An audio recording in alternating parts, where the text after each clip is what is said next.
Honourable members, please be seated.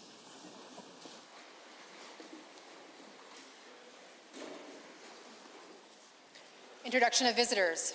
Introduction of guests. Honourable members, joining us in the Speaker's Gallery today are some very special guests. They are friends of mine and the parents of Shar Bergen. Shar works in the office for the Associate Minister of Red Tape Reduction.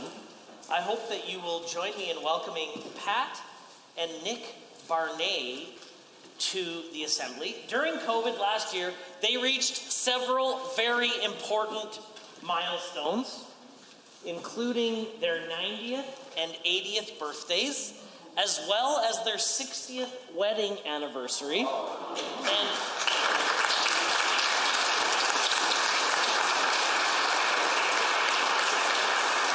earlier today, I was speaking with Mr. Barnett, who is a retired barber, and he was telling me that on his very busiest day of being a barber, he actually did 101 haircuts. Looks like some members over here could use the services of the member. Please, and last but not least, it's actually his 91st birthday today. Please rise and receive the warm welcome of the Assembly.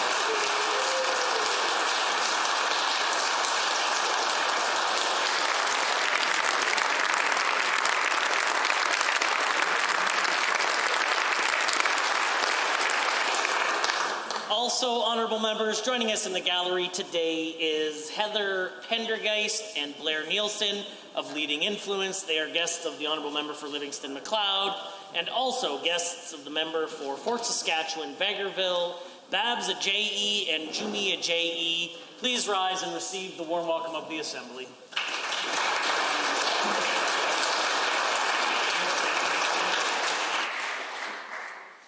Ministerial statements. Member statements. The honourable member for... I have Edmonton Glenora as the first, if she would like to join. The honourable member for Edmonton Glenora has a statement to make. Yesterday, a draft opinion of the United States Supreme Court to overturn Roe v. Wade, the decision which legalized abortion across the United States, was released. This news has shocked many, and it has brought up deep concerns for women about the threats to their health. Hearing this made me think about advancements in women's health that we made while in government. I'm proud to have been Alberta's first NDP health minister. That legacy includes expanding women's health care. This includes expanding midwifery services, public coverage of mifegamizole, the abortion pill, and creating a bubble zone around women's health clinics so that the staff who work there and the patients accessing the health care in those buildings could do so without harassment, intimidation, and violent images being forced upon them. This issue hits close to home for many Alberta women. It's why the NDP wanted to create safe spaces. 4 years ago, UCP members ran from this chamber 13 times when our NDP government brought forward that bill to create bubble zones to stop the harassment. What was the UCP scared of? Why did every member of their caucus turn tail and run? Well, members across the aisle have voted against women's health care, against women's choice, and have been endorsed by groups who believe in restricting access to abortions. Abortion is health care, and we need a government that defends health care, all health care. Today, our leader gave Albertans our guarantee that an NDP government will protect reproductive rights here in Alberta and across the country. The Premier must reaffirm Alberta's commitment to a woman's fundamental right to choose, guaranteeing that he will do nothing further to restrict access to reproductive health services, and join us in condemning this attack against women's health. Women across North America, including women here in Alberta, need to know that their health is protected, that it matters, and that it will get better. Alberta women can't trust this UCP to do that, but they can trust the NDP because we know that women's health is public health. An attack on women's rights is an attack on us all. Yeah. The honourable member for Calgary Klein. Thank you, Mr. Speaker. The good old hockey game is the best game you can name. The NHL playoffs have begun, and for the first time in a long time, both of Alberta's teams, the Calgary Flames and the Edmonton Oilers, have a very good chance to hoist Lord Stanley's Cup. This isn't just great news for hockey fans, it's great news for Alberta's economy. Alberta's tourism and hospitality industry was hit hard during the pandemic, but now our hotels, bars, and restaurants are bursting at the seams with hockey fans. Alberta's tourism and hospitality industry is vital, contributing approximately $8.2 billion per year to our economy. 69,000 jobs and 20,000 businesses are impacted by this. Our government is working to reduce red tape for businesses, and we are working with municipalities to establish entertainment districts where people can gather responsibly and enjoy events like the Stanley Cup playoffs. Tonight, I will join thousands of Albertans in rooting for the Calgary Flames, the #1 team in the Pacific Division, with a whopping 111 points. But Flame fans aren't celebrating yet. We know that there's a lot of hard work to do to recapture the cup and bring it home to Calgary. From Wedmouth to White Avenue, Flames fans will pack the bars and restaurants to cheer on Johnny Hockey, Matthew Tkachuk, Jacob Markstrom, and more. There's nothing like playoff hockey, Mr. Speaker, and Alberta's hockey is hockey country. In fact, many of the players in the Stanley Cup playoffs hail from our province, such as the Lightning's Braden Point and two-time Stanley Cup champion, and the Oilers' Brett Kulak, and the Bruins' Jake DeBrusk, just to name a few. From the frozen ponds to junior rinks to the NHL arenas, hockey is alive and well in Alberta. I want to wish the Flames and the Oilers good luck, and I look forward to the Battle of Alberta in round 2. Just wonder where the honourable member for Calgary Acadia will be this evening, whether he'll be cheering for the Flames or not. The honourable member for Lesser Slave Lake. Thank you, Mr. Speaker. I was raised in a family that depended on Alberta forests to help us earn a living and put food on the table. In my constituency of Lesser Slave Lake, forestry is one of the leading employment areas. Every year during this first week of May, we celebrate Alberta Forest Week. The week is a chance for people across the province to celebrate everything our forests and forest industry do for us. Alberta forests cover about 87 million acres, an area larger than Japan. Alberta forests give us so much, from recreational areas and environmental habitats to building materials and good-paying jobs. As our province's third largest resource sector and fourth largest of its kind in Canada, forestry directly supports 722 small businesses and 51 medium to large businesses while providing good jobs for more than 18,000 Albertans. There are about 17 municipalities across Alberta that derive between 10 and 27% of their employment income from forestry. Thanks to work like the Forest Jobs Action Plan, we're home to the country's most competitive forest sector, and this industry will be an important contributor to Alberta's economic recovery. This week, thousands of grade 1 students across Alberta will be planting seedlings of white spruce and lodgepole pine, Alberta's provincial tree. As their seedlings grow into strong, sturdy trees, I look forward to seeing our forest sector continue to be a strong and sustainable contributor to Alberta's economy and culture. Albertans can be proud of the many technologically advanced pulp mills, sawmills, oriented strand board plants, and laminated veneer mills in operation across Alberta today, along with advancements in cogen and biofuels. We also have a stringent global leading reforestation program ensuring the viability of our forests for many generations to come. I would like to give a shout out to all the forestry businesses and their workers for doing an amazing job in preserving the longevity of this amazing resource. Thank you. I would probably be inappropriate of me to point out the fact that the Minister of Health's phone rang during the member statement, but I'm sure he'll be making a donation to the honourable member's choice of his charity. The honourable member for Edmonton Castle Downs. Well, Mr. Speaker, it was bound to happen eventually, but this government's inherent elitism and selfishness finally got the best of them.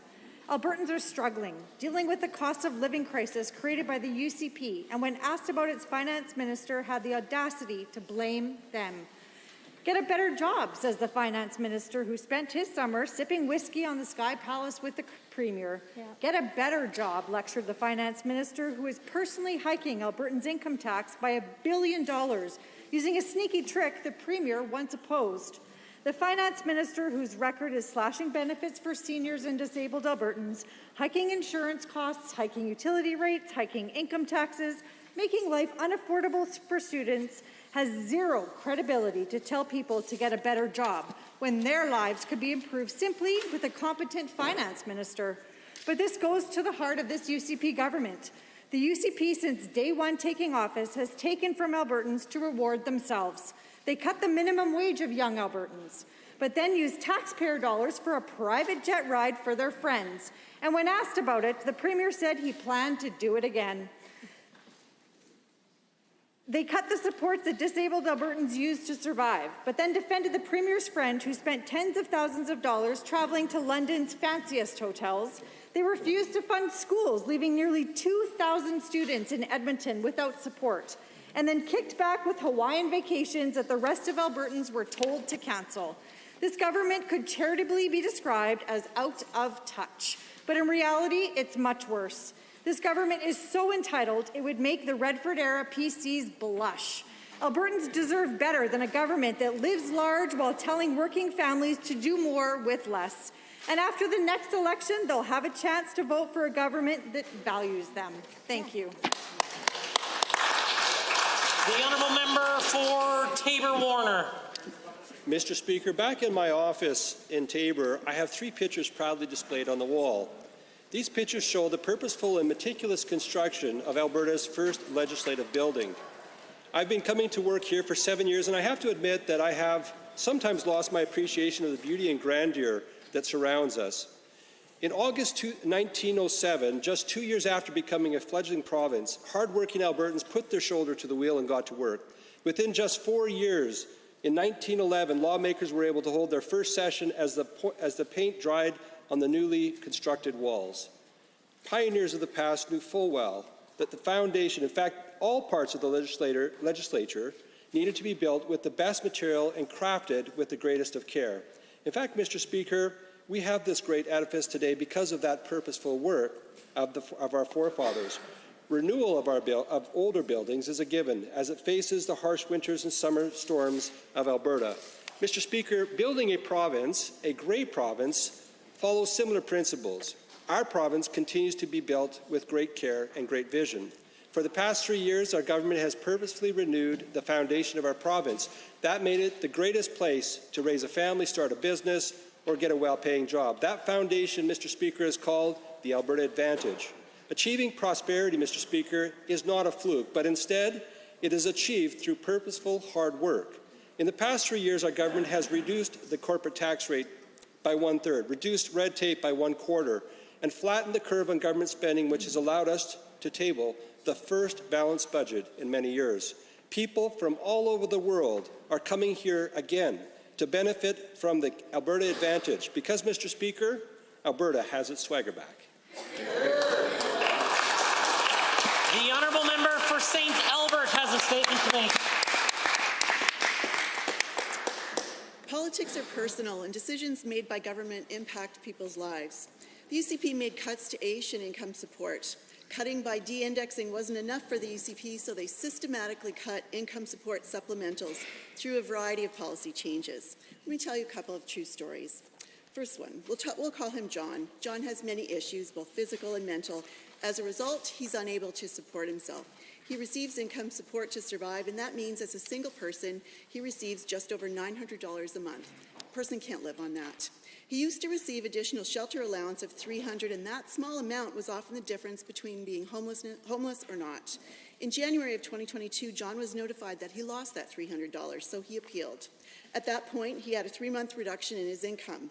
Now, if he's lucky, he can hang on for 3 months without getting evicted, and if successful, he'll receive over $900 for that 3 months. Problem is, in appeal, he found out he's only eligible to receive an additional 3 months of shelter benefits.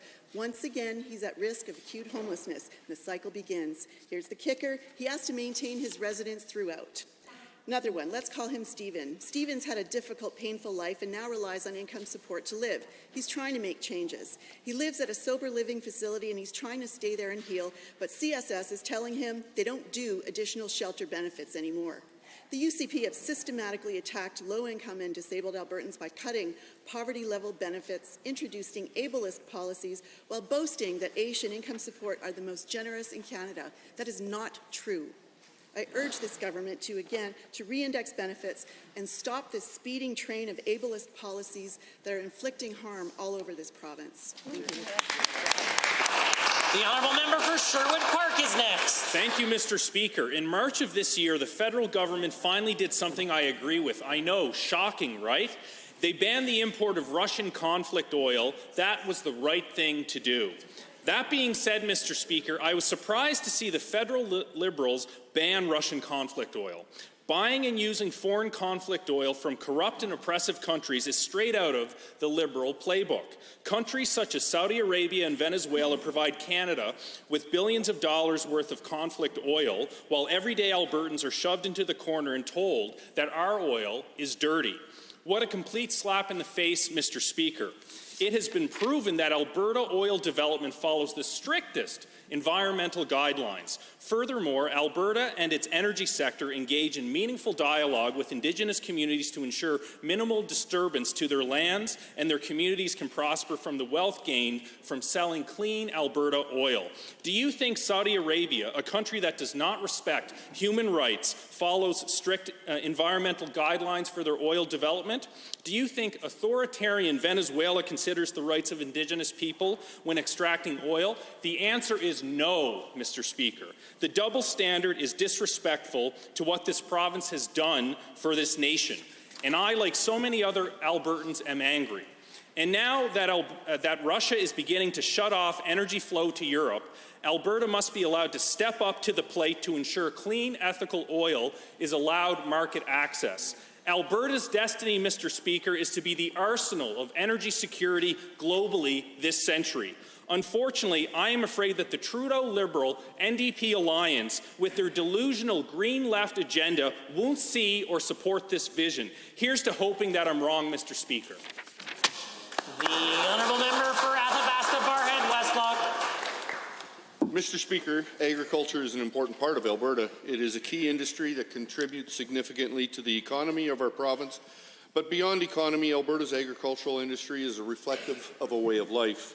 We speak of industry as a concept, identifying it through measurements, including how much product it yields and how much it contributes to the economy, but often we overlook the people who are at the centre of this production. For the men and women who choose the agriculture industry, they are choosing a way of life. They are choosing to be farmers and ranchers, caretakers of crops and livestock. They are choosing to get up before sunrise and work late past the sunset. Mr. Speaker, as a farmer, I can attest these individuals do not have a typical 9-to-5 job. They do not have the luxury of saving work for another day or keeping their livestock and crops uncared for, as they are responsible and subject to the life cycle of something beyond themselves. It is farmers that understand firsthand the necessary conditions to ensure food security for our nation. As stewards of over 31% of our nation's total farmland, Alberta farmers and ranchers are entrusted to protect this arable land. Mr. Speaker, it is through the shared realities of the demands of caring for crops and livestock, as well as the responsibility to population to ensure food security and preservation of our agricultural land, that brings people together and forms rural communities and culture. It is the Alberta Rural Community and Culture Bill 206 seeks to protect. Ownership of agricultural land by individuals is paramount in keeping our rural communities strong. For farmers and ranchers, ownership of agricultural land is more than an investment opportunity. For over 100 years, families have come and settled in Alberta, put down roots, helped to further develop rural Alberta, and are the foundation and strength of our rural Alberta communities. Mr. Speaker, by defending the ownership of agricultural land by individuals, we will keep our rural communities and cultures strong. The honourable member for Red Deer South. Thank you, Mr. Speaker. Mr. Speaker, many are concerned we are sleepwalking towards disaster. Canada is acting like a hostile, $1 trillion plus fiscal train wreck, attacking Alberta, threatening to drag us down with it. Yet, in spite of Ottawa, Alberta still succeeds. But they are a growing danger. There is a gathering storm. We need to protect ourselves. Mr. Speaker, if Alberta was not part of Canada and was invited to join this rigged partnership under current terms, would we join? No. Mr. Speaker, does loyalty compel us to remain host in a parasitic relationship? No. Alberta is not compelled to suffer constant harassment and attack. But, Mr. Speaker, what about national unity? For the sake of unity, are we forced to allow ourselves to suffer attacks from politicians seeking power? No. Albertans do not need to unite with political corruption. Mr. Speaker, unity without integrity is fake. Trust is earned as one's actions are consistent with one's words.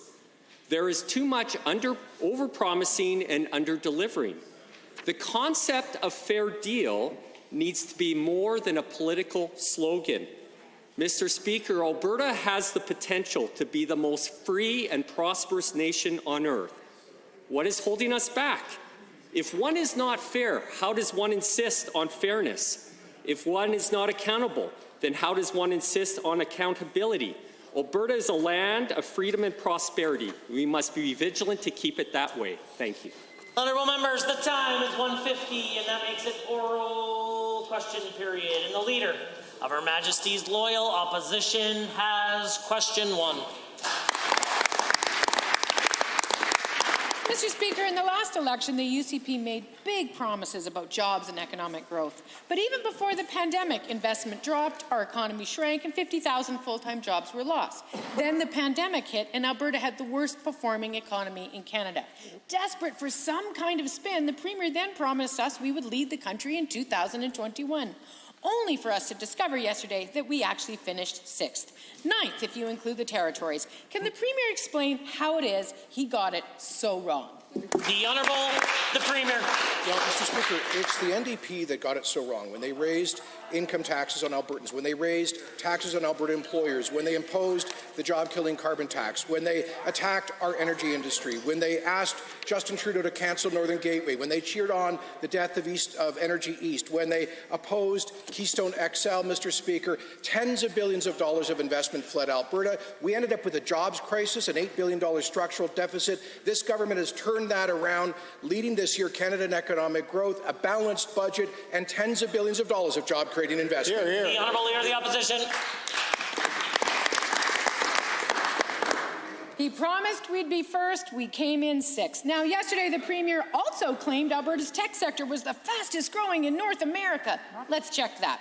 Venture capital investment in Ontario, $7.9 billion, up 295%. BC, $2.9 billion, up 224%. Yeah. Quebec, $2.8 billion, up 180%. But Alberta, $500 million, up just 23%. The Premier's definition of fastest appears to be much slower than Merriam-Webster's. Why is that, Mr. Speaker? The Honourable the Premier. Mr. Speaker, in the last 3 years, the number of tech companies in Alberta has more than doubled. The amount of venture capital has tripled. And according to LinkedIn, in a study that they did, Mr. Speaker, Alberta has the fastest growing employment in the tech sector, not in Canada, but in all of North America, Mr. Speaker, thanks to policies like the Innovation Employment Grant, part of Alberta's recovery plan. You know what that is? It's a long-term plan to build, to diversify, and to create new jobs. And, Mr. Speaker, it's working. Hear, hear. The Leader of the Opposition. Even when we give him the facts, he denies them, you know. And it's important because when it comes to our economy, Albertans actually deserve the facts, Mr. Speaker. You can't make things better if you don't admit how they are right now. We are not leading Canada in recovery. We're 6th. Real GDP is slower than most other provinces, and we are billions shy on tech investment. But the Premier shamelessly throws himself victory parties just to prop up his leadership. Why won't this Premier put his head down, pause the party, tell the truth, and start doing the work? Yeah. The Honourable the Premier. Well, here's the truth, Mr. Speaker. As I said yesterday, I want to ask the Leader of the Opposition, please, to continue focused on this government's economic performance for the next 13 months. Mr. Speaker, because Albertans rendered judgment on the economic catastrophe of her job-killing, tax-hiking, over-regulating, fiscally irresponsible policies. They drove us into a deep jobs crisis, Mr. Speaker. People were leaving Alberta. They're now coming to Alberta. Investment was fleeing. It's now coming to Alberta. They were raising taxes. This government is cutting taxes. Our economy shrank under the NDP. And finally, Mr. Speaker, we've caught up to where they were when they took office. The Honourable the Leader of the Opposition. Speaker, Albertans woke up today deeply concerned over the news that the U.S. Supreme Court may overturn Roe versus Wade. I'm one of those people, as are all of my colleagues. The landmark decision to legalize abortion was a victory for all women. Now it's under threat. Our bodies, our rights, our choice must be protected. Mr. Speaker, I am hoping the Premier can stand today and reaffirm to those concerned Albertans our commitment to a woman's right to choose. Will he join me in condemning this attack on reproductive rights in North America? The Honourable the Premier. Well, Mr. Speaker, the Leader of the Opposition is asking about a potential decision in a foreign court in another country. Mr. Speaker, that is for the American legal and political system. There has been no change of policy with respect to that procedure in Alberta, and none has been proposed. Will the Leader of the Opposition? For the many Albertans who are very worried, that answer did not make them feel any better. Now, as Premier, I was proud to introduce legislation to better prevent the harassment of women seeking this health procedure. We created a safer environment for both staff and patients, women making a very difficult choice, often in very difficult circumstances, but we know we need to do more. Access is still restricted to the major cities, and we still don't have a complete picture of available resources or other barriers at play. Will the Premier agree today to debate our motion so members can discuss these important issues today and reaffirm their commitment to human rights? The Honourable Premier. Mr. Speaker, again, the member wants to debate a potential decision of a court in a foreign country in a matter that is under the jurisdiction of Canada's federal parliament. If you want to seek a Canadian application of this issue, it's under the federal parliament. So, Mr. Speaker, the member is trying to create controversy where there is none in Alberta, and Mr. Speaker, there's no precedent in this place for us to get involved in a running commentary on decisions of foreign courts. The Honourable Leader of the Opposition. Premier claims he's the economic puppet master of the U.S. last week. That is the most hypocritical answer I've ever heard. Yeah. You can understand why Albertans are nervous about this government's intentions when you Google their record on these matters. But setting that aside, this draft decision could fundamentally undermine the equality rights of millions of women and gender-diverse people. At times like these, leaders must stand up and declare their clear support for the right to choose and for reproductive health rights. That means reassuring Albertans. Can the Premier commit the UCP will never act to reduce access to abortion in this province? Yes or no? The Honourable the Premier has the call. Mr. Speaker, I don't understand the preamble. Of course, the Government of Alberta has a responsibility to engage foreign partners, trading partners, on economic issues that affect jobs in Alberta. With respect to the potential decision of a foreign court in a matter that would be under federal jurisdiction, Mr. Speaker, that individuals can have individual views about that, Mr. Speaker, but what the Leader is trying to do is to invent a political controversy that does not and has not existed in Alberta politics. The Honourable Member for Edmonton Highlands Norwood. To reproductive rights across the border, we have an opportunity in this House to say loudly and clearly where we stand as legislators. Bill 17 gives Albertans time off to grieve or process pregnancy loss. Very important. But missing from it is an explicit mention of the word abortion. We can make amendments to be explicit about where we stand, leaving no room for interpretation, and better protecting Albertans from discrimination in the workplace. Will the Premier support this amendment to Bill 17? And if so, will the government introduce it? Yeah. The Honourable the Minister of Labour and Immigration.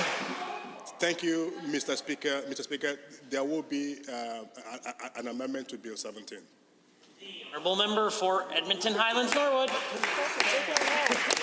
It's clear that Albertans cannot trust this UCP government when it comes to matters impacting women and gender-diverse folks and their health care. For instance, the Ernst & Young report that the minister holds up as the blueprint for the UCP's agenda of cuts to health care includes delisting both tubal ligations and breast reductions. They call these procedures elective, when in fact they are critical.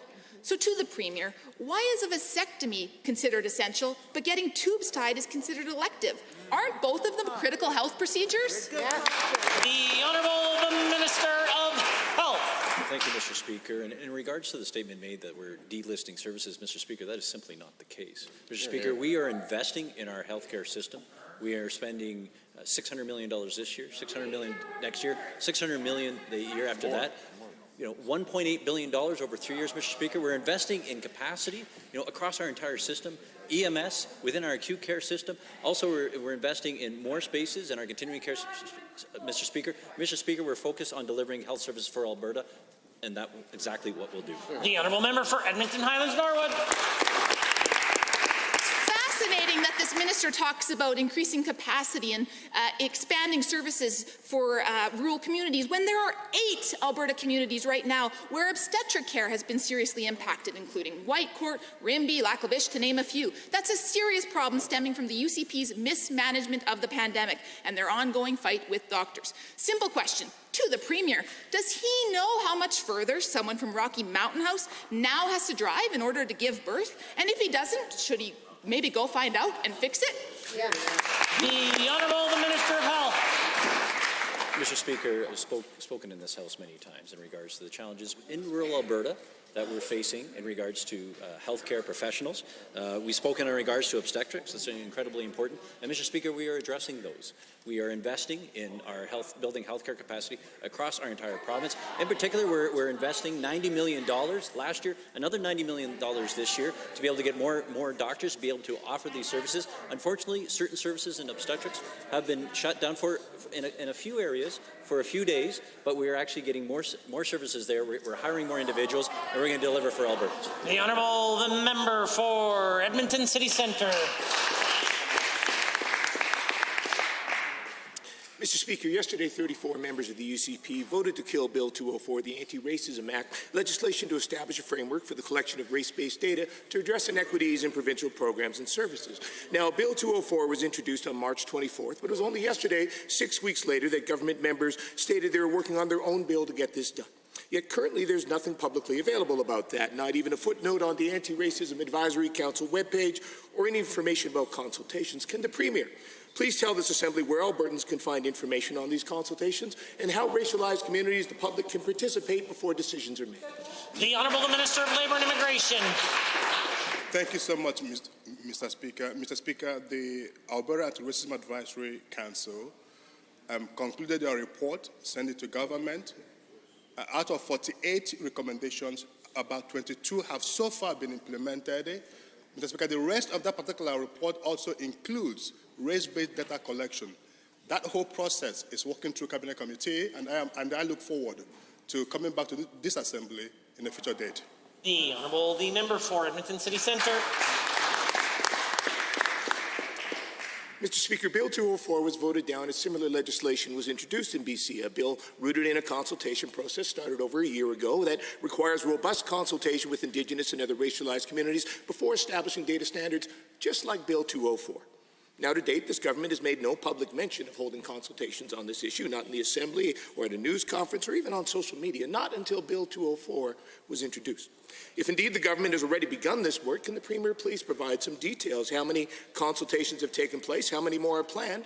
How can members of racialized communities take part? The Honourable the Minister of Labour and Immigration. You know, Mr. Speaker, this is what is so disappointing about the members opposite. They had office for 4 years. They lifted no finger on any of these issues that they are talking about. Mr. Speaker, we have done this government have done so much to ensure fairness, respect, and equity for minority cultural communities, including our First Nations people. Mr. Speaker, from banning cordon to instituting the hate crime coordination unit within the Department of Justice, to including the First Nation police in the Police Act, we are doing much more, and so much work still needs to be done. The Honourable Member. Mr. Speaker, these are simple questions, and they are not partisan because addressing racism is not a partisan issue. In fact, yesterday, multiple members of this government stated their caucus decision was not motivated by partisanship, and spoke of a need to work together collaboratively to ensure all communities were heard and the legislation made as strong and effective as possible. And my colleagues and I agree. Let's come together to address this. So will the Premier today commit to a consultation process on the collection of race-based data that includes all parties of this Assembly in hearing from communities and making decisions, and when can we expect such a process to be announced? The Honourable the Minister of Labour.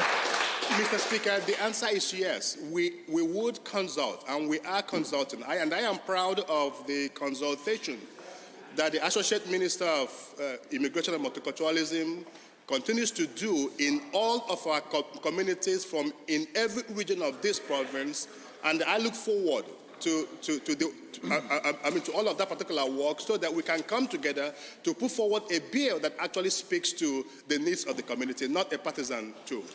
The honourable member for Calgary-Curry. Thank you, Mr. Speaker. We keep hearing about growth in Alberta's tech sector, and rightfully so. Earlier this year, Neo Financial and EY in Calgary and HCL Technologies in Edmonton announced plans to grow in Alberta. Last week, Roger Shaw announced their Think Lab was coming to Calgary. To the Minister of Jobs, Economy and Innovation, how do these recent announcements fit into the larger tech ecosystem in Calgary and Alberta-wide and our work to diversify our economy? The Honourable Minister of Jobs, the Economy and Innovation. Thank you, Mr. Speaker. 2 years ago, we set out to put Alberta on the map, Mr. Speaker, and the private sector, our tech sector, Mr. Speaker, has delivered. Recently, LinkedIn forecasted that Calgary had the highest growth in labour in the tech sector, Mr. Speaker. That is a true testament to the innovators here in our province. And not only is it the local ecosystem, it's the national attention that Alberta is garnering, Mr. Speaker. We have Rogers that just announced 500 new tech jobs in the city of Calgary. RBC's Innovation Hub with over 300 jobs, Mr. Speaker. The tech sector in Alberta is truly diversifying our economy, and it's an amazing story. Well, member for Calgary-Curry. Thank you, Mr. Speaker. Given the importance of diversifying our economy and the role that tech and innovation is playing in that diversification, and given that Calgary especially is building a strong reputation as a hub for innovators and entrepreneurs, to the same minister, what are we doing to help ensure investors and job creators know that our province is a strong place for tech companies to grow? The Honourable Minister of Jobs, the Economy and Innovation. Mr. Speaker, our government has recognized one of the only issues that can hold back our growth in Alberta is making sure we have the right talent here and the right skill sets here in Alberta, Mr. Speaker. That's why we've invested over $600 million in our most recent budget to make sure that we can help Albertans get the right skill sets, attract the right talent into Alberta, to make sure that we can grow Alberta's economy, Mr. Speaker. And yes, for everybody in this House, BMO is still forecasting Alberta to lead the country in growth this year and next year, Mr. Speaker. Alberta has an amazing economic story happening. The honourable member. Thank you, Mr. Speaker, and here to the minister. Given that people looking for tech jobs want to have options when it comes to the companies that they work for, and given that we have seen impressive growth in the tech sector through venture capital investment and, of course, increased tech talent, to the same minister, investors, job seekers, and entrepreneurs all want to know whether or not the recent growth in the tech industry has been a fluke or whether you believe that it will continue. The Minister. Mr. Speaker, we've talked about diversification in this province for decades, Mr. Speaker, and arguably over the last 3 years, more has been done to diversify Alberta's economy than at any time in recent memory, Mr. Speaker, and those job opportunities are real. Calgary and Edmonton, high-paying jobs, affordable living, Mr. Speaker, recognized as major cities as the most affordable in all of Canada, top 10 in the world, Mr. Speaker. But those job opportunities aren't just in the major cities, Mr. Speaker. We're also seeing them in our mid-sized centres, rural communities, Mr. Speaker. Alberta's economy is booming, Mr. Speaker. We've got our swagger back in Alberta. The honourable member for Edmonton Gold Bar. Mr. Speaker, last week this government introduced Bill 21, and in that bill there were some changes to the Provincial Parks and Public Lands Acts. The changes give the minister broad powers without specific indications on intent, which the minister claims already exist, and the minister also claims it's simply being changed so that park partners are able to put up signs or allow dogs off leash. But these changes could create a set of legal puzzles that could make park protections worse and a nightmare to detangle and understand. Will the minister promise in this House today that these changes won't inhibit protections and allow industry in our parks? The Honourable Minister of Environment and Parks. The Honourable Member for Edmonton Gold Bar is still struggling to read legislation. That's not what the legislation does. He should take some time to read it. Well, member for Edmonton Gold Bar. Given that was a simple question that the minister refused to answer, and given that this wouldn't be the first time that this government has tried to sneak changes to our natural areas by Albertans with the removal of a decades-old coal policy on the Friday of a long weekend is one example. Given that another example, of course, included their plan to sell off and close down parks, and given that this government claims they make these moves in the interest of removing red tape when this bill directly allows the creation of messy, regionalized pseudo-regulations. Will the minister explain to Albertans why he is trying to hide the truth from them once again on how he manages our natural space. The Honourable the Minister of Environment Parks. Speaker, only the NDP, and in particular the member from Edmonton Gold Bar, would say legislation to make it easier for park rangers to put up signs to keep people safe inside parks, Mr. Speaker, is somehow some great conspiracy, Mr. Speaker. That's an important piece of legislation. It's going to allow individual managers within our 458 parks, Mr. Speaker, to be able to adjust signs, keep people safe, and make some local decisions inside their parks. I know the member doesn't leave Edmonton very much, Mr. Speaker, but the fact is our parks are very, very different across the province, and local decision makers are the best to make the decisions for parks. The Honourable Member. Given that this bill would give the ability for regulations to be amended without involvement from the minister, which seems odd to me that the minister would want to allow a free-for-all in our park protection systems. And given that this could be due to the minister's affinity for allowing OHVs in more parks, as this government has cleared the way for the use of exemption of popular ATV areas from the absurd $90 Kananaskis fee. Is the minister intending to use the changes in this bill as a runway to allow more destructive ATV use in areas of Alberta where they aren't presently allowed? The Honourable Minister. Mr. Speaker, there it is, right there. Point of fact, Mr. Speaker, the NDP at the end of the day just can't help moving forward constantly with their desire to shut Alberta's public spaces to Albertans. At the end of the day, that is their primary goal. It always comes out, Mr. Speaker, and even with a simple piece of legislation that helps local park managers be able to put up signs without having to be able to call into Edmonton and have regulatory and cabinet decisions about safety signs and those type of things, Mr. Speaker, they would be against that out of their desperation to ban Albertans from their backyard. The Honourable, the Official Opposition House Leader. Mr. Speaker, the Ministry of Labour and Immigration has reported the occupational disease fatalities, the workplace incident fatalities, and the workplace incident fatalities investigated. These reports, which summarize information provided by the Workers' Compensation Board, are different from the investigation reports, and they're published on the Alberta Government website and the Open Government portal, except that no reports have been published since the UCP took office. Simple question to the Minister, where are these reports for the past 3 years? The Honourable the Minister of Labour and Immigration. Thank you so much, Mr. Speaker, and thank you to the member for that. For that question, Mr. Speaker. My department, the Department of Labour and Immigration, conduct investigations with respect to workplace incidents and makes those publications public. And I am happy to look into the specific concern that a member from Edmonton Maywood might have on this particular issue. But as far as I can tell, the department routinely publishes all of those incidents. Data across the province. The Honourable Member for Edmonton Millwood.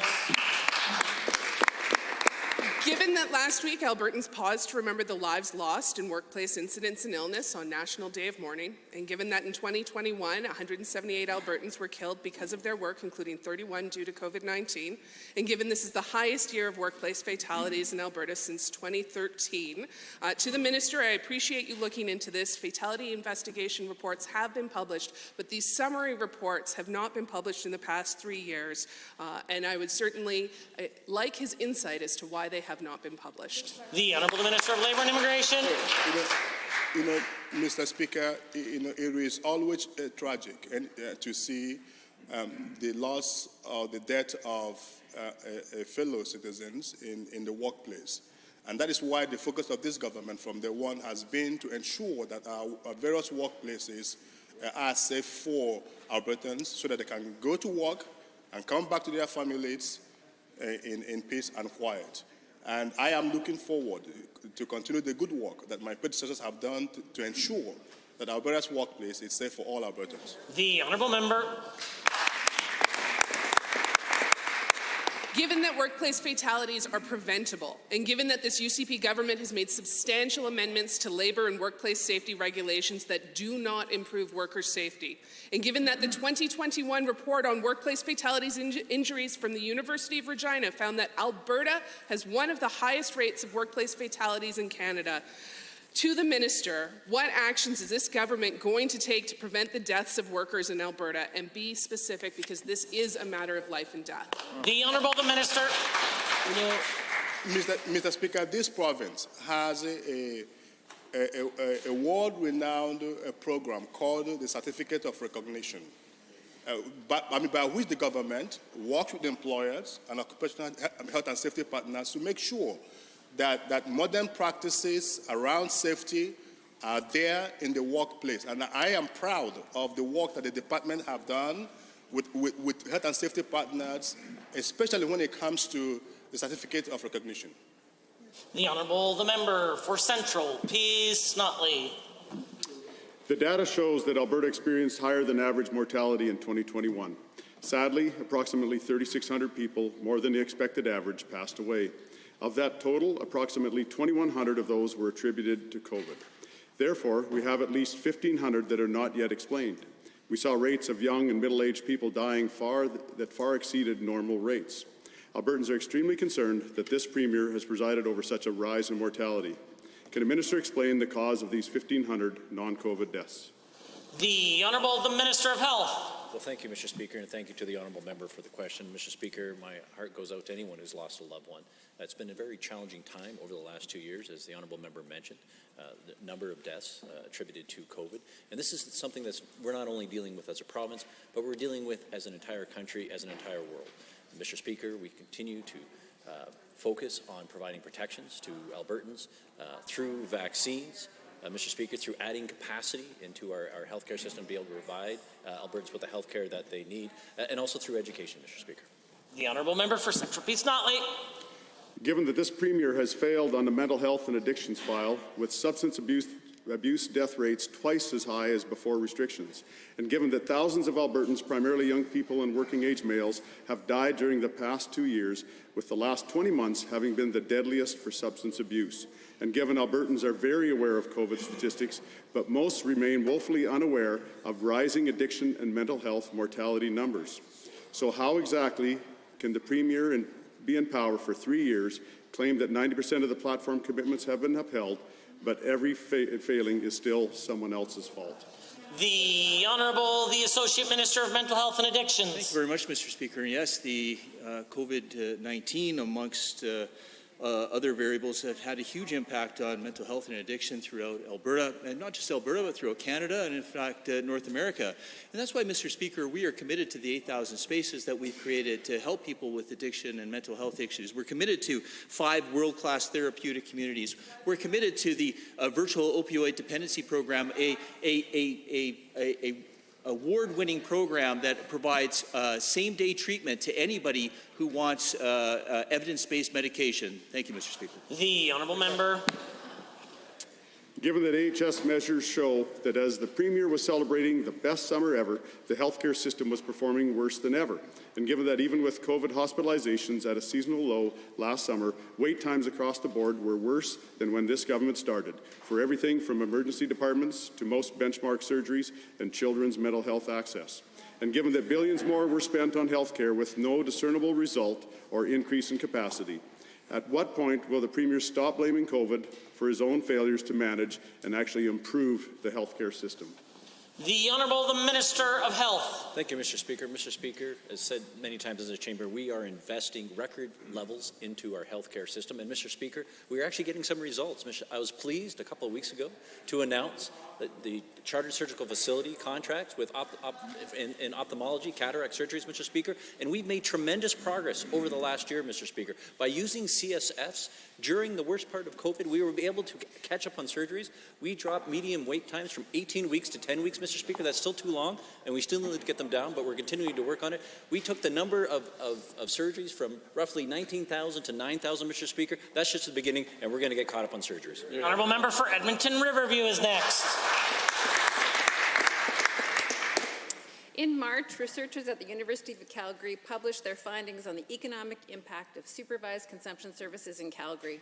Over the 2 years they studied, they found that Safe Work saved the Alberta health system $2.3 million by intervening in overdoses without the use of an ambulance or a trip to emergency room, more than 700 times. That's 700 times when an ambulance or an ER bed was available for another Albertan. Did the Associate Minister read this report? And does he conclude that we must urgently expand supervised consumption services in our province? The Honourable the Associate Minister of Mental Health and Addictions. You know, I wonder, Mr. Speaker, if the member opposite is aware that in the east side of Vancouver, in a 3-block radius, that there are 15 to 20 supervised consumption sites. And it has not reduced at all any of the deaths that are occurring, any of the issues that they have in the east side of Vancouver. Mr. Speaker, we are committed to helping people, and supervised consumption sites are part of our continuum of care, and we do support them. Order. The Honourable Member for Edmonton Riverview. Given that the UCP commissioned another report last month to set the table for the fake committee to study safe supply, and given that 50 leading researchers and scientists from across Canada co-signed a letter denouncing the report for cherry-picking studies and data to support a predetermined conclusion, given these Canadian experts said the report is of, quote, critical low quality and cannot be used as a basis for policy making, will the Associate Minister finally admit what everyone already knows, that his fake committee is nothing more than a bad faith political stunt? The Honourable the Associate Minister of Mental Health and Addictions. Mr. Speaker, I'd like to thank the member from the NDP Quitters Club for asking that question. They are, I would say, consistent with the BC CSU, which is also part of the Quitters Club, who was not willing to provide evidence to support their position, Mr. Speaker. Let me be crystal clear. Are we going to call into question, Mr. Speaker, Dr. Keith Humphreys, the head of the Stanford Lancet Commission on the North American Opioid Crisis? Mr. Speaker, Dr. Humphreys wrote a report consistent with that of the Simon Fraser University report. Order. The Honourable Member for Edmonton Riverview is the only one with the call. Given that 6 Albertans die every single day of a preventable drug poisoning, and given that there are proven medical interventions that would have spared thousands of Alberta families a lifetime of grief and loss, but given that this Associate Minister and the UCP have refused to get past their own personal prejudices and take action, does the Associate Minister have any compassion at all, any regrets for the families of Albertans who have died on his watch because of his decisions? Order. The Honourable the Associate Minister. Mr. Speaker, I challenge that member and any member over there to go to the east side of Vancouver, where they have 15 to 20 supervised consumption sites, where they have de facto decriminalization, where they have safe supply. The Associate Minister. And quite frankly, Mr. Speaker, they have a state of lawlessness in that zone. Mr. Speaker, those are the policies that the NDP want to bring to Alberta. Those are the policies that have caused more harm than any good that anything that they are bringing over to this province. Order. The Honourable Member for Edmonton Whitemud. Mr. Speaker, when the safety of a child is threatened and child intervention is involved, thousands of Albertans across the province support these children as foster parents, kinship care providers, or group care providers. These Albertans provide the care for children and youth that the government is legally responsible for, and government provides funding to these caregivers to do so. To the Minister of Children's Services, as cost pressures on all Alberta households rise rapidly, how is the UCP supporting these providers in addressing increasing costs to care for the children in your government's care? Good question. The Honourable the Minister of Children's Services. Thank you very much, Mr. Speaker. This is very important work, and I am so grateful for the foster and kinship care providers right across the province that open their homes and their families to support some of the most vulnerable children at times of great need. As the member opposite is aware, we did increase our funding specifically to address caseload growth in this area. We know that this is an important area, Mr. Speaker.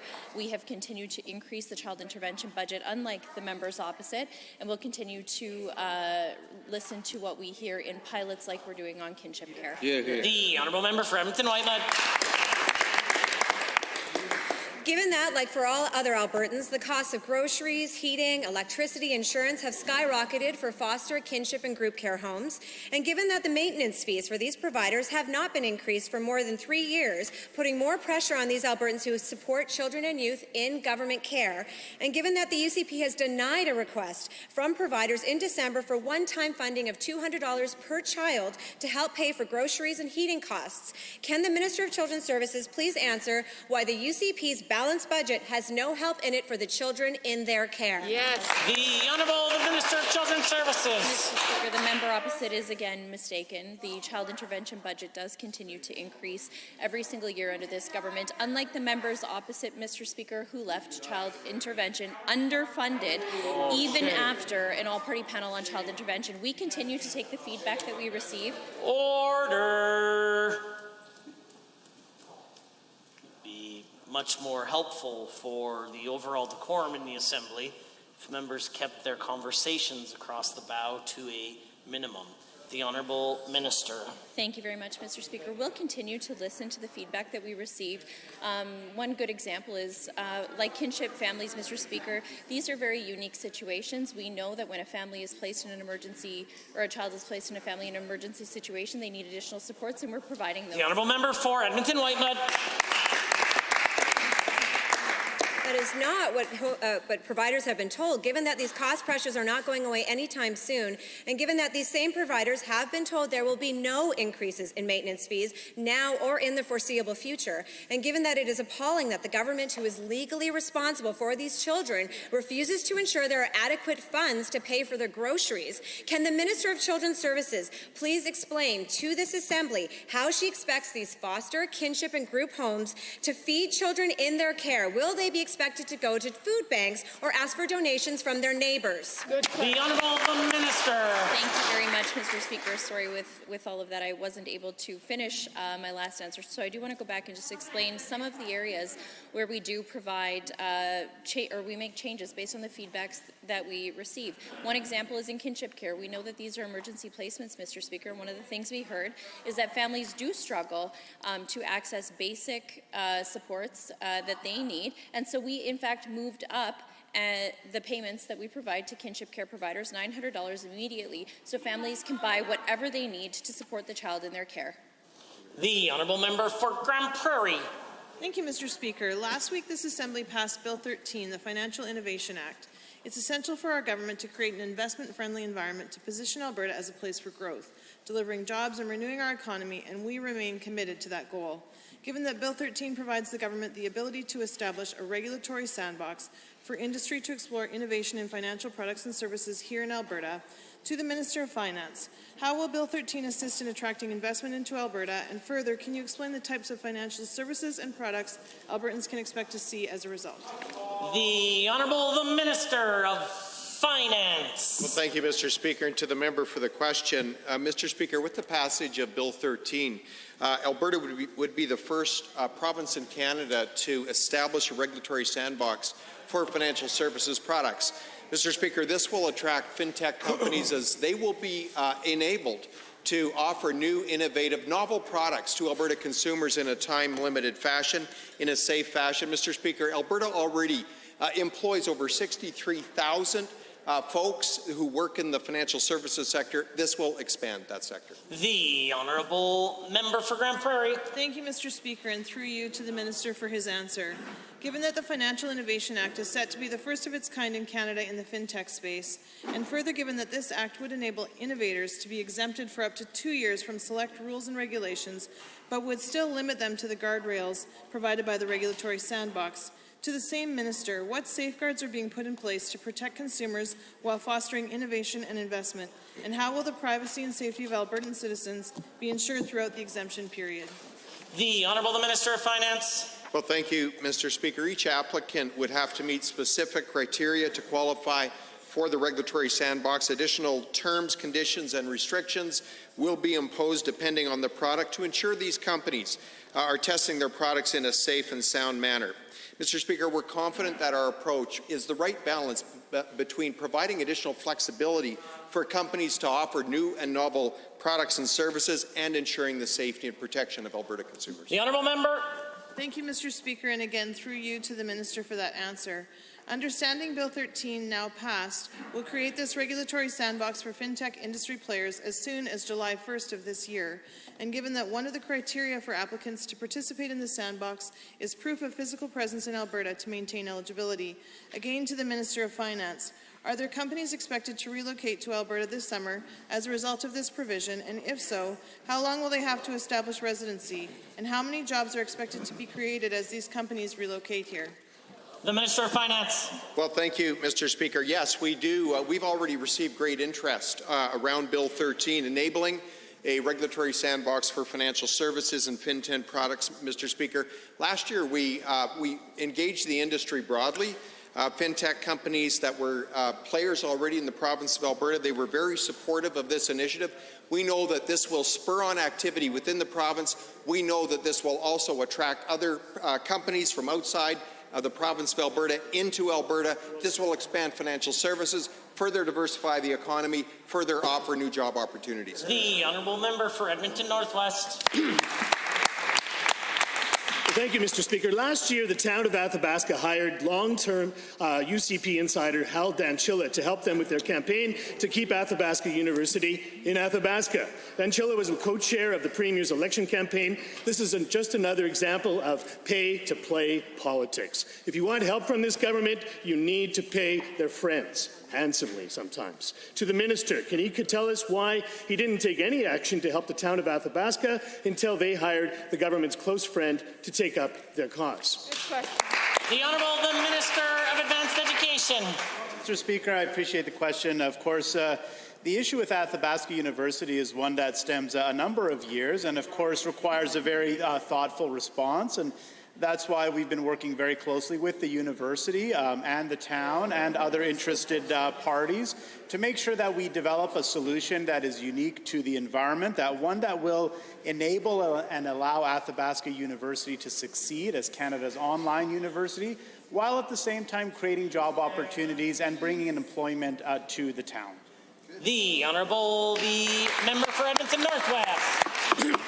Well, given, Mr. Speaker, that the member from Athabasca Barhead is a member of this government caucus, theoretically has access to the Minister of Advanced Education, given that the Alberta's NDP that understands the community desire for a physical campus to stay in Athabasca. We understand that because we were there to listen. Yeah. Given that the Athabasca County has no faith in their MLA or the minister, otherwise they wouldn't have bothered to hire a lobbyist to do the job. Minister, really, is this how the UCP operates? Pay for play politics are the only ones benefiting are the rich friends of their members on this side of the House. The Honourable the Minister of Advanced Education. Mr. Speaker, that's so ridiculous. I don't even know where to start. I mean, the town is free to do what they want and hire who they want. I can't understand. I guess the NDP would put restrictions on what municipalities can do and who they can hire and what businesses they can engage in. And as it relates to the member for Athabasca Barhead Westlock, let me just say that the member is a fierce advocate for the community, a strong proponent for the region, more so than the NDP member was for that region when they were in government. The Honourable Member for Edmonton Northwest. Well, Mr. Speaker, given it's clear this government doesn't even listen to government backbenchers, meaning that their members don't have the ability to actively advocate for their own constituents, and given that clearly this government only listens once money finds its way into the pockets of good friends and allies, it was clearly established that the insurance lobbyists were the ones who successfully removed the annual cap on auto insurance, for example. Will anyone from across the way, let us know how much will it actually take to improve post-secondary education? How much money does someone have to spend? The Honourable the Minister of Advanced Education. Mr. Speaker, I'd happily take the opportunity to talk about the incredible things that we're doing to advance post-secondary education in the province. We're investing $235 million over the next 3 years to create 7,000 additional spaces at our post-secondary institutions, expand supports and access for low-income students, expand access and supports for apprenticeship education. And Mr. Speaker, on the question of Athabasca, I know the members opposite are just annoyed that they didn't have the opportunity to be this courageous and to develop these types of solutions. I know the members opposite agree with my position. That's what they stated in 2016. Happy to have their support as well. The Honourable Member for Edmonton West Henday. Mr. Speaker, for the last 7 years, I have had the honor of representing the people of Edmonton West Henday in this legislature, taking the concerns of my constituents, the organizations and local businesses and stakeholders here so that I can advocate for them. The County of Lac-La-Biche has hired a team to lobby the Minister of Health to help them attract and retain physicians. Can the Health Minister explain if the MLA for Lac-La-Biche raised this issue with him, and if he did, can he explain why his constituents felt the need to hire somebody to do his job for him? The Minister of Health. Well, thank you, Mr. Speaker. And Mr. Speaker, the honourable member from Lac-La-Biche, as many members of our caucus, have raised issues regarding the delivery of healthcare services in Alberta. And Mr. Speaker, we have listened. We are focused on our expanding capacity across our entire province. As I've indicated in this House before, Mr. Speaker, we're investing $600 million this year, $600 million next year, $600 million the year after that, $1.8 billion. We recognize that there are challenges in terms of retaining and attracting health professionals, but we are hiring more. We have almost 2,000 more nurses than 2 years ago. We have 230 more paramedics, more doctors, and I'll... The honourable member for Edmonton West Henday. Well, given that Northern Sunrise County has likewise hired a team of lobbyists to lobby this government to raise awareness of safety issues on Highway 744, and given that Highway 744 and the concerns have not been brought to this chamber by the representative of Northern Sunrise County, and given that members was sent to this chamber to raise these very issues on behalf of his constituents, and since that member has not raised these issues here, can the Minister of Transportation please confirm on what dates and times the member for Peace River raised them with her? The Minister of Transportation. Thank you for the question, Mr. Speaker. I can tell you that I've had many conversations with many members across the province of Alberta on these transportation topics, and certainly I have an open door policy, so if anybody has any specific questions that they would like to bring to me, I'd be happy to hear them out, and I'd be happy to provide more information. The honourable member for Edmonton West Henday. Well, given that this government has shown no interest in really investing in or working with municipalities to build affordable housing, and given that the town of Gibbons, supposedly represented by the Associate Minister of Natural Gas and Electricity, has hired lobbyists to work with the province on the affordable housing projects, and given that this clearly means that the concerns of the town of Gibbons are not being heard in the government caucus or at the cabinet table, can the Associate Minister of Natural Gas and Electricity explain why his constituency has to pay lobbyists to do his job for him? Yeah, good question. The Associate Minister of Natural Gas and Electricity. Mr. Speaker, I guess that member should explain why he knows so many lobbyists.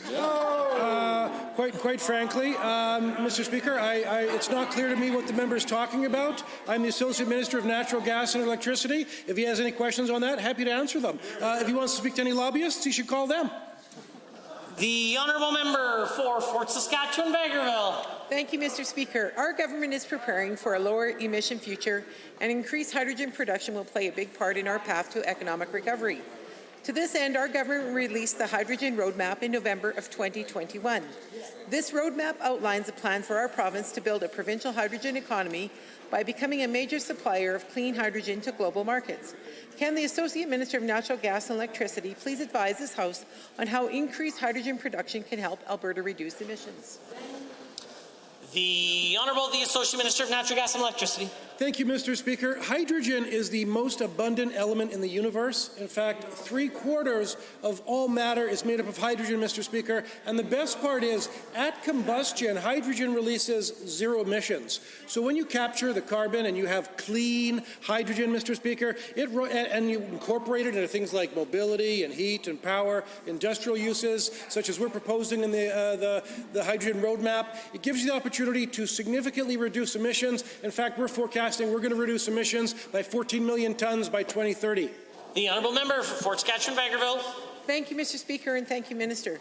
Given that hydrogen represents the next great opportunity for Alberta's energy sector, and Alberta is already the largest hydrogen producer in Canada, and given that we already have all the resources, expertise, and technology needed to quickly become a global supplier of clean, low-cost hydrogen, can the Associate Minister of Natural Gas and Electricity please advise on the potential economic impact of the hydrogen industry on Alberta's economy. The Honourable the Associate Minister.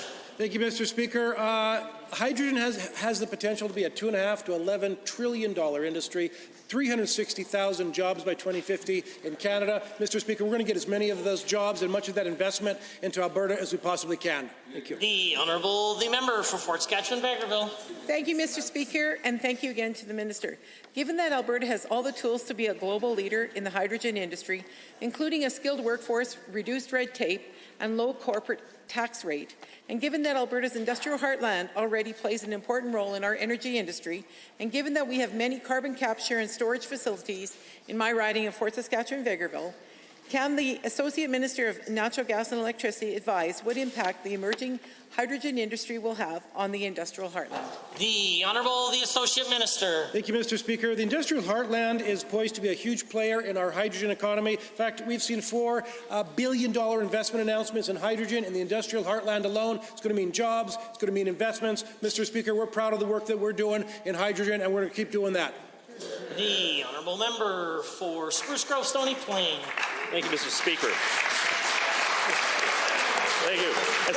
As many in this House know, childcare is essential for the lives of everyday Albertans, including my residents of Spruce Grove and Stony Plain. So many families use these services daily, and thanks to the agreement with the federal government, families will start to see reduction in costs this year, continuing to $10 a day by 2026. But as we come out of the pandemic and more parents return to work, families will be needing access to affordable daycare solutions. To the Minister of Children's Services, where is this government when it comes to making childcare more affordable for families who will need it more than ever? The Honourable the Minister of Children's Services. Thank you so much, Mr. Speaker. The great news is that nearly 83,000 kids and their families have been seeing their fees go down by an average of 50% for childcare in this province. Families that make less than $120,000 a year, Mr. Speaker, are in fact paying an average of about $10 a day. I just received an email from Caitlin, a Grand Prairie parent, who said this, quote, "This difference has enabled my family to be able to pay our bills each month." And Mr. Speaker, fees will continue to drop every single year over the next 5 years. The Honourable Member for Spruce Grove Stony Plain. Thank you, Mr. Speaker, and to the Minister for answer. Given that private daycare homes play a big role in helping families receive quality, affordable, and convenient childcare, and given that these facilities have a long and costly process in order to open and operate their daycare, and given that the province is the one who determines if and when new private daycare applications can be accepted, what is the Ministry of Children's Services doing to help eliminate some of the hurdles individuals face when trying to create daycare facilities in their communities? The Minister of Children's Services. Thank you so much, Mr. Speaker. We did fight to include the entrepreneurs who run private programs and represent around 67% of all Alberta childcare spaces. We're investing additional $300 million to help childcare operators recruit and retain staff. As we speak, we have roundtables happening with operators and the childcare sector to fine-tune our investments in this area. We're supporting operators to create more childcare spaces in all settings, Mr. Speaker, right across the province. The Honourable Member for Spruce Grove Stony Plain. Thank you, Mr. Speaker. Given the government's focus on ensuring every child can access affordable and accessible childcare, and given that it can be especially difficult for families of children with complex or unique needs to find proper childcare, and further, given last week the Minister announced additional funding to support inclusive childcare, can the Minister of Children's Services please tell us more about how the inclusive childcare program will support these children and their families? The Honourable Minister. Thank you so much. Last week's announcement of $7 million to support inclusive childcare is great news for parents, especially those who have children with special, unique, or diverse needs, Mr. Speaker. This funding will be provided to 5 agencies who then provide on-site funding or training and support for both operators and educators, Mr. Speaker. This investment is through our agreement with the Government of Canada. It will double the amount of programs that can now access that support from about 270 to 600 programs. I sure wish, Mr. Speaker, that the opposition was as excited about this childcare plan as Alberta parents are. Honourable members, that concludes the time allotted for oral question period in 30 seconds or less. We will continue to the remainder of the daily routine.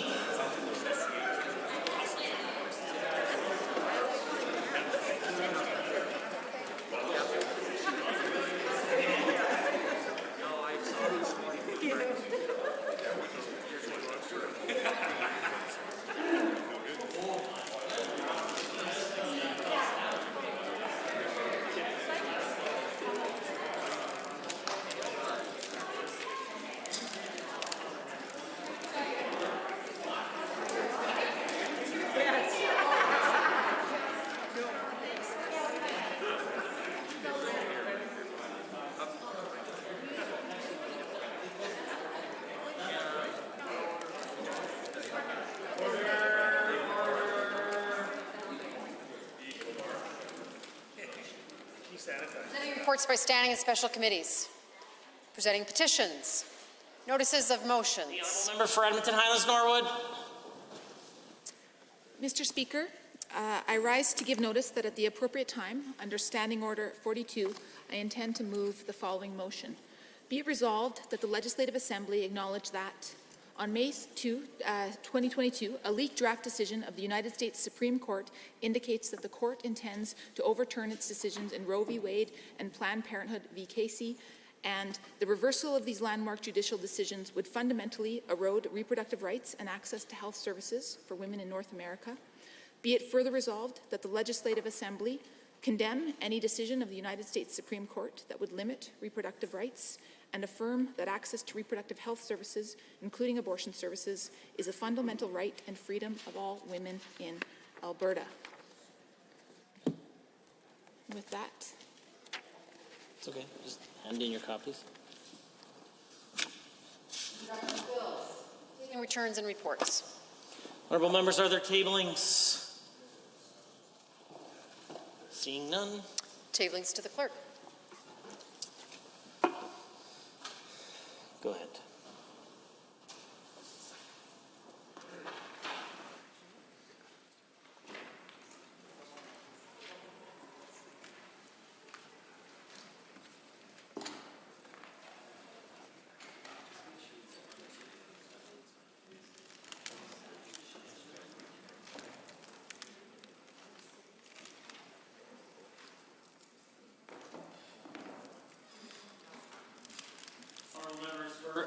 Just in a couple of seconds here, we'll proceed to the Standing Order 42, but I want to allow the pages some time to distribute some copies of the motion to the prudent members in the Assembly prior to asking the member to move it.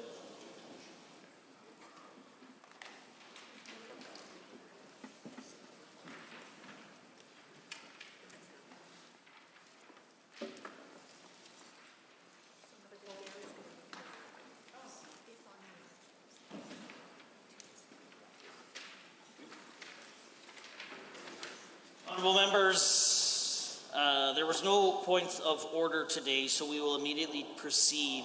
At the appropriate time, during notice of motions, the Honourable Member for Edmonton Highlands Norwood gave notice of her desire to move a Standing Order 42. As such, she has up to 5 minutes to do that now and speak to the urgency of this matter. thank you, Mr. Speaker. I rise pursuant to Standing Order 42 to request that the ordinary business of the legislature be adjourned to debate a motion that is quite urgent and pressing, and which I read out just earlier under notices of motions. And I would like to acknowledge that pursuant to SO 42, I have provided the members of this Assembly with the appropriate number of copies, and I provided your office notion of my intention to move this motion as well as notified the government. Mr. Speaker, it is our duty as representatives in this Assembly to stand up for the rights of women and gender diverse folks in our society, and that includes the legal right to seek an abortion. As the motion indicates, for one of the world's largest democracies to roll back women's rights by 2 generations, it would truly have ripple effects throughout the world. It would embolden those who seek to roll back our rights in Canada.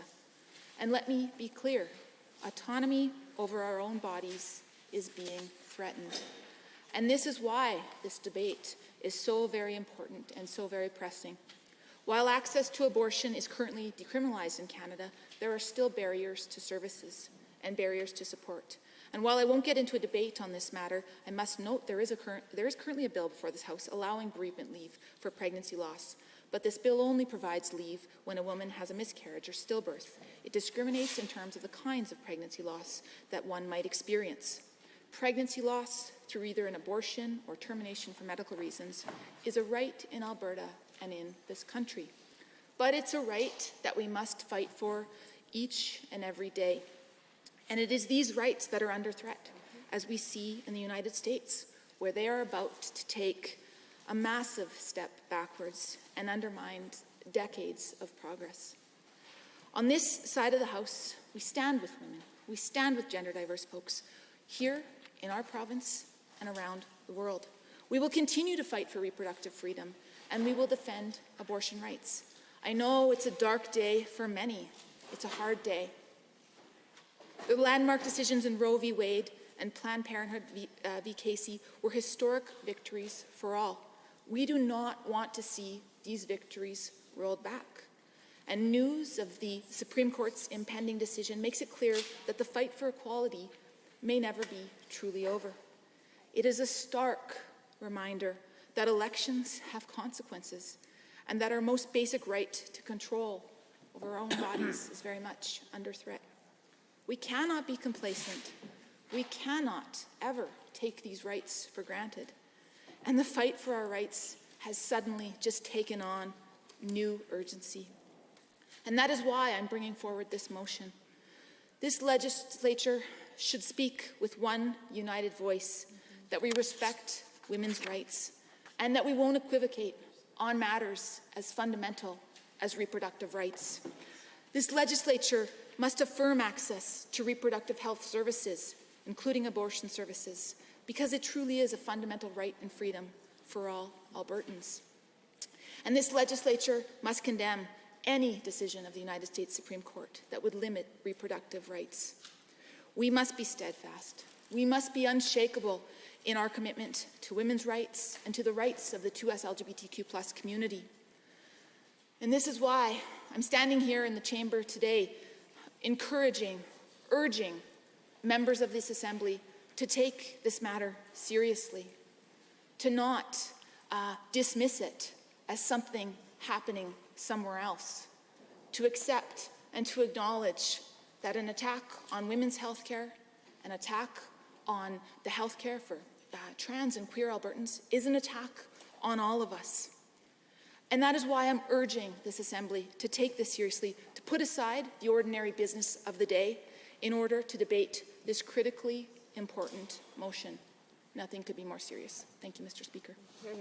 Honourable members, pursuant to Standing Order 42, this is a request for unanimous consent but allows a member of Executive Council to respond for up to 5 minutes. And I see the Associate Minister of the Status of Women has risen to do that. Thank you, Mr. Speaker. Well, I must say I reject the premise of most of this motion. I'm going to start with A, about a leaked draft decision of the United States Supreme Court. First of all, it's unverified. Number two, it's a foreign country. Number three, it doesn't affect Canadian law. And number four, this area of law actually exists under purely federal jurisdiction. B, the reversal of these landmark judicial decisions would fundamentally erode reproductive rights and access to health services for women in North America. I'd like to remind the members opposite that we live in Canada. The United States Supreme Court is the court for the United States, not for North America, not for Mexico, and certainly not for Canada. We are not in America.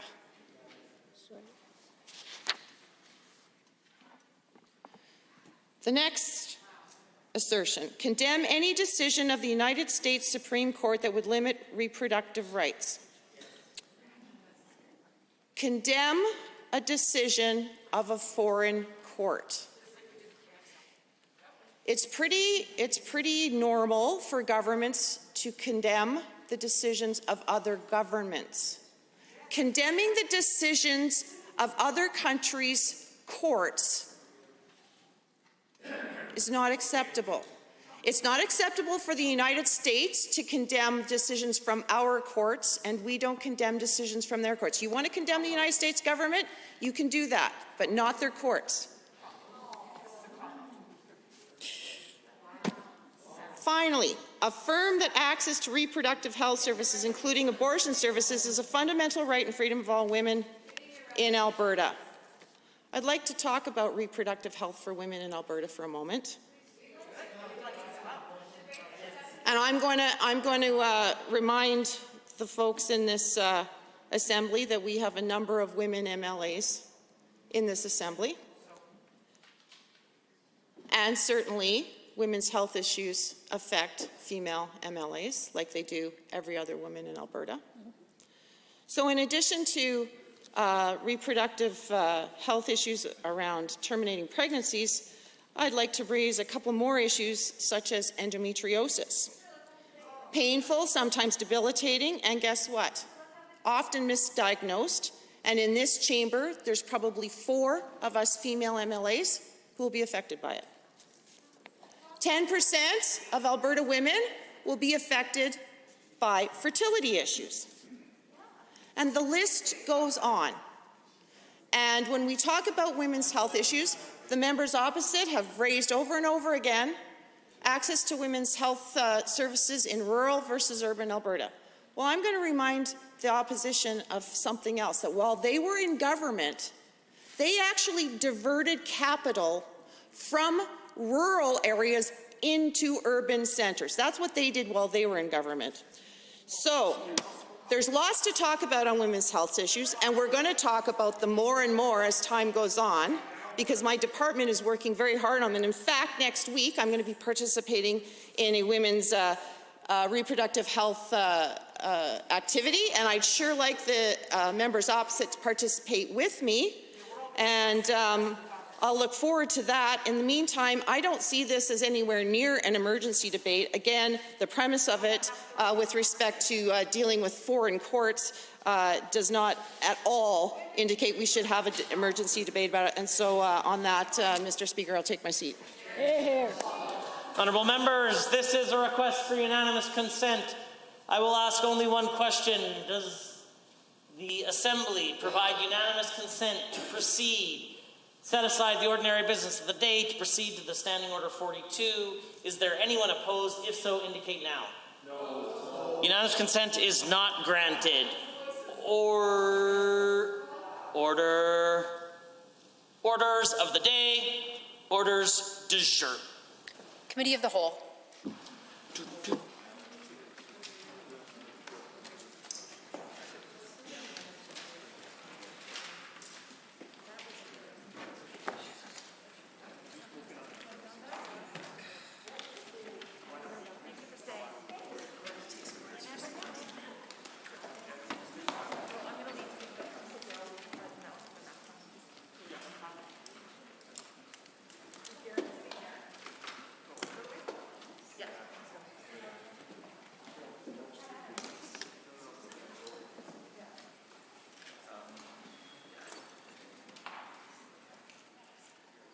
Members, I'd like to call Committee of the Whole to order. Committee of the Whole has under consideration Bill 15, the Education Reforming Teacher Profession Discipline Amendment Act 2022. This is its first time in Committee of the Whole. There are members wishing to speak to the bill. The Honourable Member for Devon.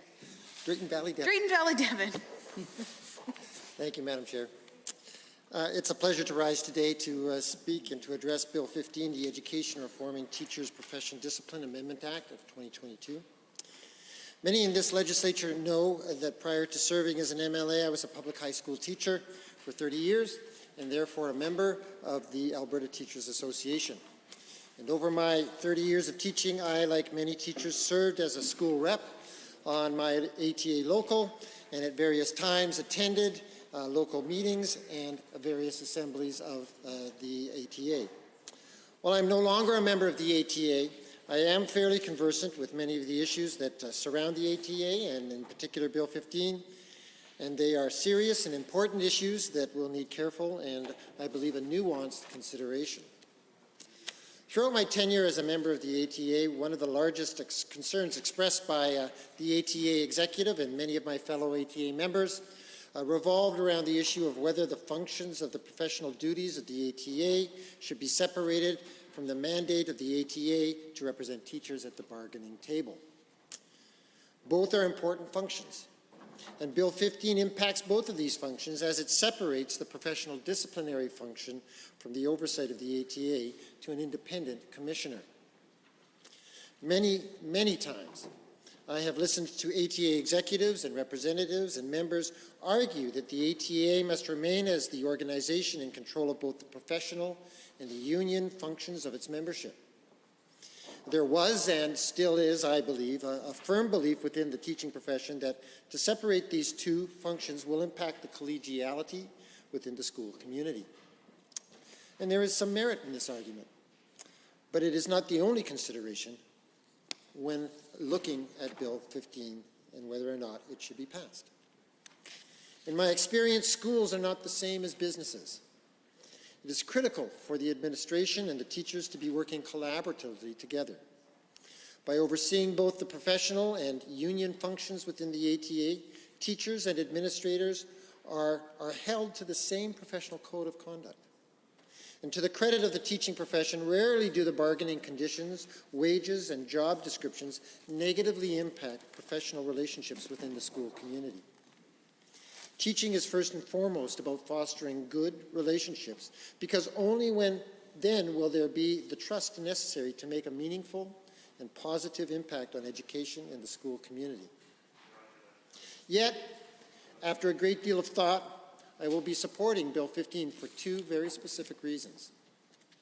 One, because there appears to be a significant problem with the discipline process as it now stands. And secondly, because I believe that Bill 15 will bring forward benefits to teachers, students, and our system of education. I want to start by addressing what Bill 15 actually does and what it actually changes. When addressing the professional side of education, it must be understood that the teaching profession has not been organized like other professions. In fact, every profession organizes itself and its discipline process in unique and different ways. Doctors organize, set professional standards, and discipline its membership differently than do lawyers or engineers or nurses or teachers. In the case of teachers, there have always been multiple players working cooperatively within the profession, impacting professional credentialing, setting of professional standards, and the discipline of teachers. Presently in Alberta, there is a role for the Minister of Education, for the Registrar, and for the ATA to play within the profession, and this has made the profession different from many of the other professions in how they set and address credentialing, professional standards, and discipline. Bill 15 is going to significantly change how the discipline process will function in the province of Alberta. Bill 15 will change how the government and the teaching profession address the competence of teachers and the professional conduct of teachers. Bill 15 will create a new office to help address the issues of teacher and teacher leader professional conduct and teacher leader competence. Alberta has a long history of independent commissioners, like the Privacy Commissioner or the Ethics Commissioner. And Bill 15 will create a new Alberta Teaching Profession Commissioner to oversee the discipline process and, for the most part, supplanting the role the ATA played in that discipline process. Bill 15 will allow the Minister of Education to appoint a panel to address professional conduct and competency, and this panel can appoint a hearing committee and an appeal committee within the discipline process. Under Bill 15, any person may make a complaint in writing to the registrar, and the registrar may refer the matter to the commissioner for investigation. A hearing panel can be formed to adjudicate the complaint, as long as the issue of professional competence occurred within 2 years of lodging the complaint.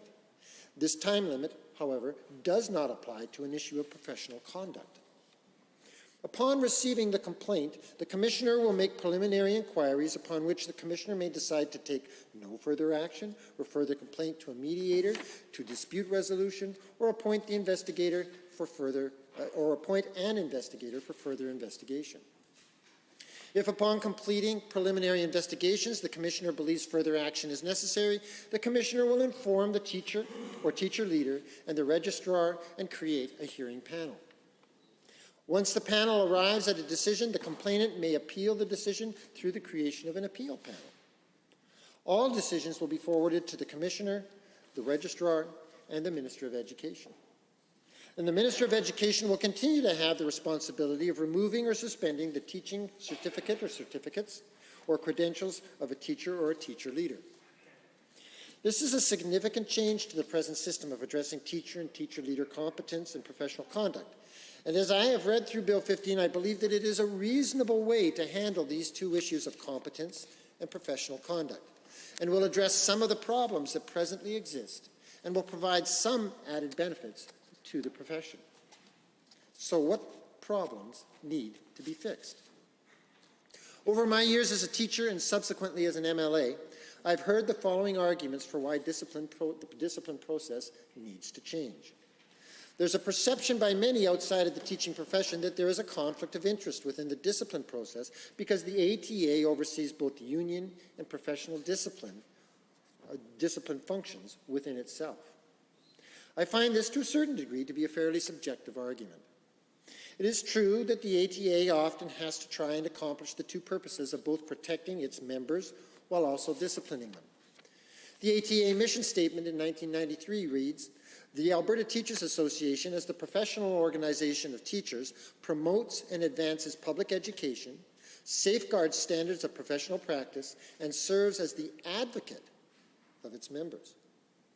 The Teaching Profession Act, Objectives of the Alberta Teaching Association, states that to improve the teaching profession, F, by advising and assisting, protecting, and disciplining members in the discharge of their professional duties and relationships, protecting and disciplining. In both cases, we see the ATA, like a good parent, has the responsibility of advocating for its members while at the same time protecting the professional practice of the profession through its disciplinary practice. And while I will not go into case studies there are times when complaints have come forward to the minister or to the registrar that appear to highlight the problem of a conflict of interest. While anecdotal and I believe relatively rare, these cases speak to the times when an investigation into a complaint has done a disservice to the student or to a family, when the teacher is protected rather than moving forward through the discipline process. Even more rarely do we see problems occur at the hearing level of the discipline process, but they have occurred. I do believe that the Michael Gregory case speaks to a problem within the system. In this case, it was not a breakdown at the investigatory phase of the discipline process, but at the hearing phase. Upon being found guilty of unprofessional conduct due to the sexual abuse of many students, and rightfully having his teaching certificate suspended, the ATA did not in turn pass on to the police this criminal abuse. Now, it must be noted that neither did the registrar, nor did the Minister of Education of the day. As shocking as this is, I am very disturbed that the present leadership of the ATA, which oversees the present discipline process, believes that it is not required, that they are not required to report to the police a finding by the ATA disciplinary body that a member has been suspended due to what is clearly a criminal offense involving children. This speaks to a breakdown of the process, and it is my opinion that the ATA position to not report is clearly not in the best interest of either students or parents or the teachers within the profession. Bill 15 will address this with a duty to report findings to the minister and to the registrar.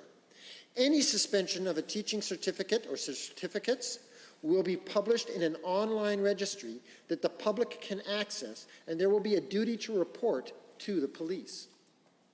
This duty to report unprofessional conduct, especially of a criminal nature, is clearly in the best interests of the students, the parents, and the profession in its entirety, and in its entirety has my complete support. The disciplinary process also addresses teacher and teacher leader competence, not just unprofessional conduct. And there appears to be problems with how the profession addresses this under the present system. Over my 30 years as a teacher, the vast majority of the teachers I interacted with were hardworking and highly professional. The children I taught were always individuals who brought both strengths and weaknesses in learning into my classroom. It was my job to assess where those students were at, and to try through a wide range of pedagogical methods to help each student to engage with the curriculum, assimilate the skills and knowledge, and to interact with that knowledge and to bring about a higher understanding of the material under study. The standard for doing this was never perfection. I was not a perfect teacher, and neither did I teach perfect students, or have perfect parents, or perfect administrators to support both myself and the students. At the same time, the profession must be prepared to address those very few teachers who over time do not meet the teacher qualification standards and are therefore not professionally competent. There are over 40,000 teachers in the province of Alberta. Yet under the present system, over the past 10 years, there has not been a single hearing of teacher or for teacher incompetence. This should be concerning. Admittedly, our post-secondary system of education prepares our education graduates, and they do an amazing job. We prepare some of the best educators in the world to teach within our schools in Alberta. But there are also teachers who struggle, and we seem to have a problem identifying them and then addressing the issue of teacher competence when it arises.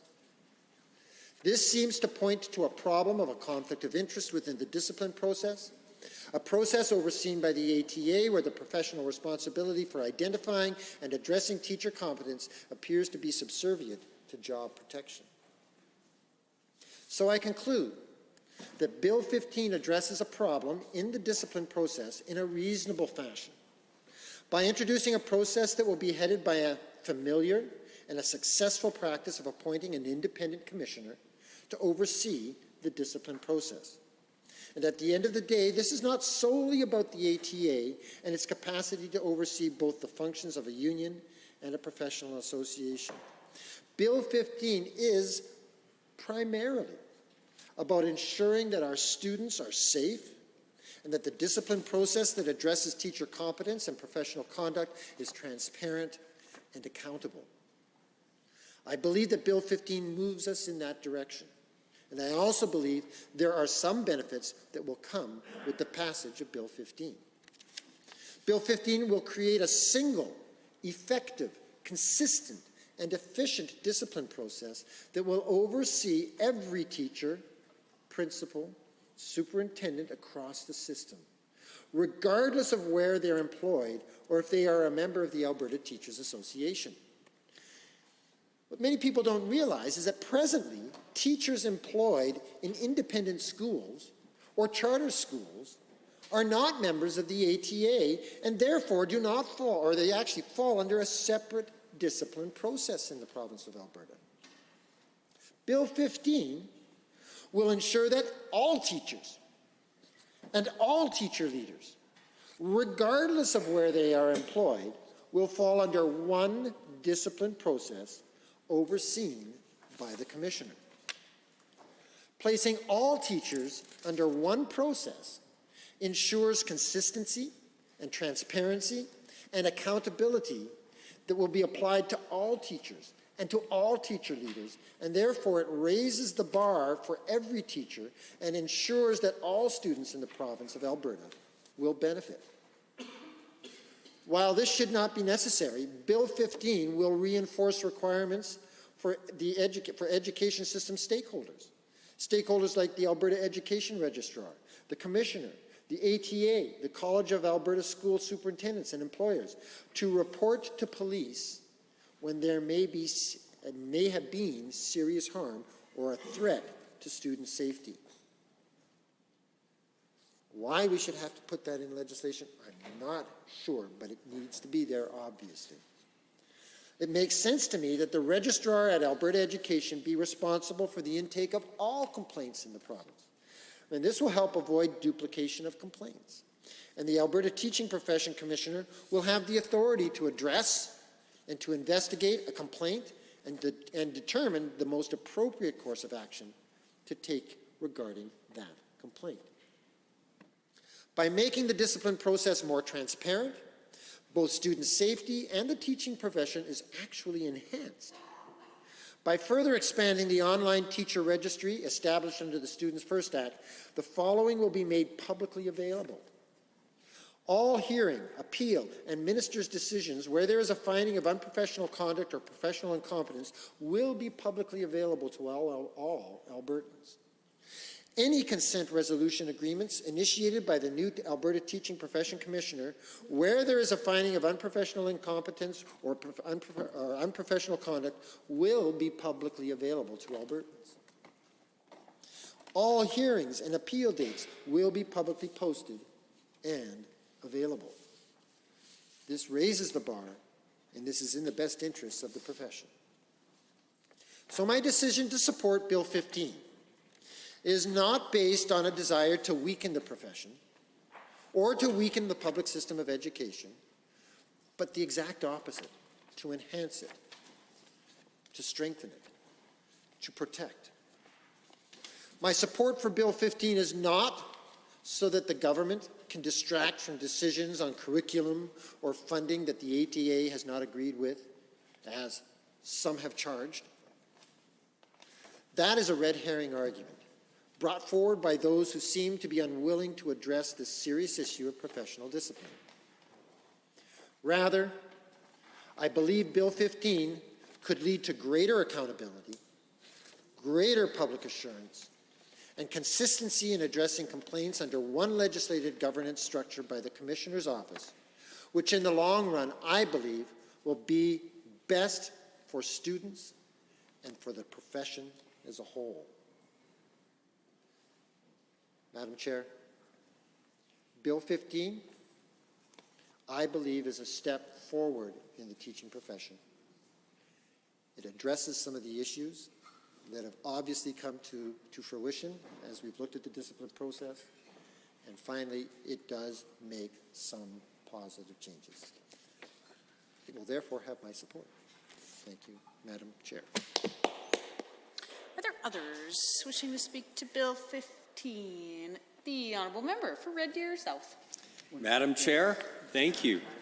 I would like to stand in support of Bill 15, the Education Amendment Act. Madam Chair, I want to share an experience with the legislature. Shortly after my election as the MLA for Red Deer South, Central Alberta representatives of the Alberta Teachers Association asked to meet with me. I said yes. In the course of our meeting, I asked the ATA union 2 questions. First, I asked them what the ATA union could do better to serve children, who are the heart of our education system, not the ATA union. Second, I asked the union how many teachers last year were let go for incompetence. The ATA union said they would get back to me with answers to those questions. Madam Chair, I never heard back from them again. But Madam Chair, since that time, I have learned the answer to one of those questions. As mentioned, there are over 45,000 teachers under the ATA union. Yet over the past 10 years, with the ATA union in charge, there was not a single hearing for teacher incompetence.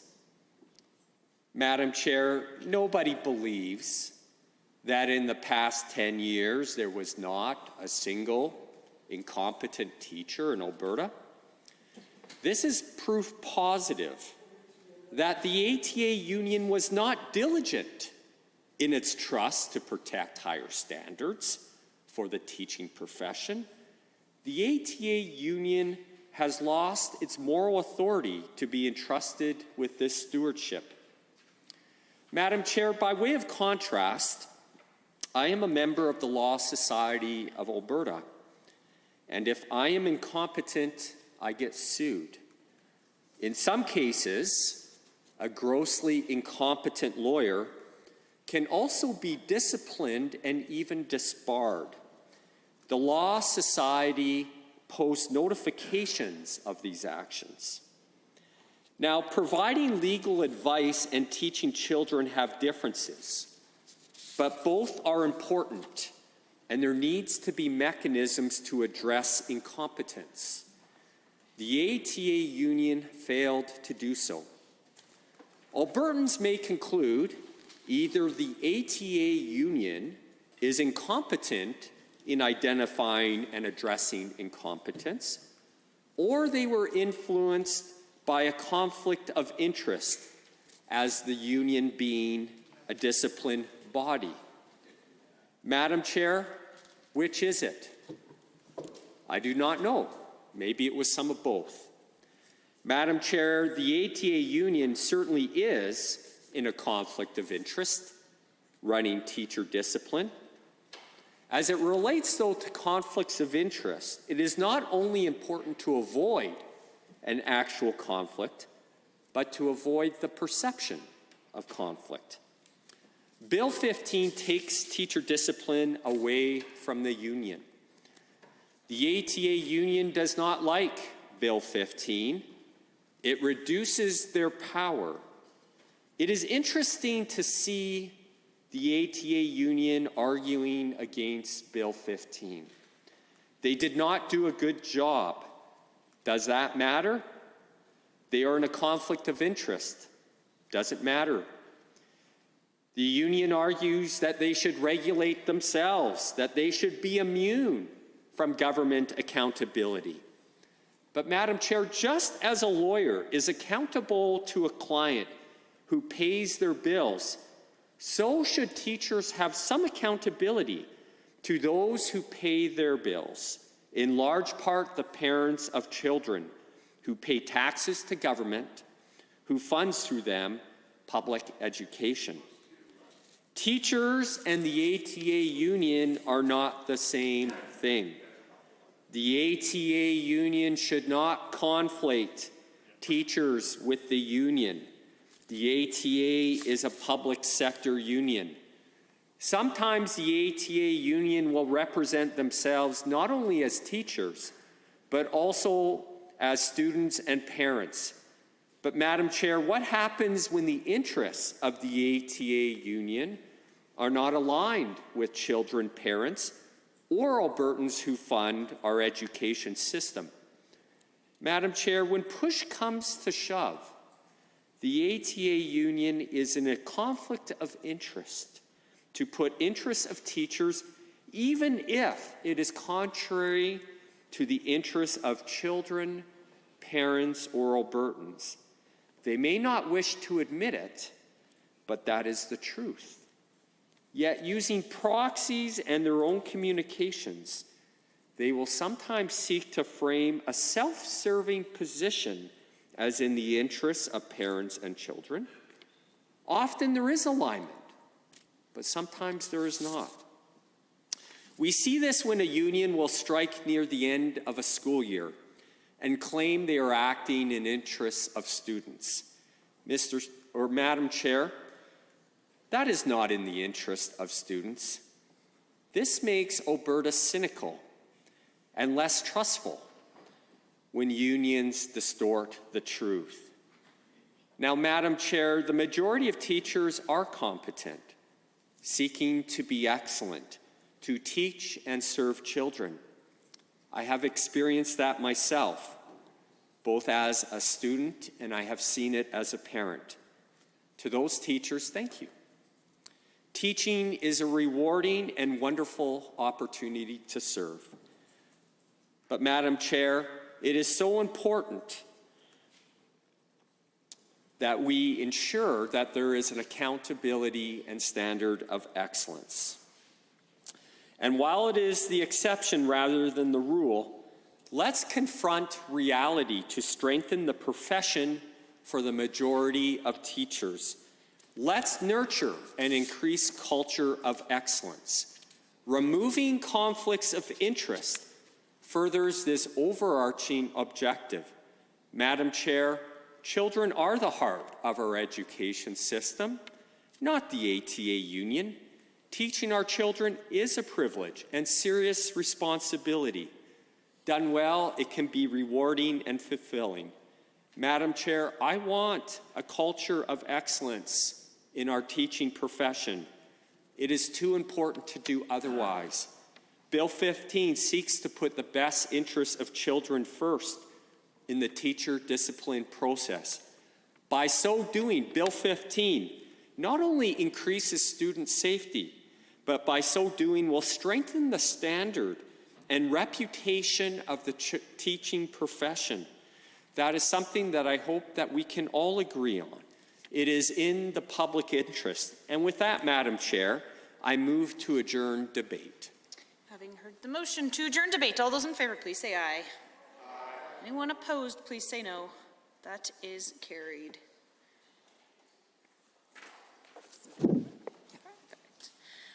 Members, we are now on Bill 16 in Committee of the Whole, the Insurance Amendment Act 2022. Are there speakers to the bill? The Honourable Member for Edmonton West Henday.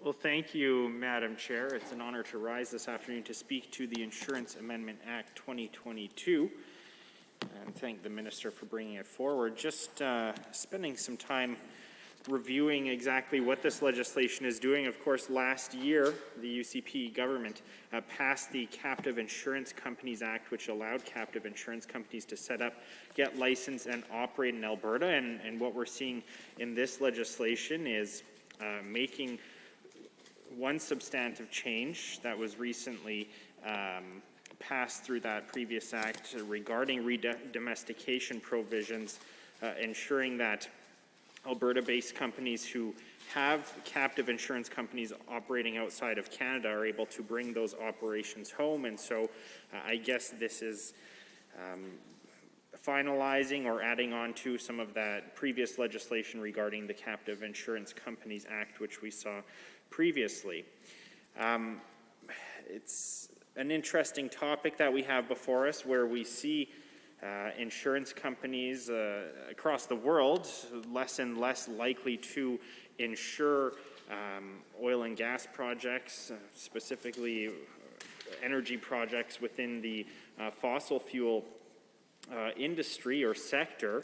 And so we find ourselves in a position where we need to look within our own jurisdiction and our own regulatory opportunities to provide that insurance. And I think that it's a reasonable ask to try and bring some of that insurance back in-house or offered by organizations within the province when it comes to insuring our own liabilities. But it's also important, I think, to reflect on how or why exactly we have come to this point in the first place. And obviously there is many external pressures, one being that the returns for these insurance companies are increasingly being affected by things like extreme weather events and climate change concerns, both what the environment is doing to projects and what that is costing these companies and these energy companies, as well as the insurers of those projects, but also, I would say, external pressures around people's perspective on these types of projects as well. And that's not just, regular people across North America or across the world, but also how investors are looking at these projects as well.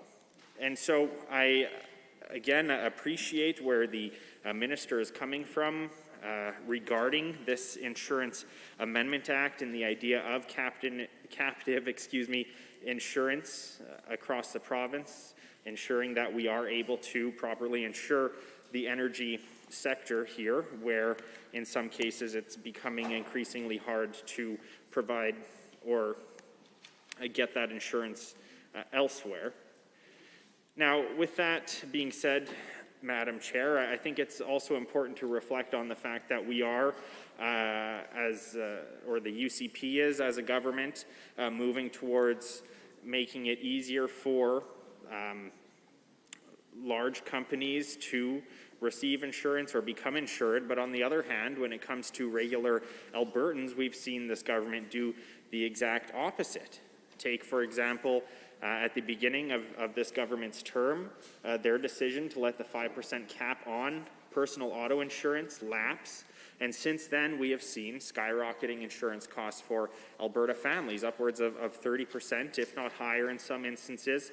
And again, as we see these inflationary pressures, and as we see so many Albertans struggling to have to make decisions between keeping their lights on or putting food on their table, unfortunately, this government has done nothing to support them. And we continue on those calls. I believe just recently we called for a further cap on personal auto insurance to the point of calling for a 0% increase over the next year, recognizing that so many Albertans are still struggling with the ongoing pandemic and the increasing costs that they're seeing across this province because of decisions that the UCP has made. And so again, I think it's an important contrast, Madam Chair,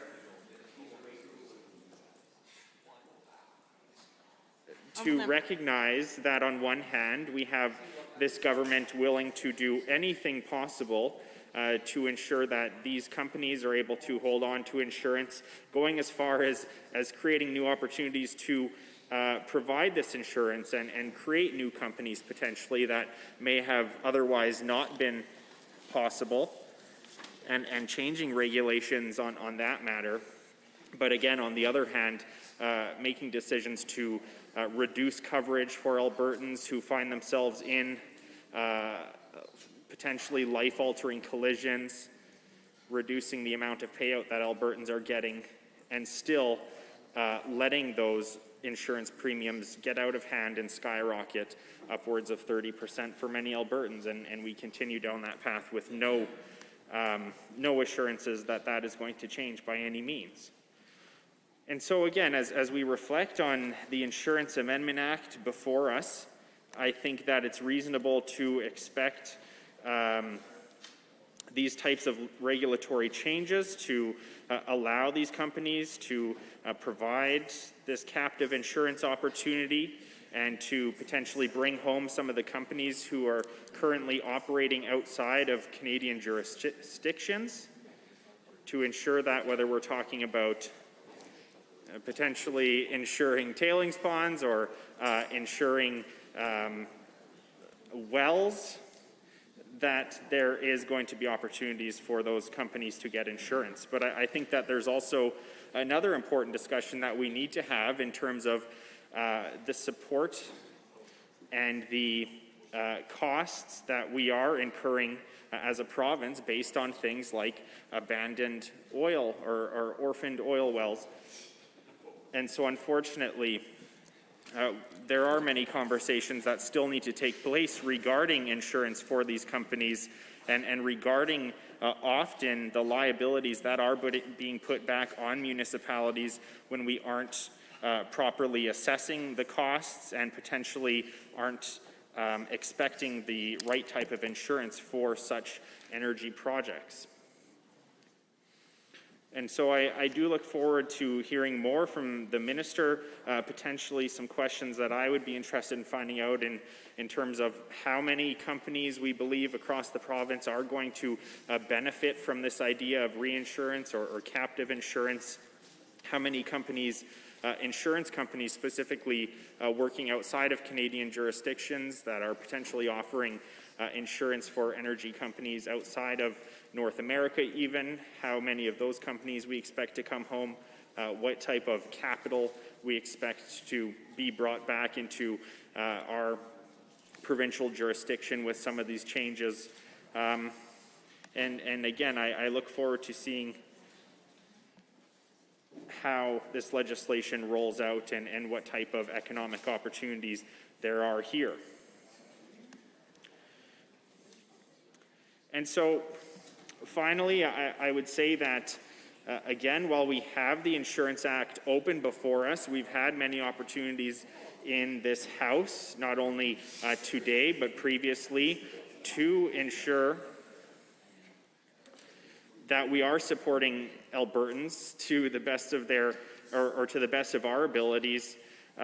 Why we are seeing decisions like this made, but on the other hand, leaving consumers, specifically around personal auto insurance, we are leaving those people behind because we do have real opportunity here. While these changes that we see before us to support, in many cases, medium-sized and large energy companies, I think it's an important move. But I think it's just as important to ensure that the Albertans who are depending on us to get their kids to school in the morning, get themselves to work, so that they can put food on the table and keep the lights on in their house. I think we have a responsibility to them as well to do everything we can in this House to support them with their household budgets, and in this instance, the skyrocketing rate of premium increases that we are seeing under this UCP government. And so with that, Madam Chair, I will take my seat, but I appreciate the opportunity to speak to this legislation. I think that it's a reasonable request of the minister. I think that there is likely to be more questions as we see this industry start to take place here in the province, and at that point we will continue this conversation. Thank you. Honourable members, just a reminder that Committee of the Whole is certainly a more casual and lenient time of debate and light conversation. There still needs to be the opportunity for members to be heard despite the activities you have going on. So just a reminder that the lounge is available for all that wish to have louder chats in the chamber. At this time, I am seeking speakers to Bill 16. The Honourable Member for Edmonton, Beverly, Clairview. Thank you very much, Madam Chair. It's my pleasure to rise and speak to Bill 16, the Insurance Amendment Act. I'm happy to see that so many members of the Chamber are in jovial moods as we debate this piece of legislation. Well, most members, anyway. No, with that I jest as I'm looking at members smiling back. And so happy to talk to this bill.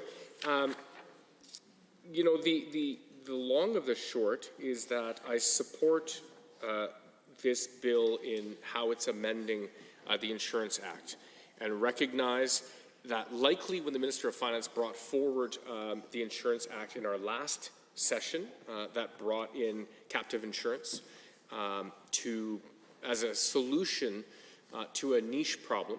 I respect the fact that you know, it's easy sometimes for even government to miss some nuances.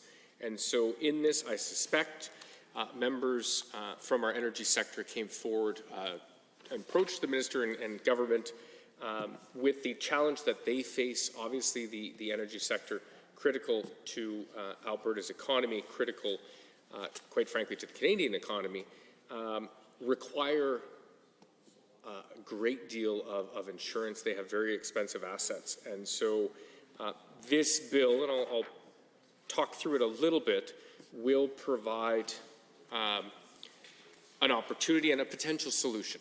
I mean, it'll be interesting to see what companies do with the changes in this bill. And then, Madam Chair, in my time, I will circle back to the fact that here we have an amendment to a bill that was done last year, and I'm not criticizing the government or anyone for doing that. That happened under our term as well, where bills had to be reopened. But the disappointment I have in the bill in its current form, Madam Chair, is that we've missed an opportunity to provide relief for drivers. And so we know that drivers are have experienced significant jumps in their premiums, myself included, over the past couple of years. You know, it's an interesting discourse in that under our government, we put in a rate cap of 5%, which, you know, it's nothing to sneeze at, Madam Chair. I mean, the fact that companies could increase the fees by 5% per year, for most years, that's outpaces inflation. Again, we're at a period in our time where we're seeing record high inflation, well, record in the past 30 years. So drivers have seen their costs shoot up, and yet there's been very little relief for drivers. Now, I will admit, Madam Chair, that the insurance cap was not meant to be a permanent long-term solution. It was meant to be an interim solution to work with industry to come up with what would be a reasonable amount for them to charge drivers, and recognizing, quite frankly, Madam Chair, that costs for insurance companies have gone up significantly. And quite frankly, I recently had a conversation with folks in this space, And, you know, although we have, you know, cars are being built with all of these sensors and safety mechanisms that in theory should help reduce the number of accidents that people get into, the challenge is that when you think about how many sensors are in your bumpers, what used to be a small fender bender that could be fixed for a few $100s is now costing thousands and thousands of dollars because of the sensors that are in them. So I say this, Madam Chair, to acknowledge the reality that insurance companies are facing and why rates and costs are going up. But at the same time, we also need to recognize that wages have not gone up concurrently with cost of living, and so Albertans have fewer and fewer dollars at the end of the month. We've heard of a number of stories where Albertans have to choose between, you know, paying their bills and having enough money for groceries, or Albertans are also deferring certain, I won't even call them luxury, but just certain purchases that they have to put off. So in this bill, there was an opportunity to address the challenges that Albertans are facing. So again, providing some kind of relief for drivers. The other thing that's missing, Madam Chair, and then I'll go back to the meat and potatoes of this bill, is that the report, that there is no longer, the government's no longer producing a report that they used to. So the Minister of Finance used to provide or prepare the Superintendents of Insurance annual report every year. That was done for many, many years. I don't have the date of when it started in front of me, Madam Chair, but I know that this was customary for many years, including when we served in government our term to long before. And it was, you know, the fact that the report was produced right before a long weekend on a Thursday beforehand. And I can tell you, Madam Chair, what that does is it makes Albertans question why it's being made public late in the week ahead of a long weekend. Is it trying to be buried? Or what is the reason, if not that? But it definitely raises questions for folks. So here are the different opportunities that were missed in this bill. So legislating that report to be produced and shared with the public would be one thing that we would have liked to have seen in this bill, and the other being relief for drivers. That's missing. But I'll get into some of the changes in this bill. Again, as I mentioned, the one substantive change that is now in this bill, when we talk about the Captive Insurance Companies Act that was passed last year, it creates redomestication provisions, which basically, my understanding, and I have a limited understanding in this, but it basically allows Alberta companies who have a captive insurance company locating outside of the province and internationally, so somewhere in the US or elsewhere, that they can bring them back home here to Alberta without any disruption to the services that it's providing. So again, there are reasons that companies will want to do this. In fact, I have learned, for example, that Suncor has a number of companies that they will now redomesticate back here in Alberta. I think that's great news. We want our companies to be here at home. Obviously, there's additional benefits for the province, such as greater tax revenues from that. But again, it apparently, and I appreciate the conversations that took place between ministry officials and the official opposition, where they indicated that they were pleasantly surprised at the amount of interest companies have in this part of the bill, and how many have indicated that they will be redomesticating. So that's good news, Madam Chair, and I definitely support that. The second thing that this bill is doing is making changes to allow Alberta to license standalone reinsurance companies in Alberta. So again, here, essentially, my understanding of reinsurance is that it's insurance for insurance companies. There is a small number of large global players that do this, that provide this type of insurance. And so here we're ensuring that Alberta's oil and gas companies can have that type of insurance. Obviously, it's critical for them, as I mentioned earlier. So what this may do is, it provides the ability or the opportunity for the energy sector to look at potentially creating a reinsurance company or several companies here at home. It doesn't guarantee it, but it provides that provision, or is an enabling piece of legislation. So, my understanding of this is it's a good faith attempt.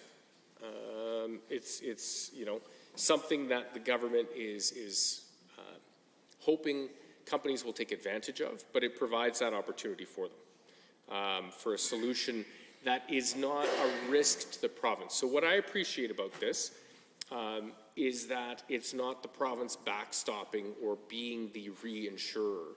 This is about providing the private sector with the ability to do that.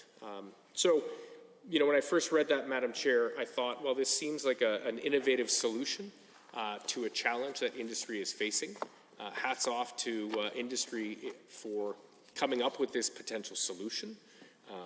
I would imagine it came from industry, but either way, another reason for me to support this bill. The third, Madam Chair, is making it easier for Alberta companies to access unlicensed insurance. Now, companies can only access insurance from unlicensed insurance companies, in other words, insurers that are not licensed in Canada, only in circumstances where there are no domestic insurers that will underwrite a policy for a particular risk. And I appreciate, Madam Chair, that this is going way into the weeds. But I recognize that the challenge with how it's currently structured is if you have an unlicensed insurance company operating in another country, and, for example, they decide that they aren't going to pay out a policy, or say they go under, there's no recourse. And so, again, if we're talking about our energy sector companies, these are companies that have assets in the billions. And so if there is a major disruption or need for them to call in their policy, they may not be able to. And that is an incredible risk that they shouldn't have to bear. So,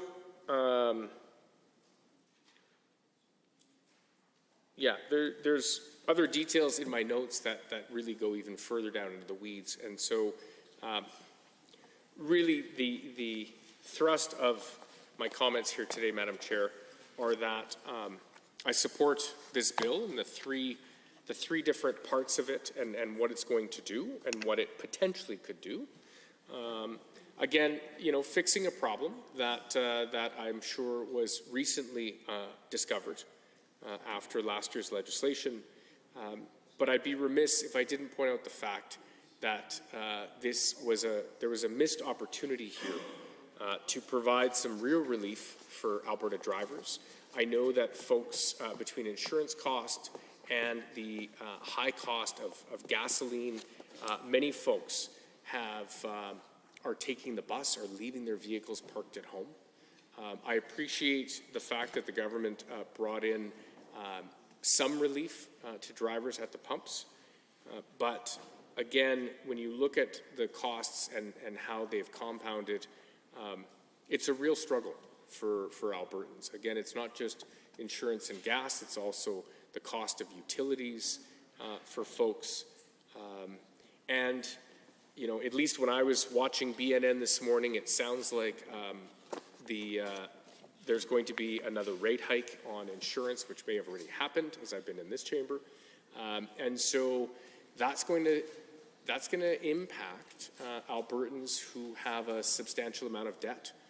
That's going to impact mortgage rates. That's going to impact credit or lines of credit. And so, again, I appreciate the fact that the lenders are looking at trying to get a grip on the rising pace of inflation, yet at the same time, that's going to have a very real effect on individual Albertans and Alberta families.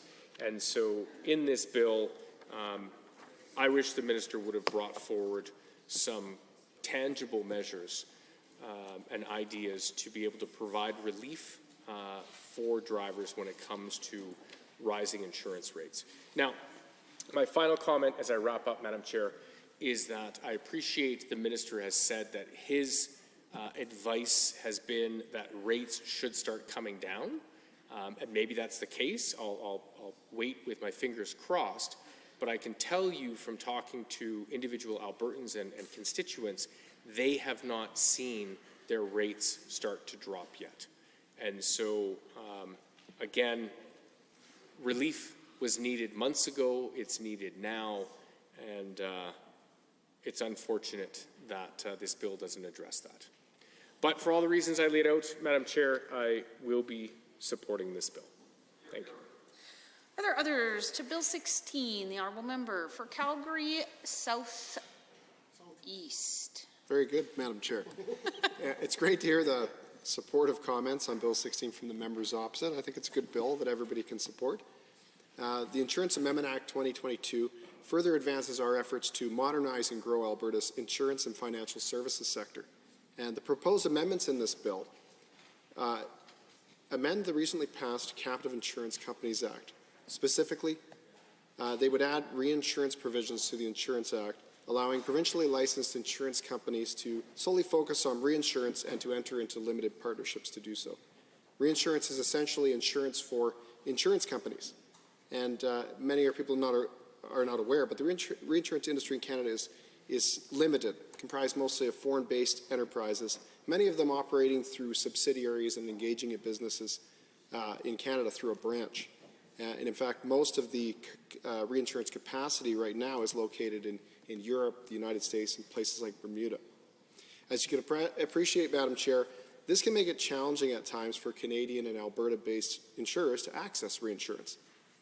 It's important that we do everything we can to attract additional insurance capacity to Alberta and to diversify insurance offerings. Diversifying Alberta's insurance sector will have both short-term and long-term benefits for the province's economy, our businesses, and Albertans broadly. This bill also proposes new redomestication provisions for the recently passed Captive Insurance Companies Act to specifically address the relocation of foreign captives to Alberta. The new provisions will help companies understand how they should bring their foreign captives to Alberta. And lastly, Bill 16 makes a number of administrative amendments to the Insurance Act, which should help to ensure clear and efficient regulatory framework for the conduct of insurance businesses in the province. Again, I'm pleased to hear that the members opposite support this bill. It's a good bill and another step forward, and I encourage all members to vote in support of it. Thank you. Any other members to the bill? The honourable member for Calgary-Boular-McCall.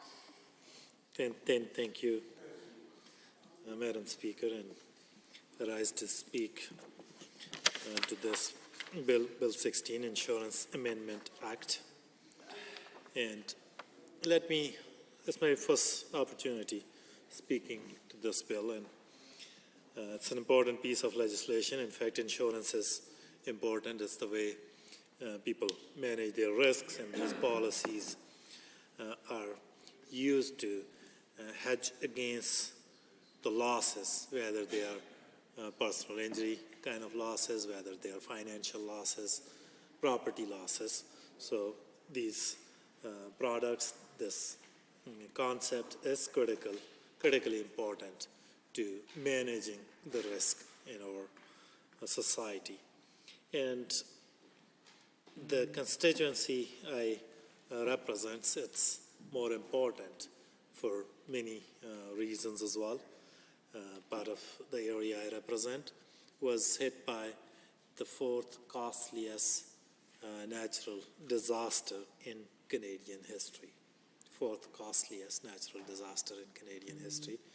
And I do live in my riding as well, and personally was impacted by that. And I also saw the destruction that hailstorm leveled across my constituency, across northeast Calgary.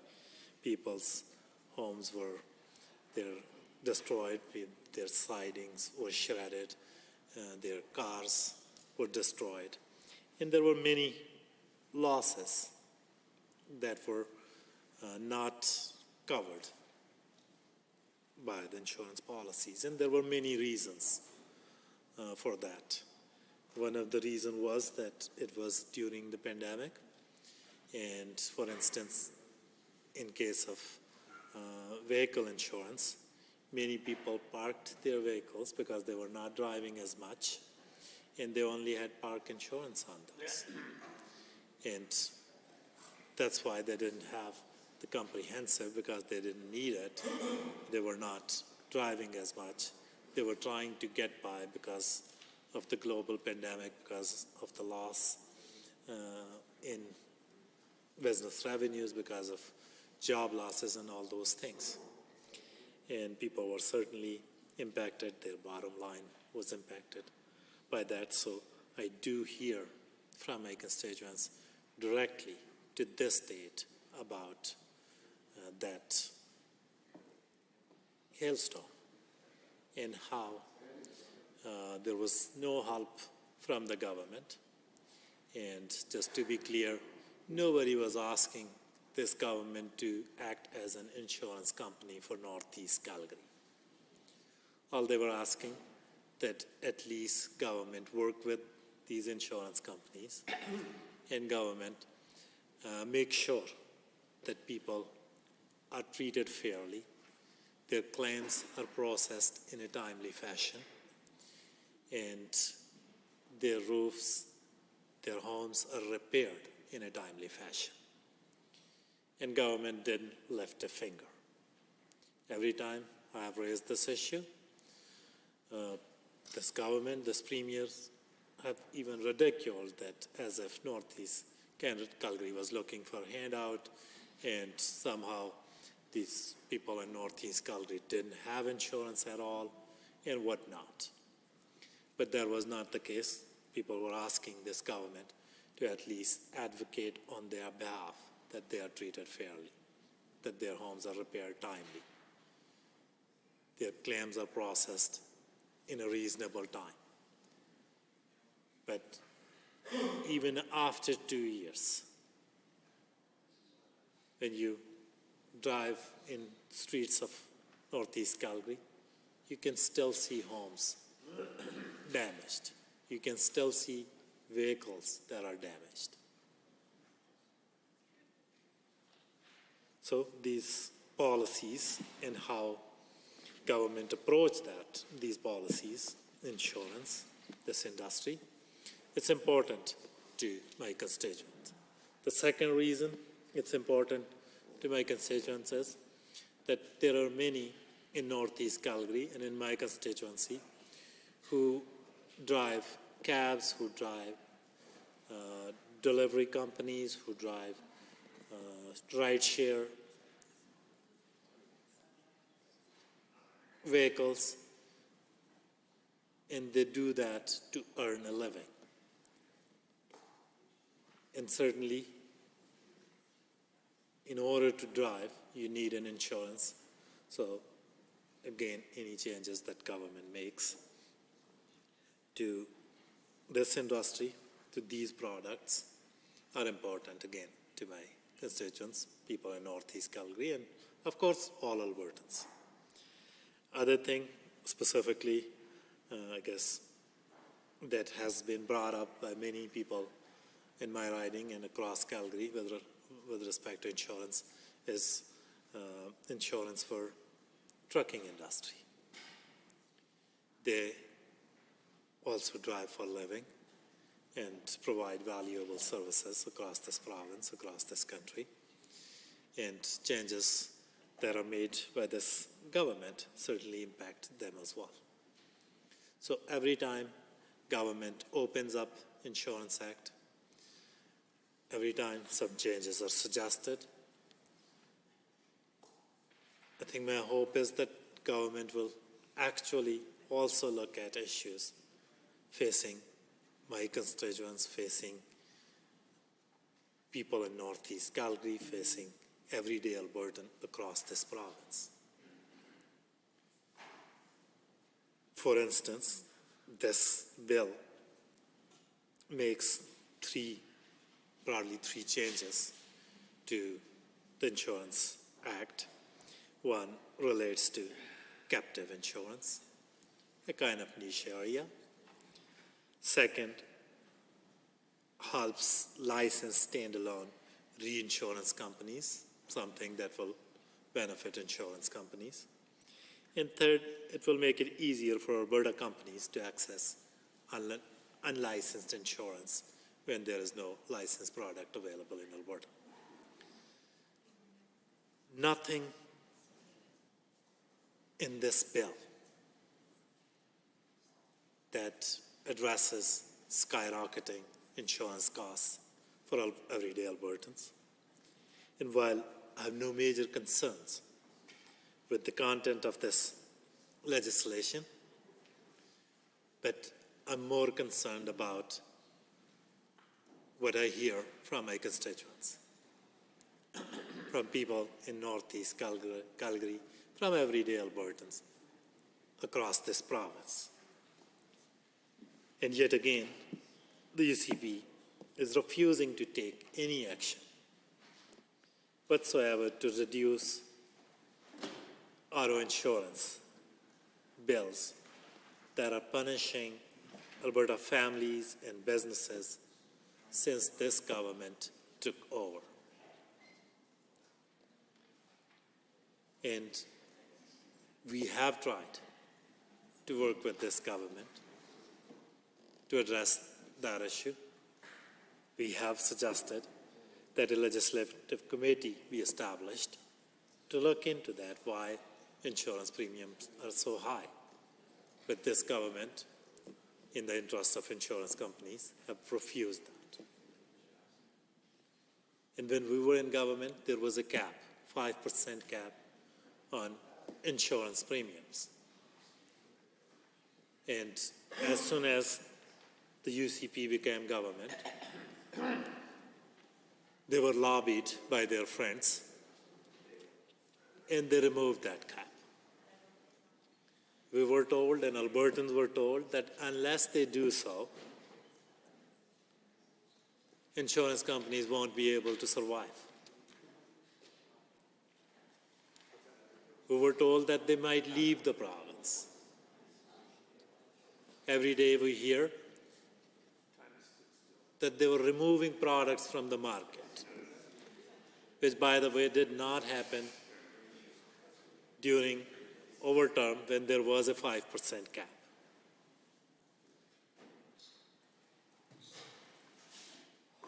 And we knew that's not true.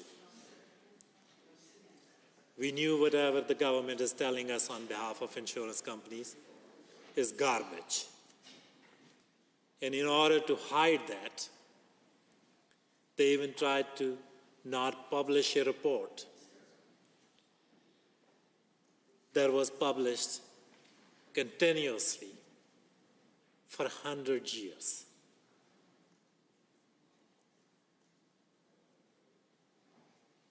They just decided not to publish that so that people of Alberta would not know what they were telling Albertans to believe, that insurance companies are broke and we all need to chip in to help them out. And finally, when under pressure, they were made to publish that report, they released it quietly on a Thursday, and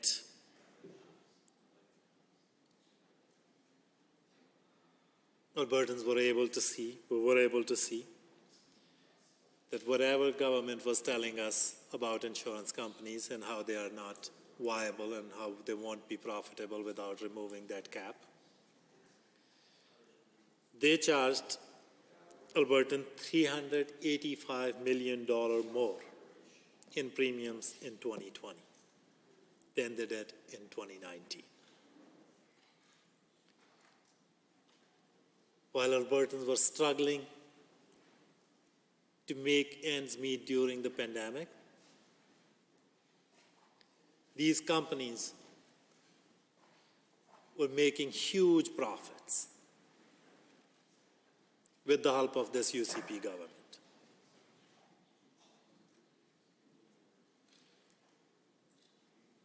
They collected more money at a time from Albertans when they were able to afford it least.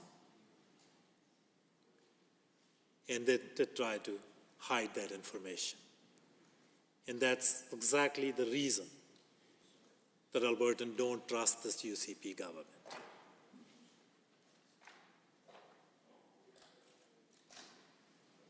First, they were telling things that were not true. Then they were hiding the report that Alberta has published for 100 plus years. And when the report came out, it was written in black and white that insurance companies were not broke. They charged Albertan more at a time when they were not able to afford it. And they have raised auto insurance, for instance, anywhere from 20 to 30%.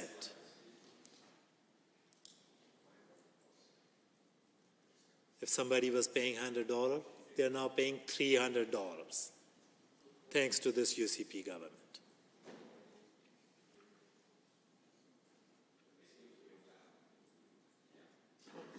And still, when UCP opens up insurance bill, they turned a blind eye to the real issues facing Albertans across this province that we hear every single day. And Madam Speaker, we do know that the government hears the same as well. Because we are sometimes CC'd on those emails. But what government does, it ignores those Albertans. It doesn't listen to those concerns.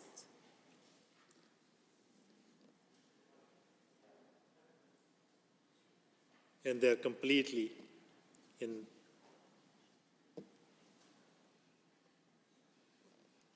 they're just listening to what their lobbyist friends in insurance industry tell them.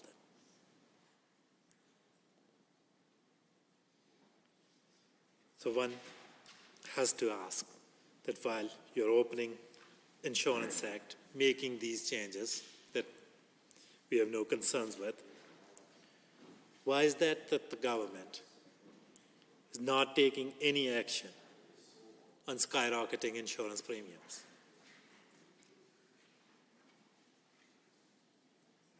I don't think that answer is enough, that government tries to give to Albertans, that there are 5-6 companies who have asked for rate reduction. Guess what? They increased the rate by 30%. Now they are asking for a rate reduction of 1% or 2%, 1.5%. That's not enough. So why is that the government is not willing to do anything or willing to take any action to address those skyrocketing insurance premiums? And since government works very closely with the insurance industry, they have close friends, premier former staff, who are on insurance lobbyist team. Is there any rough idea how many more millions or billions Albertans have to chip in to make this insurance industry viable? Any rough estimate will help. And I urge government members to share that information if they have that available. If not, government should ask their friends in that industry that how much more Albertans need to pay.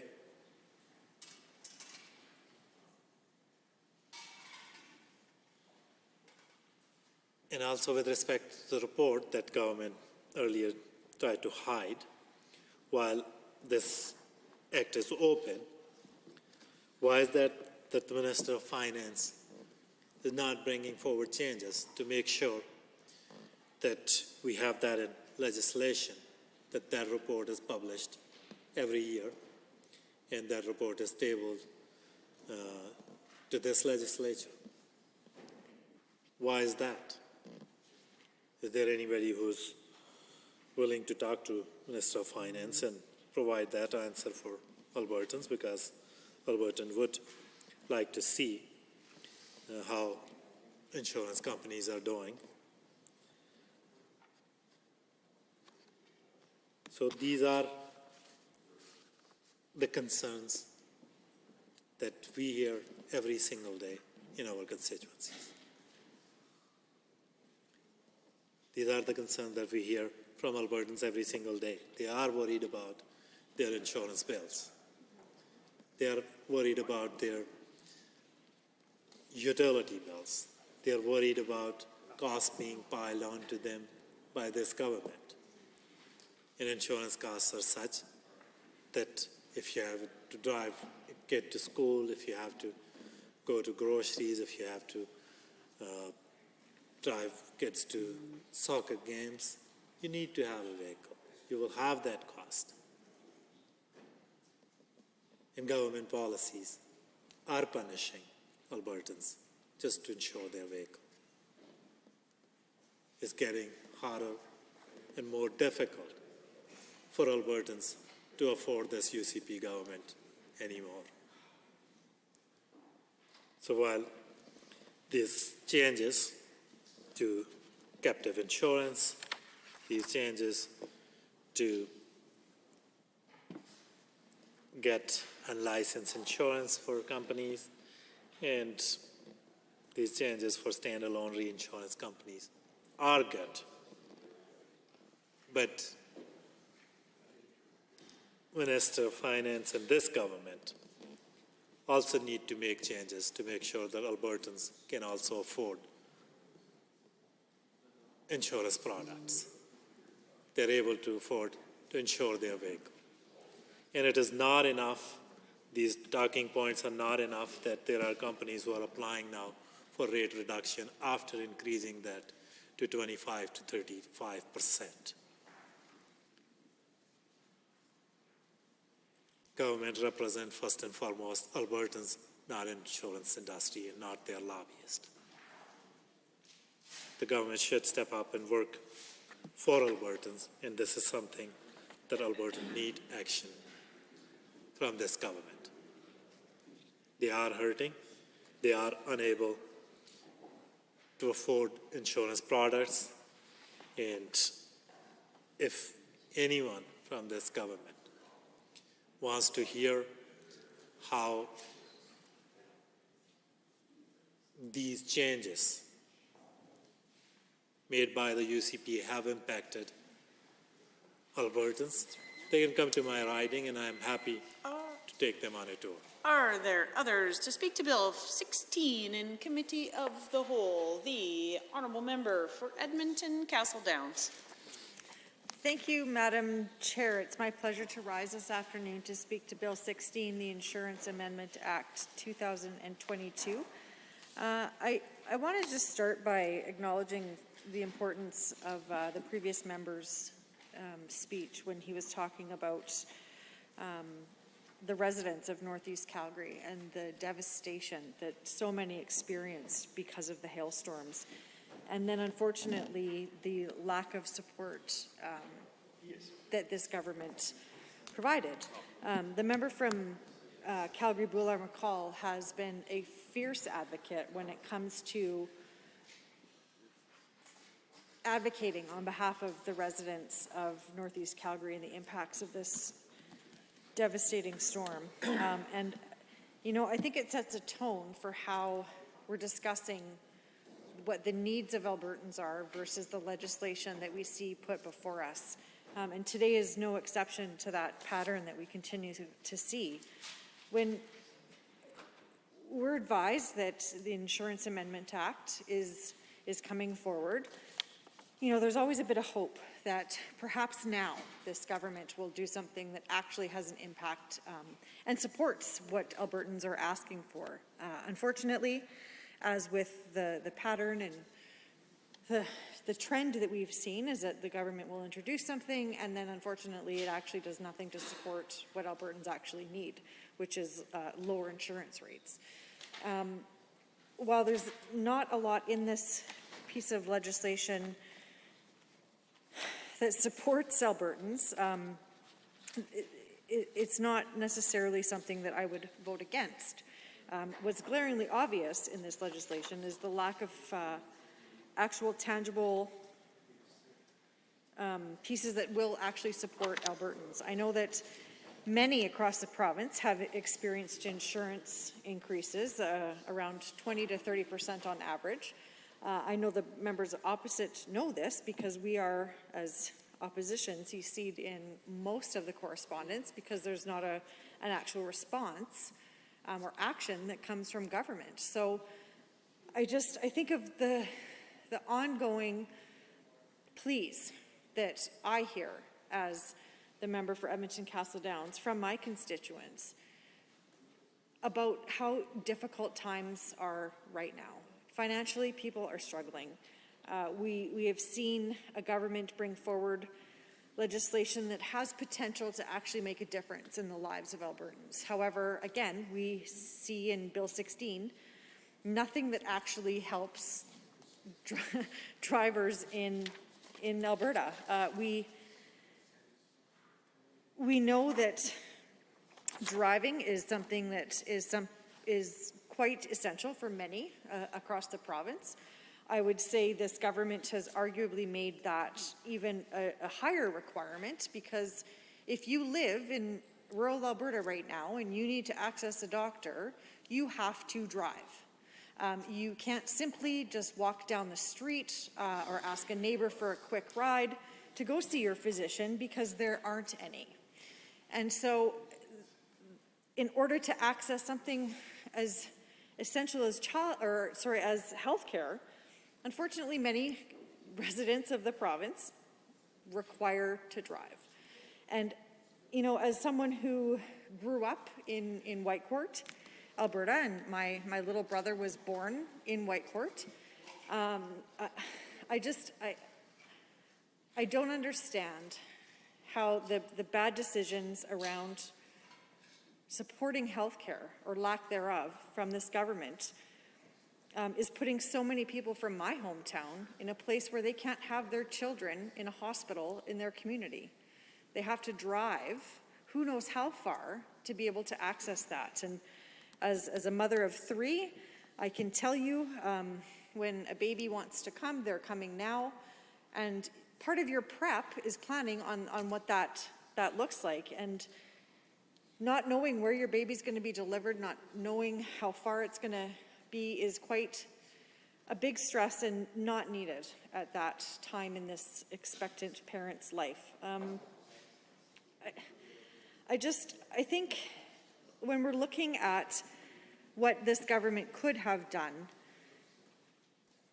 we've seen a history of what they have done. So I would like to just take a walk down memory lane when it comes to insurance and what this government has done.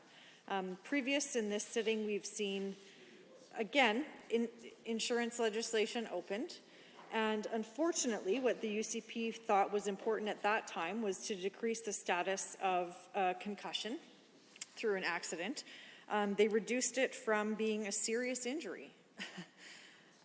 I don't understand how something as serious as concussion, something that we know there's so much research that has gone into the impacts of concussions and the extreme seriousness of that injury with potential lifelong impacts, how that was determined by this government to not be serious. When we had the legislation open under insurance previously with this government, another thing that they did was reduce the amount of physicians that were able to actually talk to an accident claim. So, having been in conversations with people that have been in accidents, unfortunately, there's potentially several physicians that need to weigh in on the insurance and the outcome of this patient or this individual that experienced an accident. You could have mental health, you could have surgeons regarding any of your bones, you could have brain injury. There's so many things that happen.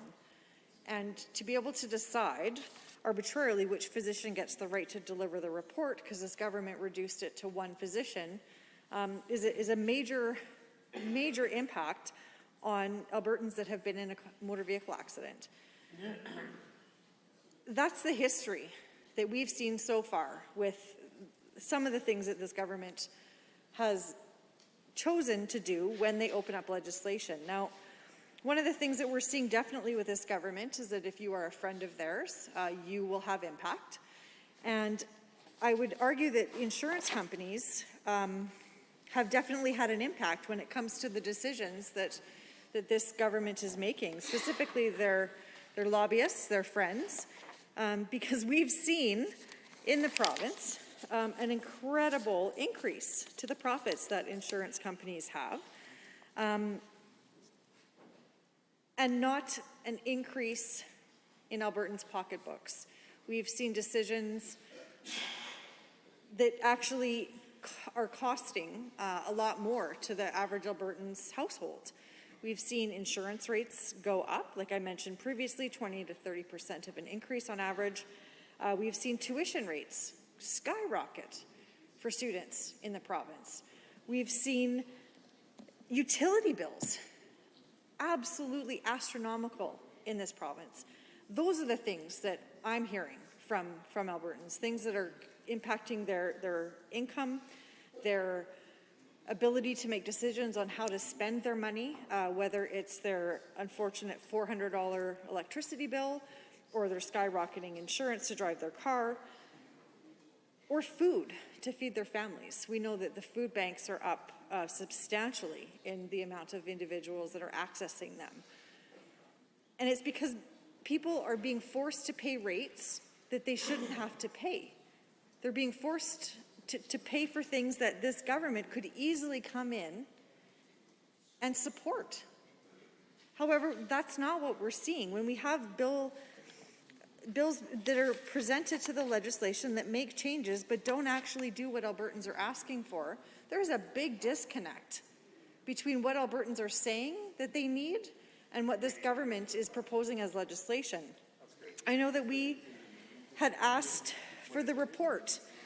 It is something that has been done in the province of Alberta by the finance minister for over 100 years. And unfortunately, it took pressure from Albertans for them to produce this report. And so they did reluctantly, and they put it out on a Thursday before a 4-day long weekend, Madam Chair. Now, when you hear that, you know it's not going to be good news. You know that Albertans are not going to be benefiting from the details of that report. And so I wonder why the favor is with highly profitable insurance companies as opposed to Albertans that are paying for insurance. I have 2 young drivers in my family, and the cost for their insurance is absolutely ridiculous for what they're being asked to pay for insurance. Now, I understand that as young drivers, their insurance is naturally higher. One of my children is a male, and so therefore I know that it's higher. But then when you put in the cost of a 20 to 30% increase,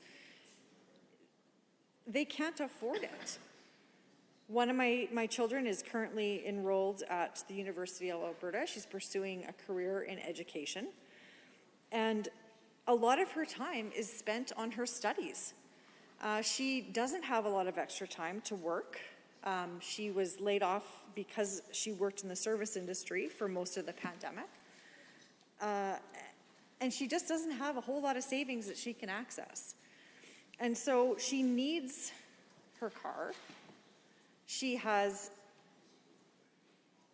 the capacity to pay the insurance. But there's a lot of struggles that are impacting there. When you look at the cost of her tuition, when you look at her lack of access to employment over the pandemic, she's in a position where she's literally living paycheck to paycheck. And I can tell you, Madam Chair, that she's not alone. There's so many young people in this province that are currently deciding whether or not they can afford post-secondary.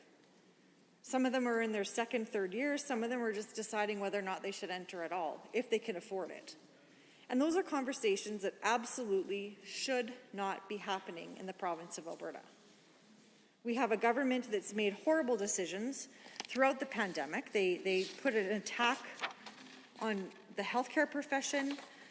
We've watched decisions be made that did not reduce skyrocketing utility bills, and now we have this piece of legislation before us that really could have made an impact. Bill 16 could have been an opportunity for this government to show that they have actually heard Albertans talking about what their needs are.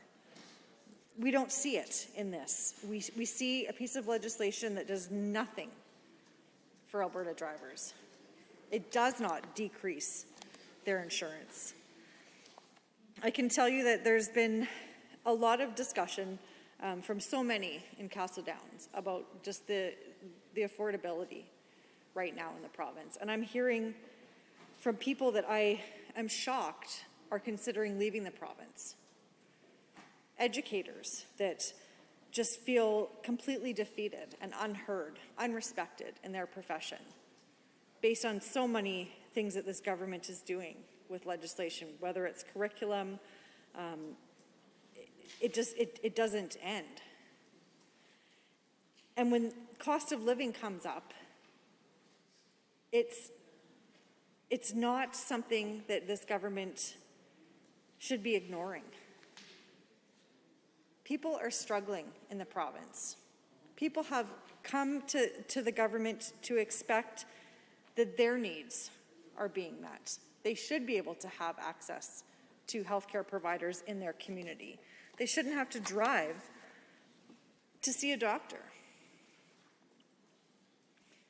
These are things that we know they're asking for, yet this government isn't doing anything. They propose a piece of legislation like the Insurance Amendment Act and do nothing to actually support Alberta drivers. It's really concerning when over and over and over we're watching pieces of legislation that has potential to actually make a difference do nothing of the sort.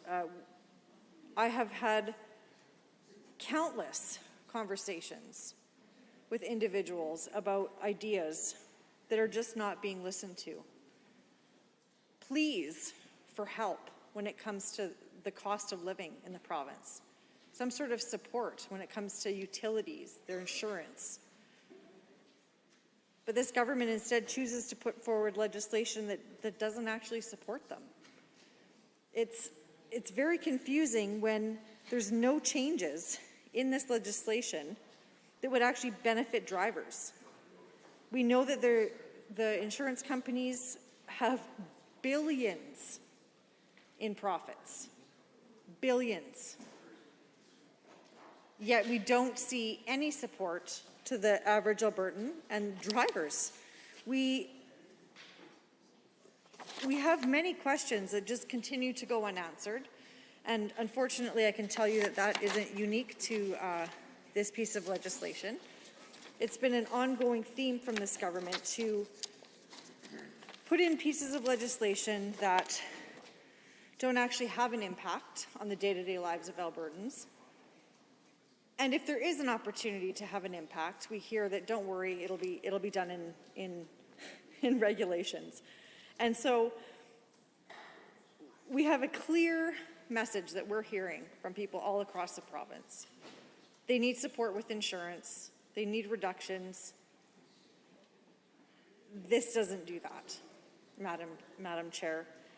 And I question why would you take an opportunity to open the legislation, to create an Insurance Amendment Act, and then not actually doing what Albertans are asking for? It's a question that continues to go unanswered. It's something that we've watched over and over, where they favor their friends in decision making, and we watch them make pieces of legislation that keeps their friends and insiders happy, yet it doesn't actually support Albertans.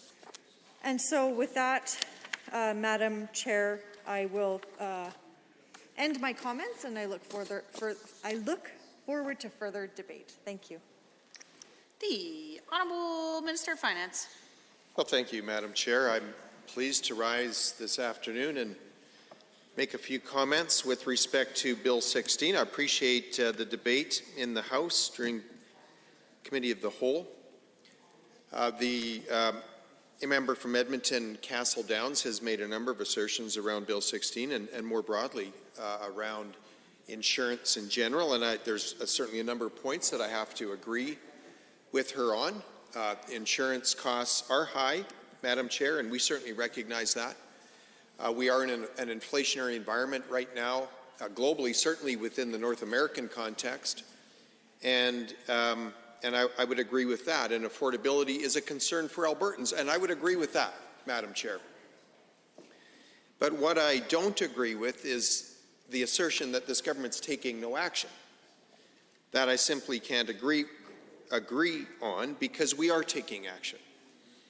Again, we're certainly taking action through Bill 16. I'll talk about some of those details, but Madam Chair, I do want to again just respond to the member of Edmonton Castle Downs around utilities. We are taking action with utilities. We are providing an electricity rebate, Madam Chair, and that's a tangible, measurable affordability piece that will provide relief to every Alberta household.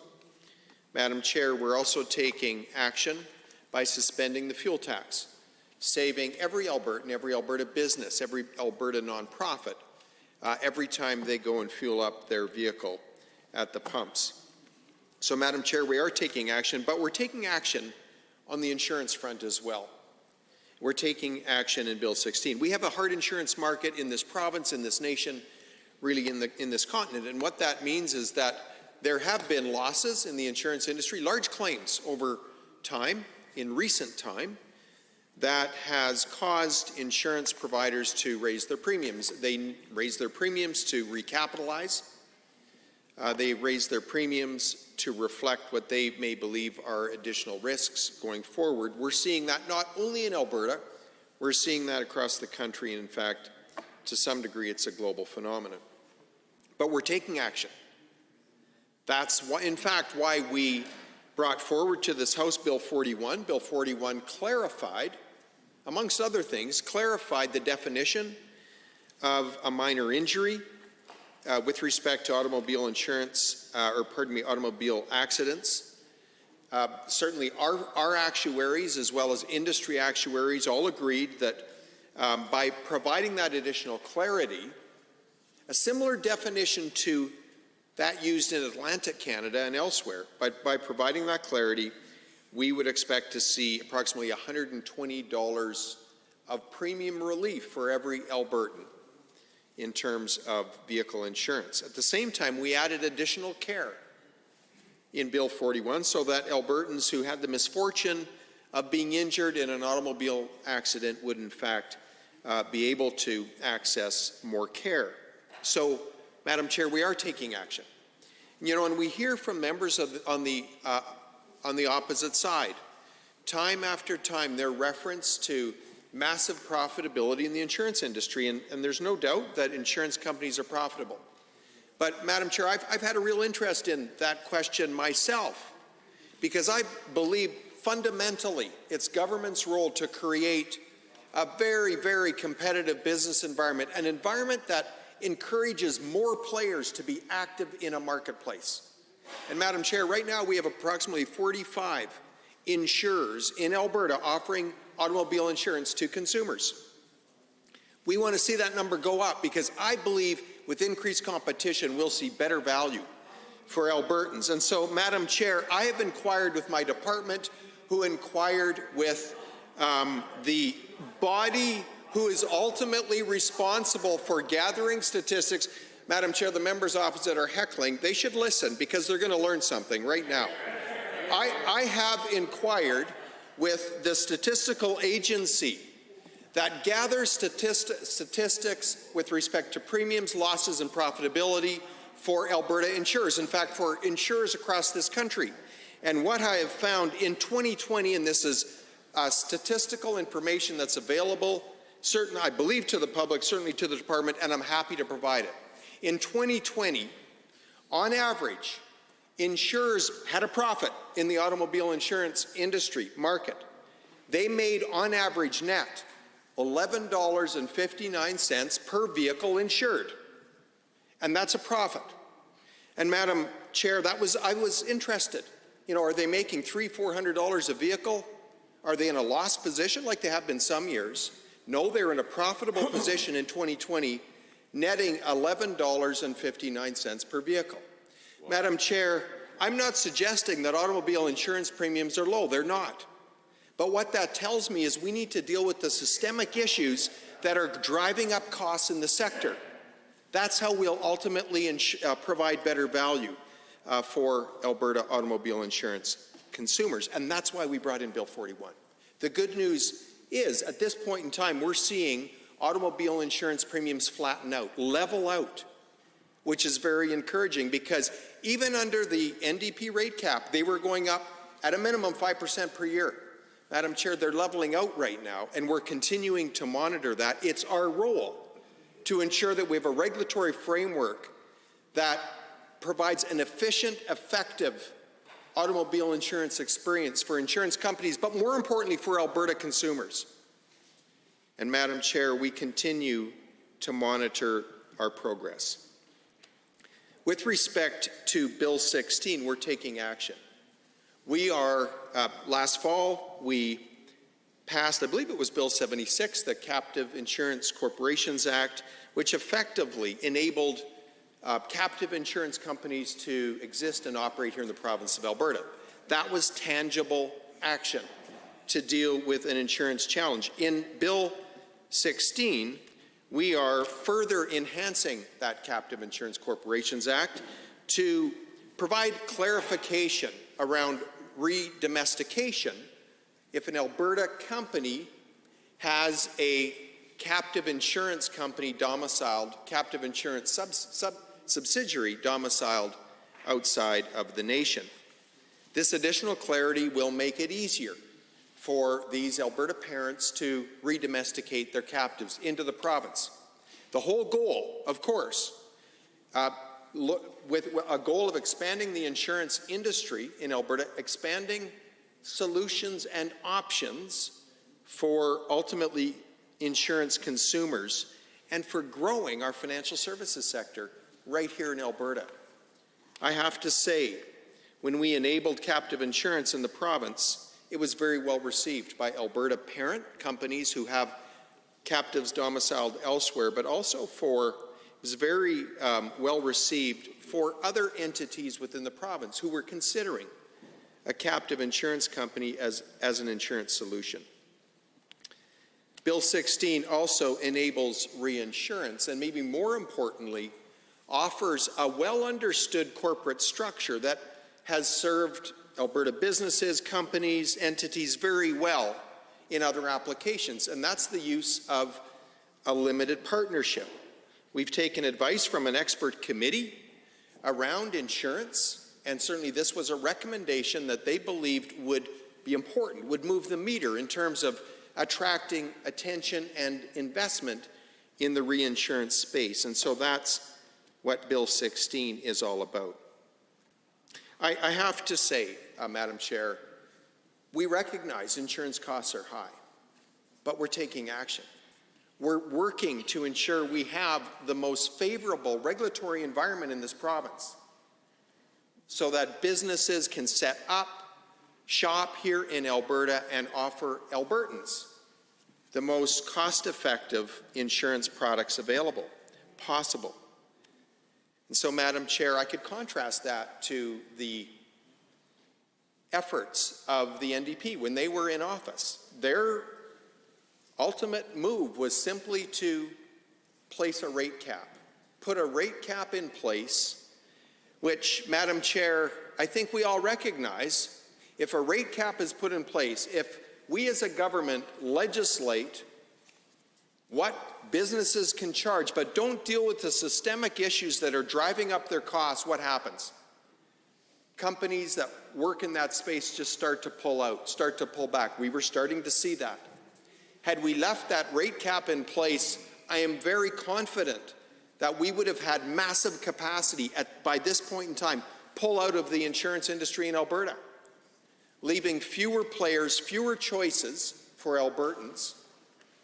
And ultimately, if left in place without dealing with the systemic issues driving up costs, it would have led to a collapse in the insurance industry.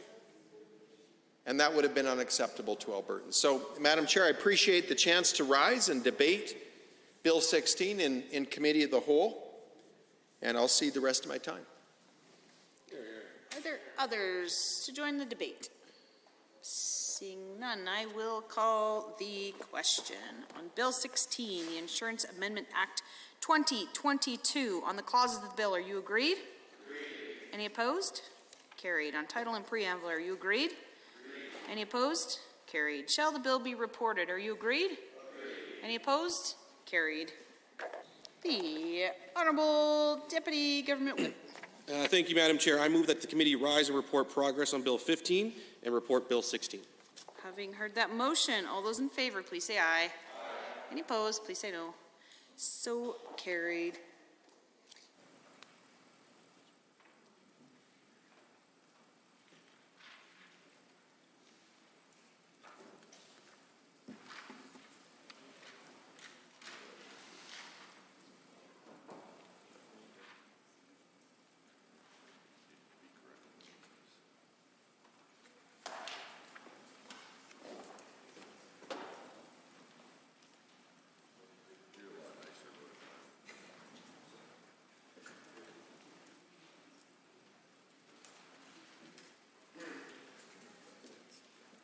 Member for Lethbridge East. Thank you, Madam Speaker. The Committee of the Whole has under the consideration certain bills. The committee reports the following bill, Bill 16, and the committee reports progress on the following bill, Bill 15. Does the Assembly concur in the report? All those in favor, please say aye. Aye. Any opposed, please say no. That is carried. Under Government Bills and Orders for second reading, Bill 11, Continuing Care Act, adjourned debate on amendment, MLA Irwin. Honourable members, we are on Amendment REF1. I see the Honourable Member for Edmonton Ellerslie. Thank you very much, Madam Chair. And before I begin speaking about 11, I know it's not customary under current standing orders, but I think in this instance you'll make an exception. I just want to recognize our previous Sergeant at Arms, Mr. Brian Hodgson's here visiting. He's perhaps he became a little nostalgic and wanted to be back inside the house, but I just wanted to say it's wonderful to see you, sir, and I hope that you're doing well, and wishing you and your family the very best. Of course, we are discussing Bill 11, Continuing Care Act analysis, and we have before us a reason amendment. And of course, this is so that the proposed piece of legislation just not carry forward.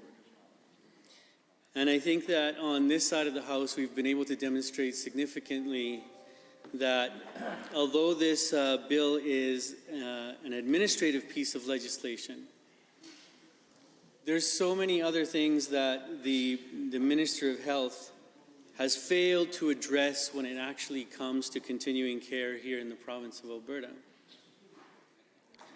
Now, of course, continuing care legislation and rules are split between many different acts and regulation, including the Nursing Homes Act, the Hospitals Act, the Supportive Living Accommodation Licensing Act, and Coordinated Home and Community Care Regulation. And Bill 11 consolidates various acts so that different parts of continuing care, both home care and facility-based care, have similar processes governing legislation. And notably, the bill does not make much significant changes, since most of the substantial aspects of care, which are, of course, the fees, the standards, and the staffing, is all going to be decided through regulation, Madam Chair. And I think that I, along with my colleagues, we've done a significant, or we've been able to demonstrate significantly that these are the things that most Albertans are truly concerned about when it comes to this particular bill. And it's disheartening to see that they're not being addressed in legislation. Of course, we've, so many Albertans, those particularly who have family in care, are really concerned about staffing and the ratios. And it's been proposed before, and I don't know why it's something that the Minister of Health couldn't potentially actually put forward in the legislation here today. But staffing ratios in relation to the amount of people in continuing care is a serious situation that could have been dealt with within this piece of legislation.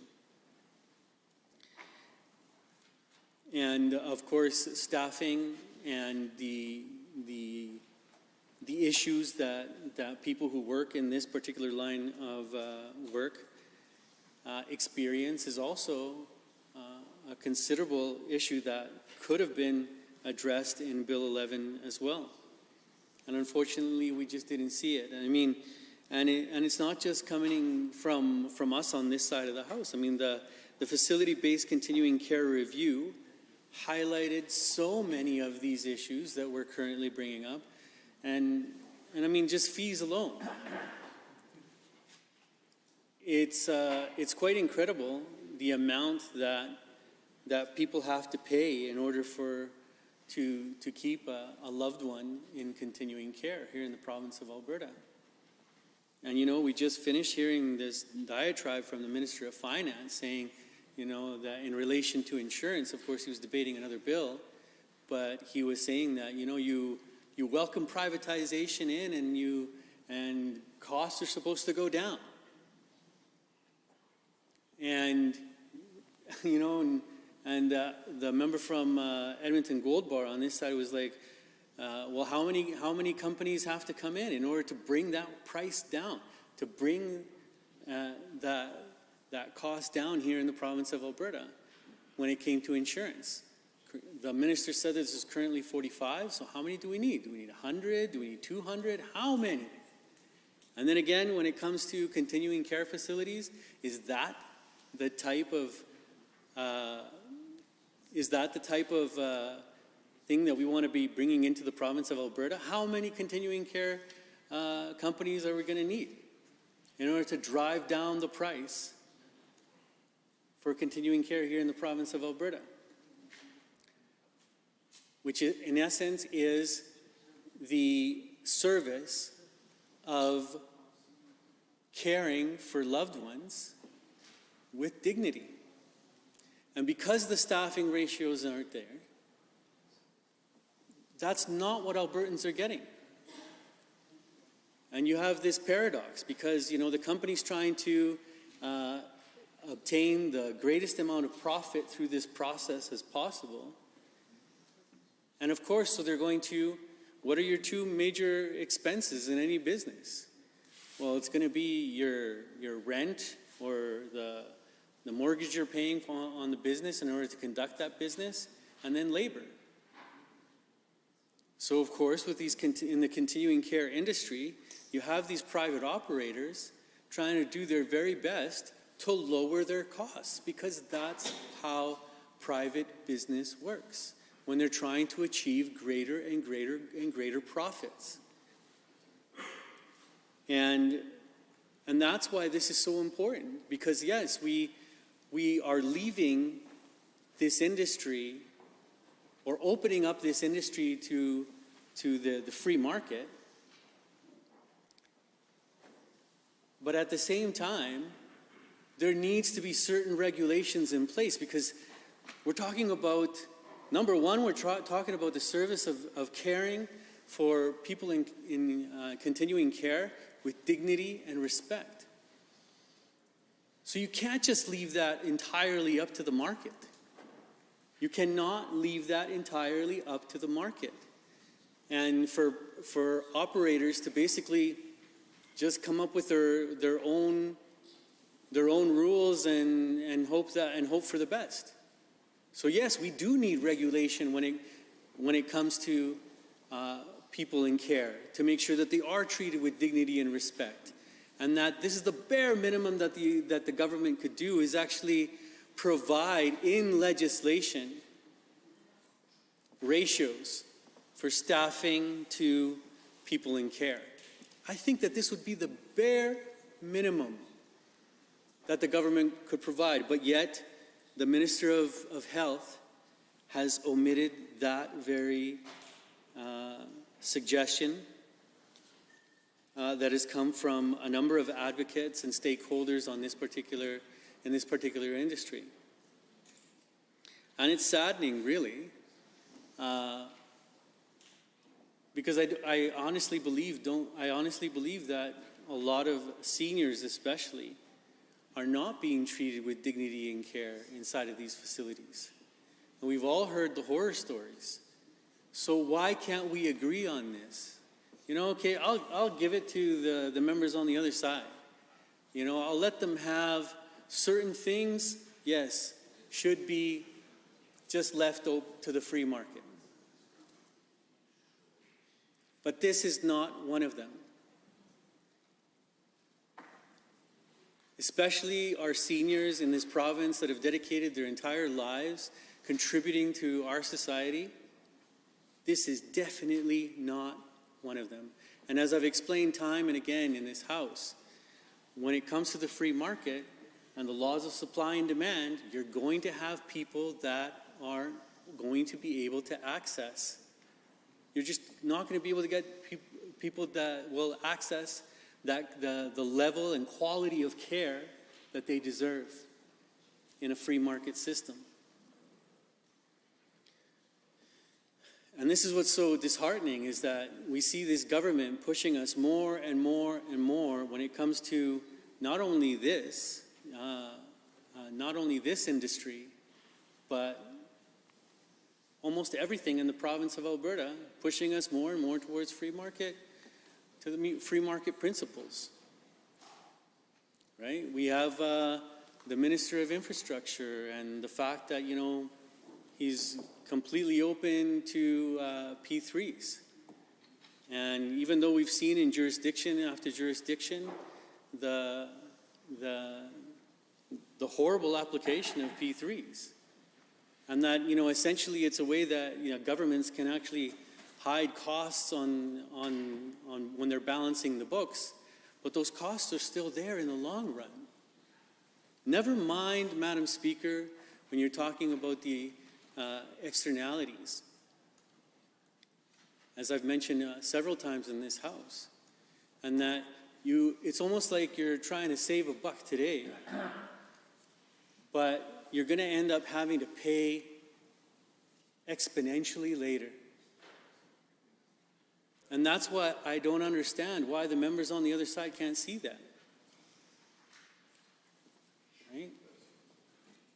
And it's disheartening to see that even though you have statistical studies out there and that we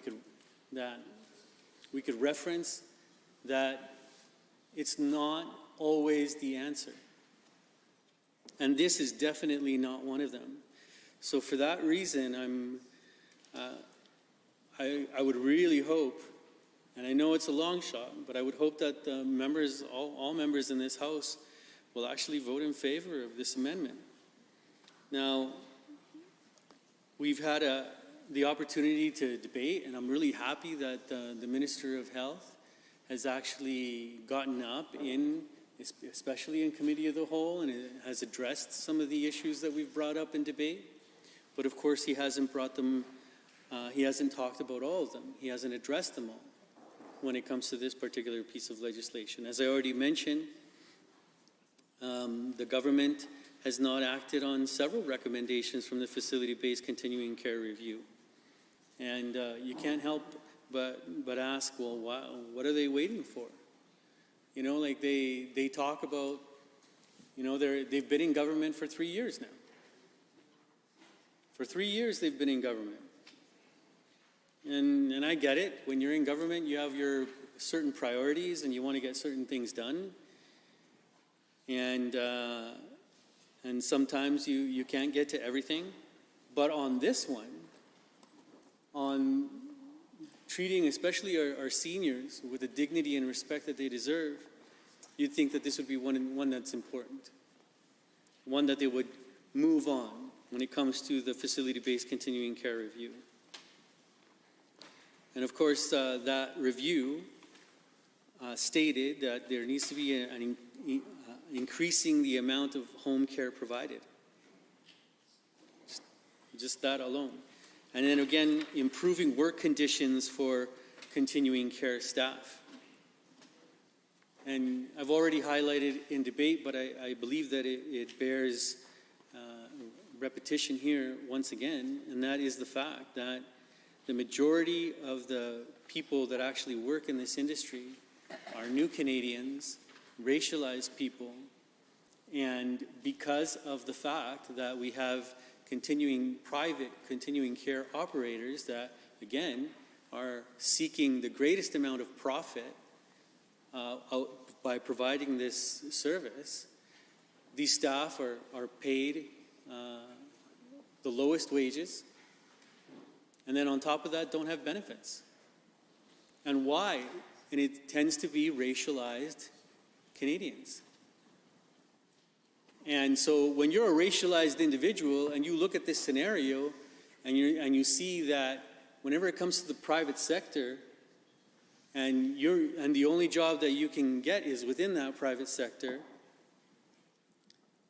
and then you're treated with no benefits and lower wages, you start asking yourself, well, why is this?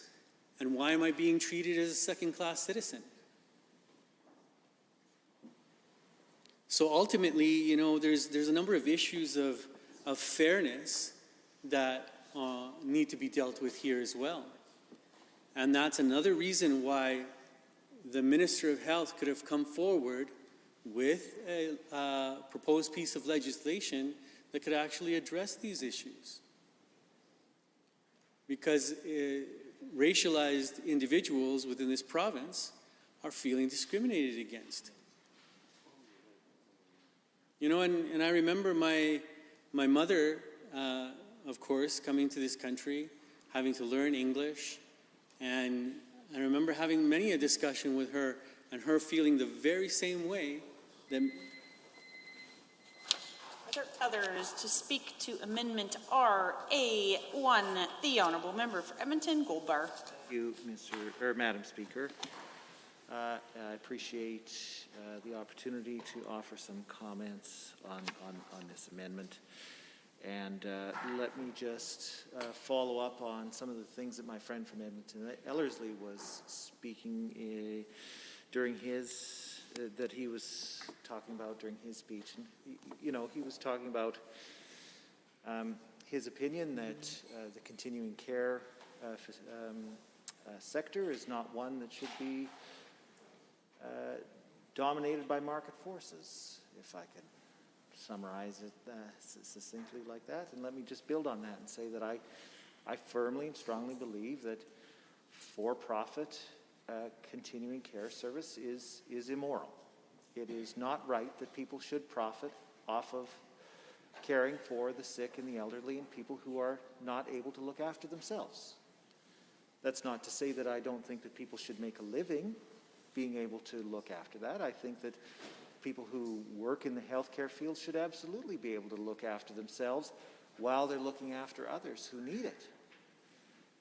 But I do not believe that investors, shareholders should profit off of people's pain and suffering.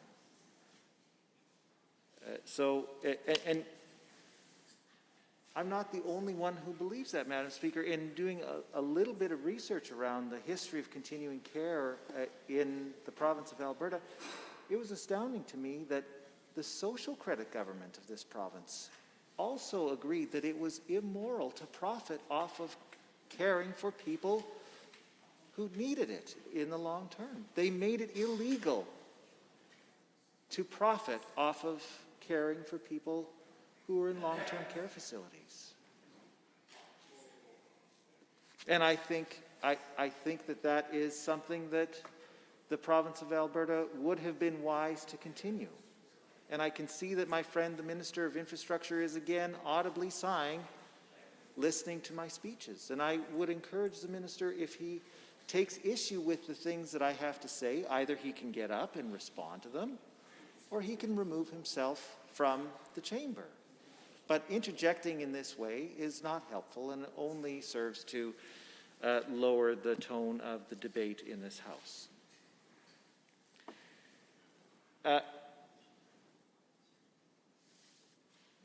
On this particular amendment, though, the amendment is worded such that this bill, if the amendment is passed, that this bill would not be read a second time because the Assembly is of the view that the Minister didn't adequately consult with the families whose loved ones lost their lives from COVID-19 while in continuing care. And as we've said over and over again in this House, that hundreds of people lost their lives to COVID while in continuing care. And this bill does absolutely nothing to address the circumstances that led that to happening or make any attempt to try to fix it.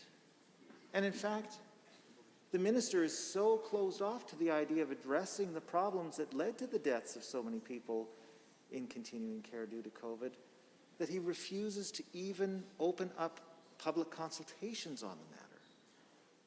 When I asked the Minister the last time that we had a chance to talk about this a few days ago, I asked him directly if he would allow some forum, some public forum for the families who have lost their loved ones to COVID to at least have their stories heard. And at least be able to tell the Minister and the people in the health department who are responsible for continuing care what happened to their loved ones who died from COVID. And what did the Minister say? He brushed it off. He said, no, we don't need any more consultation. We've done enough consultation on this matter. And he's not interested in listening to people share their stories about this anymore. That's completely offensive.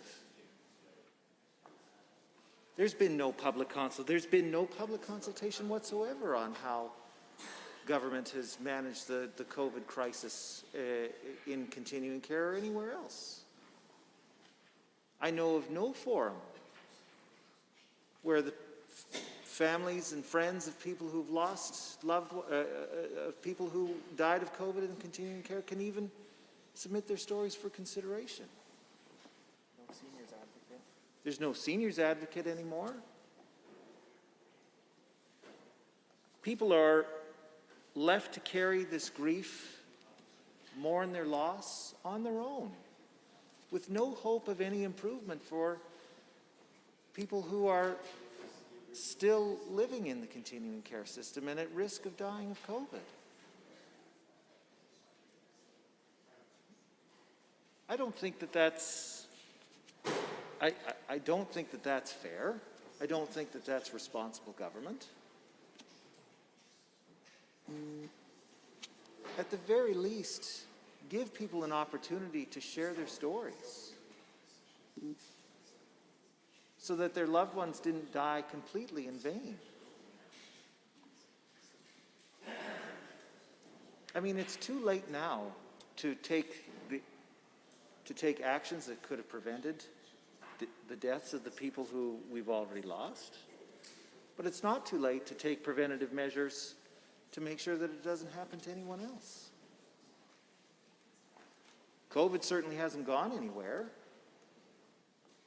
As much as the government refuses to admit that it's a problem anymore, won't talk about it anymore.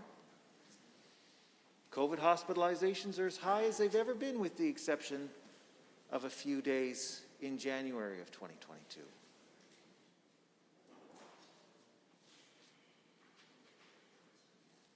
So the risk of residents of long-term care dying from COVID, I would suggest, are as high now as they've ever been at any point during the pandemic.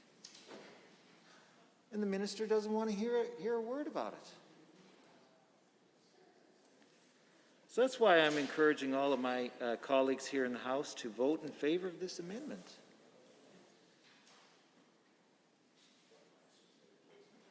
Give the government time to construct a meaningful consultation process with the families and loved ones of those who died of COVID in continuing care. Hear what they have to say. I'm sure they'll offer some suggestions on how continuing care facilities could be safer. We could also make sure that we bring in experts or people from other jurisdictions who've done a better job of managing COVID.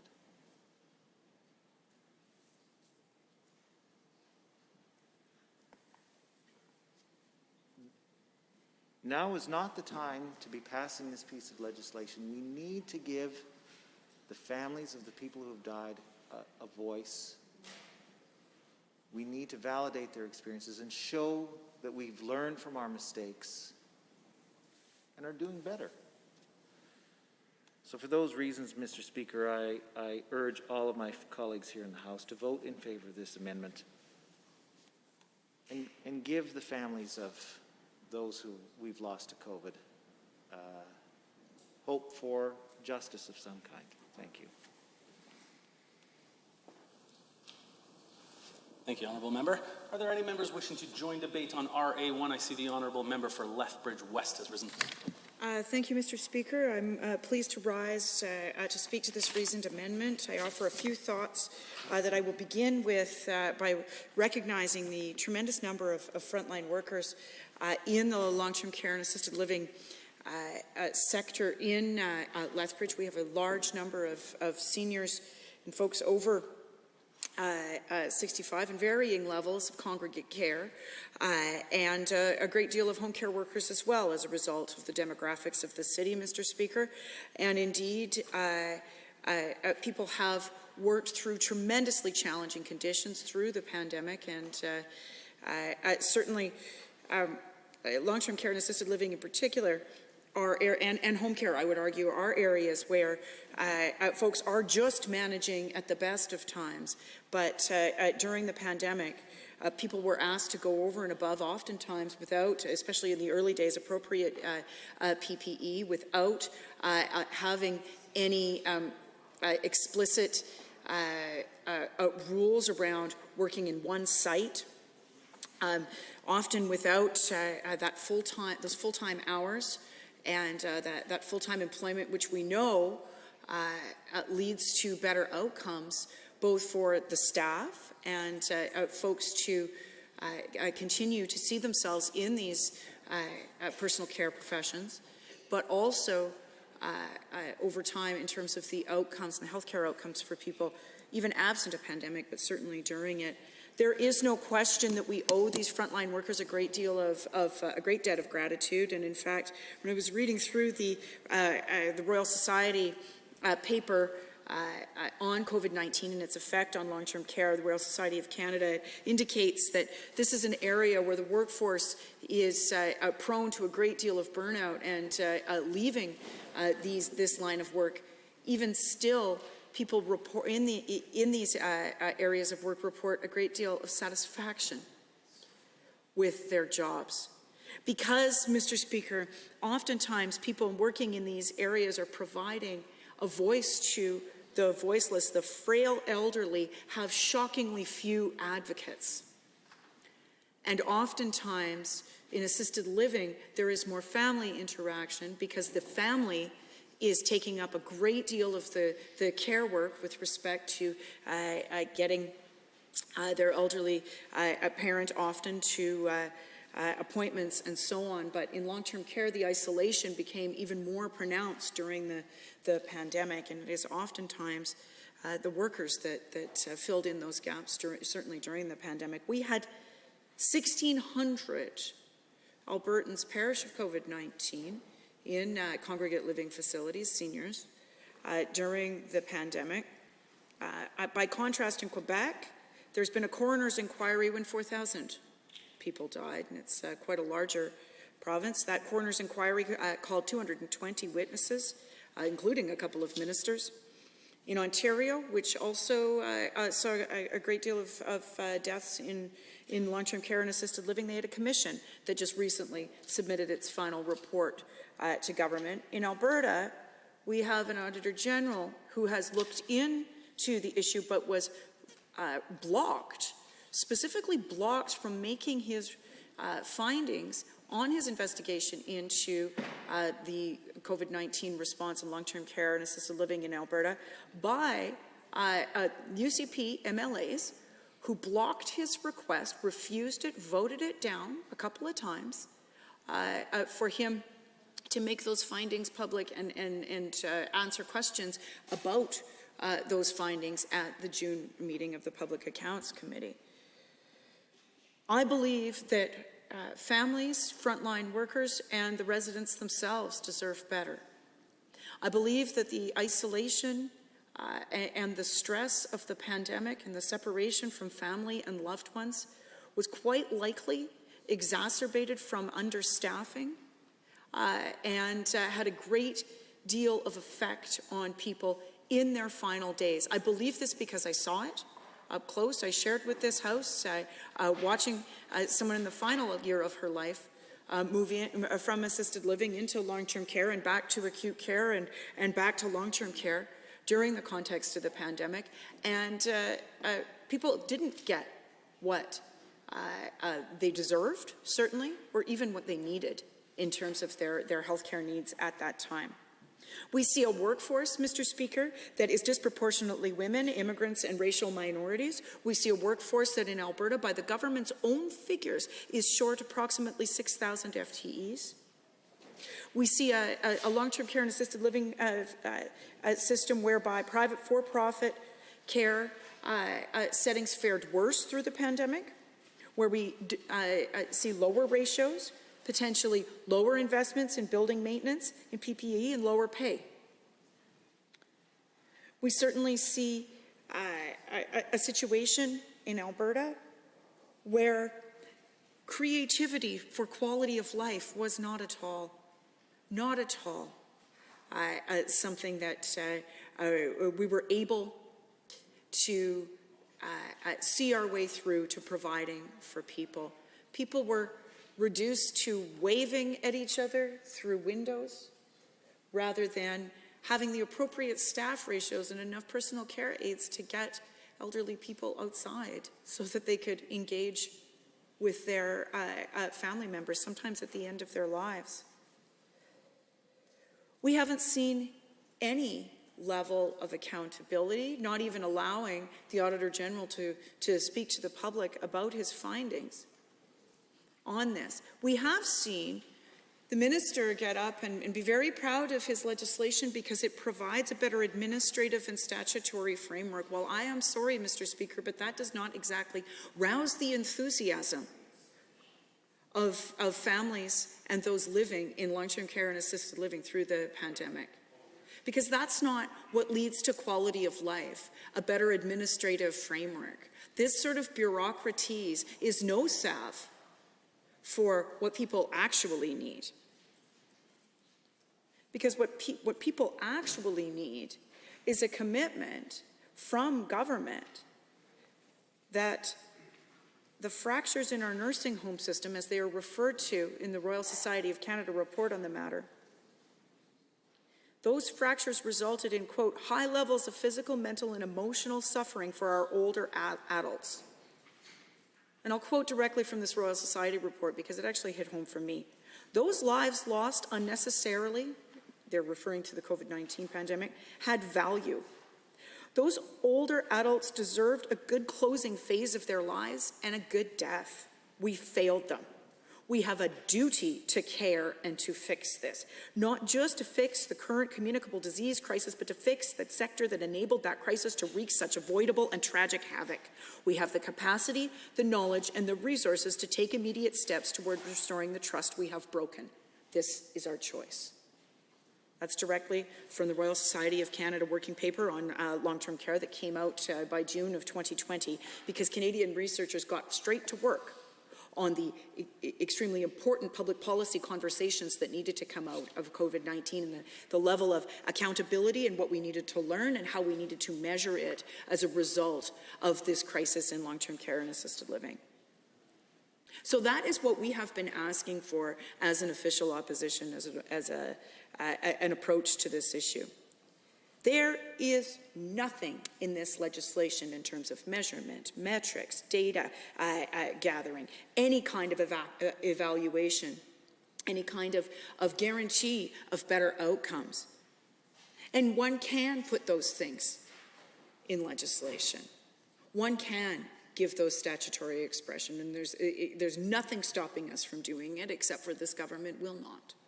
It won't even have the conversation about better quality of life for elderly people, let alone learn anything from what we've just been through over the last 2 years.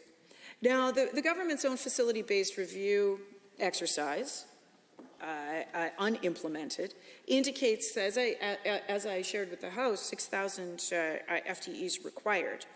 Other organizations have also studied this matter of learning from the COVID-19 pandemic in long-term care. And again, the Royal Society's executive summary indicates that provincial and territorial governments must make available full-time employment with benefits to all unregulated staff and regulated nursing staff. They should evaluate the impact on nursing homes of one workplace policies, as I discussed.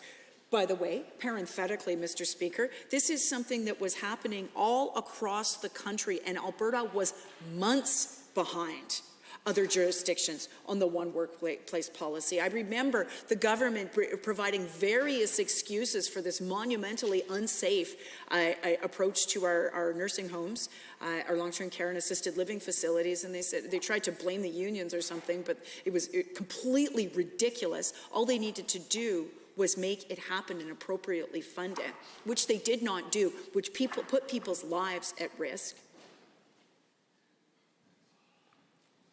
But we also need better continuing education for the unregulated and regulated direct care workforce. And really importantly, to a conversation we've been having recently in this House, is around data collection in all appropriate spheres. one of the recommendations of the Royal Society indicates that data collected must include resident quality of care, quality of life, resident and family experience, and quality of work life for staff. It sure would be easier to collect that sort of data if we still had an Office of the Independent Seniors Advocate, Mr. Speaker, which we do not, and this bill could have restored.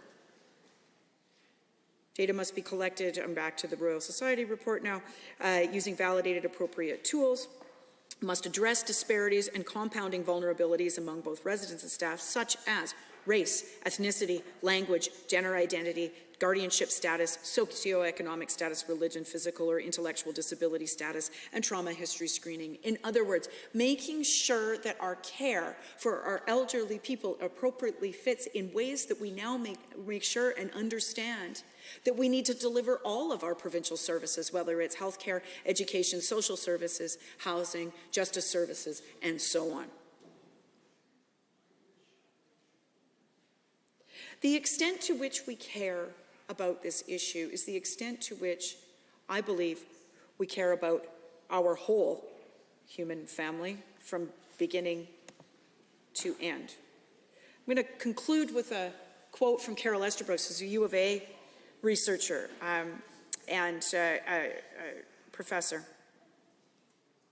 And she's quoted here in a University of Alberta folio piece on some of the national standards and other investments and recommendations that the Royal Society made in the wake of the first wave of the pandemic. And here's what this quote really stood out to me. In the end, Esterbrook said she is hopeful that change is coming, but worries about those who suggest the cost will be too high. Quote, "It is going to cost more and the federal government is going to have to help," she said. "At the end of the day, it's as simple as this. What can you expect when you live in Canada and get old? Will you be cared for in such a way that you not only have good quality care, but you also have a good quality of life, even in advanced dementia? What is that life, that life that raised us, that built the economy, that paid taxes? What is it really worth to us? I think," this is Carol Esterbrook's words, but I think this too, "I think it is worth a lot that the value we place on a life lived should be no less than that which we place on one about to be lived." This is healthcare by yet another name, Mr. Speaker, but it extends into an area of our lives that we have allowed to wither, believing that we can have some people pay for it and other people just be isolated away with very small levels of care delivered by workers who are not honored in the appropriate way for their time and their talent. And that is why this bill just is not good enough. It does not reflect the level of urgency, the social and economic need for a real reckoning with how we approach long-term care and assisted living. And so it is for that reason that I speak in favor of this reasoned amendment, Mr. Speaker. And I exhort the members of this House to recommit ourselves to do better by our most frail elderly people who are often, too often, left voiceless. Thank you, Mr. Speaker. Thank you. Are there other members looking to join on RA1? I see the honourable member for Edmonton Rutherford has risen. Thank you, Mr. Speaker. I appreciate the opportunity to speak to this bill. As I had an opportunity to speak to the body of it before, I just will take a moment to reiterate the central theme, and that is that I certainly am supportive of the ongoing work to improve continuing care, and I certainly agree with the expansion of home care that is intended by this bill. I was quite clear when I first spoke to this that there are a number of parts of the bill that I really support. I mentioned sections 20, section 49, section 48, and many others, but I just took the time at that time to talk about the pieces that I appreciate, because I really certainly want members of the government to understand that any of my criticisms are about improving the bill and moving it forward and doing good work. And good work based on some work done by members of the government side. I mean, the member for Fish Creek was involved in the facility-based continuing care review, was the chair of the committee, and spoke quite well about the amount of work that went in, the number of people that were consulted with, and the, which became the basis of this act. And I at the time, and continue to commend that member and of course all the people that participated in that review, putting the time in to ensure that there was deep consideration for the issues that are at hand here.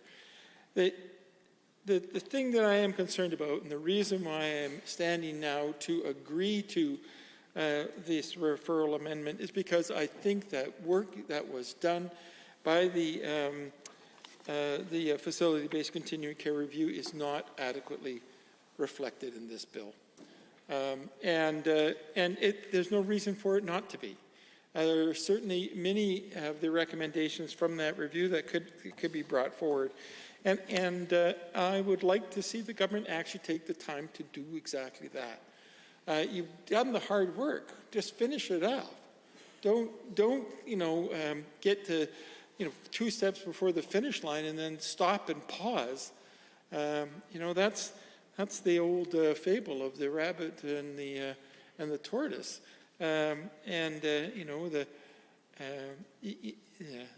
The tortoise ends up by winning only because the rabbit actually stops in mid-motion and doesn't continue at the pace that it was initially headed out in. And so what I'd like to see is for once the rabbit to win, and to just continue the work that was started quite well by this facilities-based continuing care review.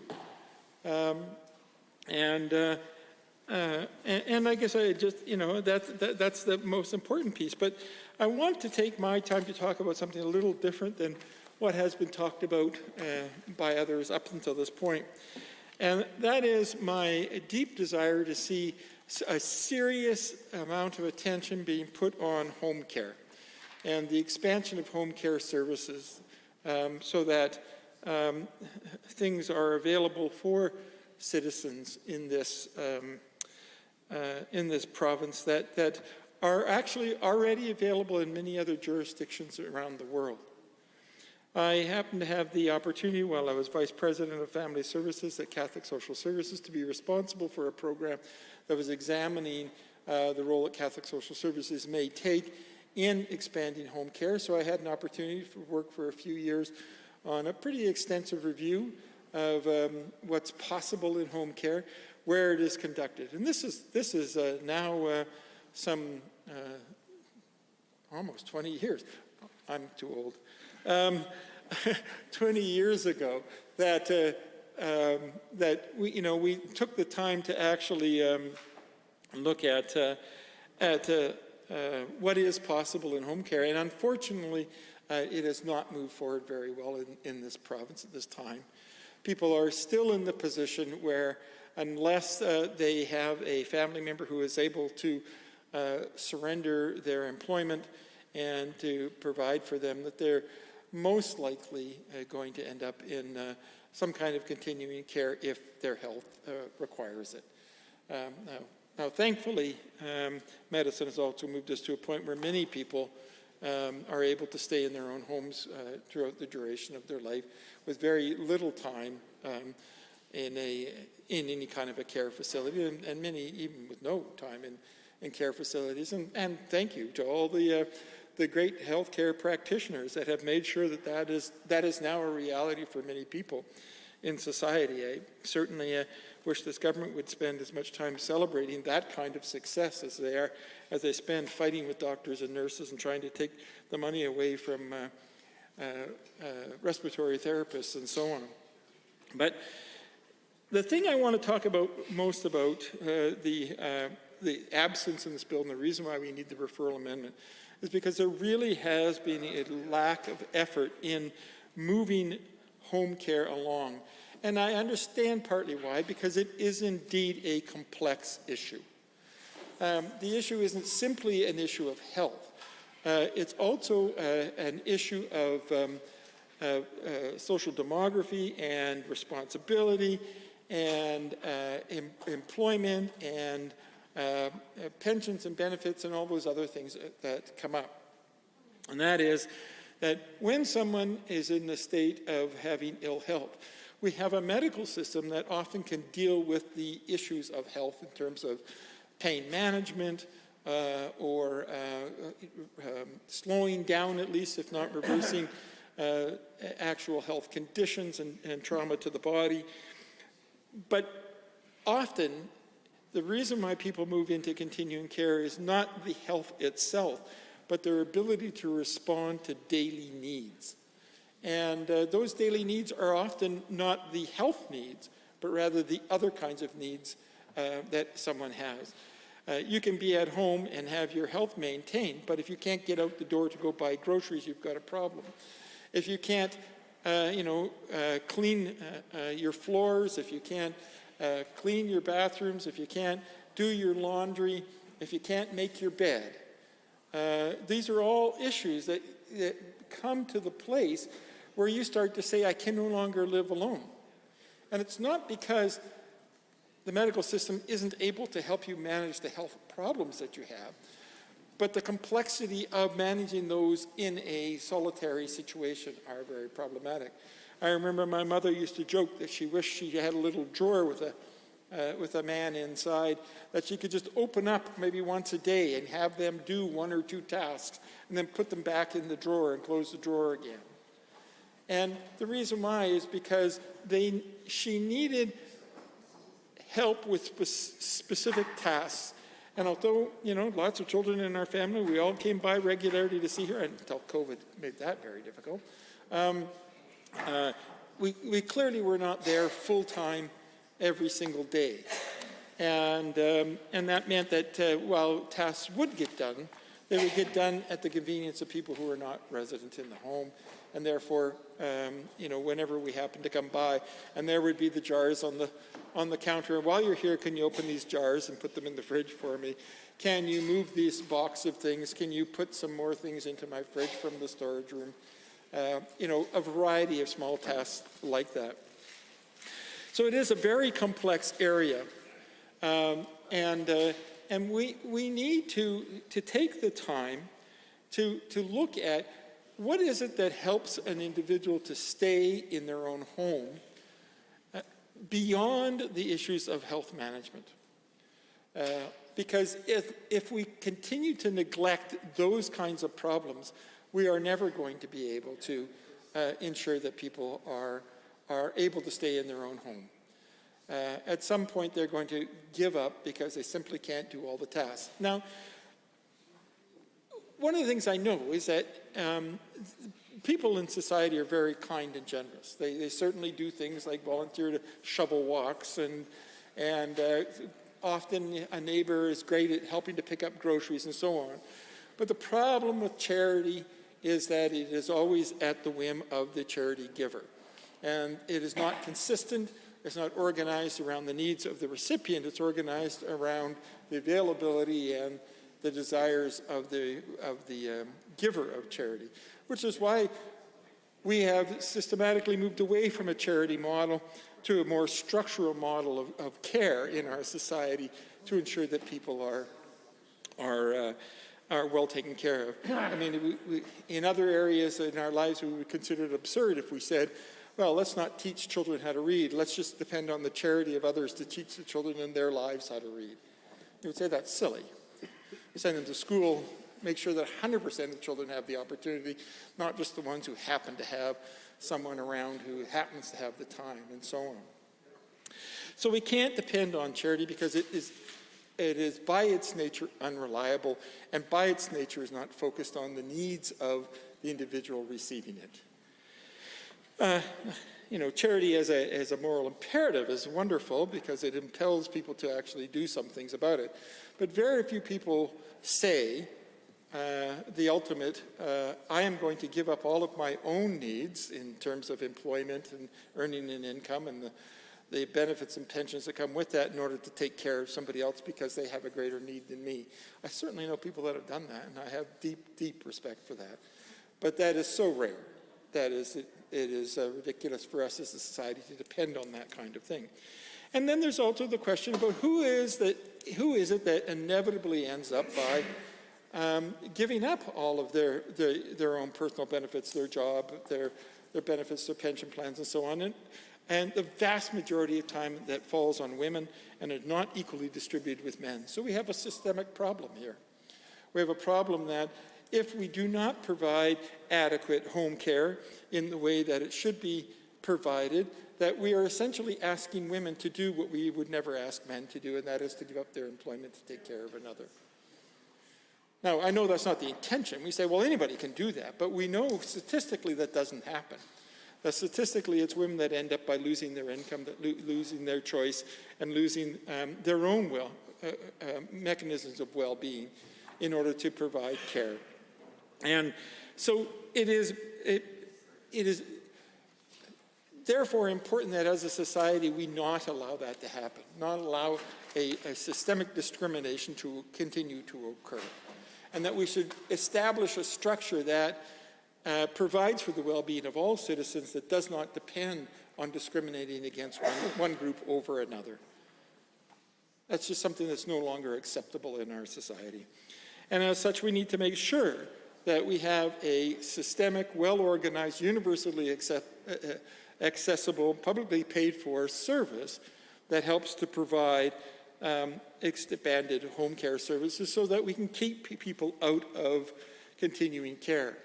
Now, this may sound, pie-in-the-sky idealism on my part. However, from the work I did when I was at Catholic Social Services, I was able to learn that this already existed 20 years ago and is being used in many countries in the world, and typically in northern European countries.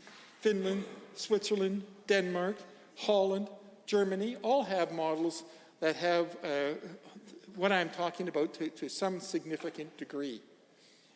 Finland, for example, has an almost completely comprehensive model in which they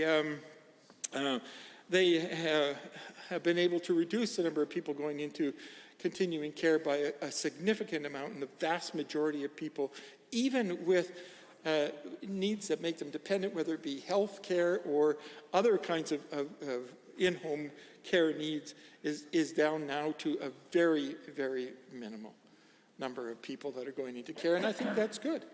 I think that's a positive, and I think that's something we should aspire to and something that we can achieve simply by learning from other jurisdictions, which is exactly the point of this amendment, that we're seeking to have this no longer move ahead until we've done the work to actually make this section of the bill more robust and to deal with the issues that are in front of us, because we know not only should we do it in order to avoid systemic discrimination against one group in society, but we can do it because it is being done in jurisdictions that are very similar to our own.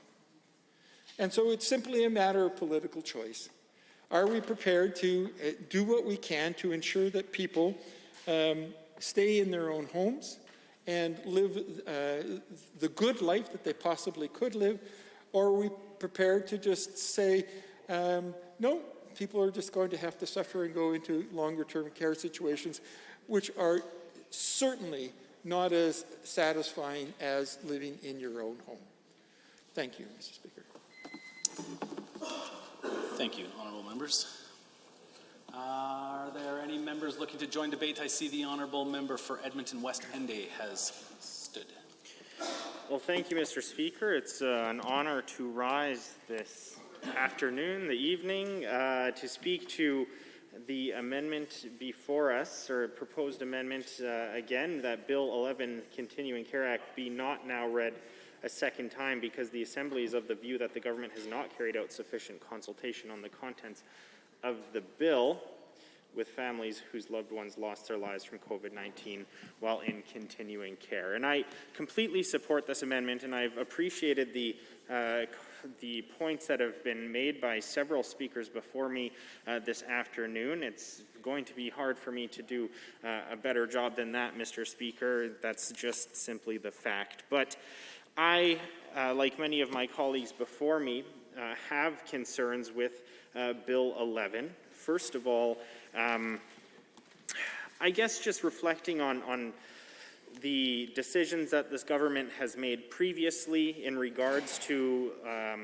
long-term care sites, and you may remember back in April, I believe, of 2021, we saw this government put forward legal liability protections for continuing care or long-term care providers. At the time, we were seeing about 61% of deaths, I believe, from COVID-19 at that time were happening in these long-term care sites or facilities or homes. And I think, Mr. Speaker, that that's a devastating fact and figure, and clearly shows that this UCP government and we as a society did not do enough to protect the seniors in those communities.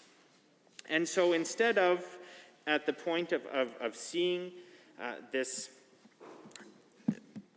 high amount of life loss in our communities and across the province, instead of increasing protections and increasing quality of care for seniors across the province, this government instead decided to add legal protections for these long-term care facilities and these long-term care companies. And unfortunately, since then, we have not seen much work done to improve the quality of care, to improve reporting necessarily, or monitoring of these facilities. And we have heard from many speakers before me this afternoon reflecting on what we saw from this government, the facility-based continuing care review.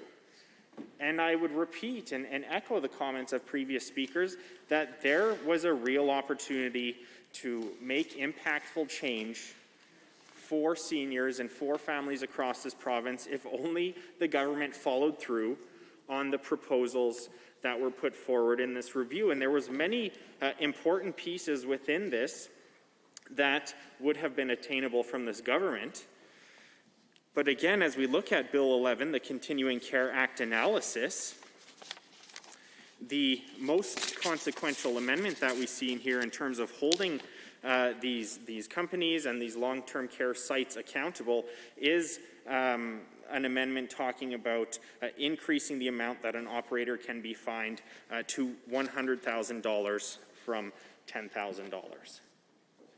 So while I can appreciate that on one hand, I think that we must also reflect on the fact that through the COVID-19 pandemic and onward, we have not seen any movement from the government to strengthen regulations, to strengthen the requirements to provide quality of care, to monitor things like staffing and the idea of staffing burnout and ensuring that we don't see staff going from one facility to another. And as we heard from previous speakers, often this type of work can be precarious. The people on the front lines are well-intentioned and trained often as best as they can be.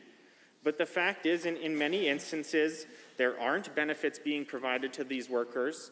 And there aren't full-time opportunities. And that is something that was spoken to in the facility-based continuing care review recommendations from the final report on April 30th, 2021. It discussed the fact that in many instances, these workers were not getting full-time employment, that they were potentially going from one site to another, and had the potential to create further spread of COVID-19. And it truly doesn't seem like this government has learned anything from this report, as good as it may be, which is truly unfortunate because they had a real opportunity to make choices, and it could have been reflected in this Bill 11, but unfortunately, we see very little in terms of the recommendations that were put forward in this report. Again, when we look at some of the topics that it talked about and issues and concerns, the need for an increased focus on quality of life and person-centered care for facility-based continuing care residents. Have we seen anything to prove that the government has made any changes to this model and ensuring that regulations and rules that are in place are increasing the quality of life for these families? There's no doubt that it has been incredibly complicated and complex, keeping seniors safe, but also ensuring that they have a better quality of life and ensuring that they're able to stay integrated into their community, whether they are in their home, but more specifically in a long-term care site. But the fact is, the government hasn't taken any steps required in terms of ensuring that there's adequate staffing, ensuring that those staff feel that they have mental health supports in place, ensuring that those staff have benefits that are going to ensure they don't have to go get a second job, that they don't have to go to several long-term care homes to be able to support their own family, let alone the families that they're trying to support in these sites.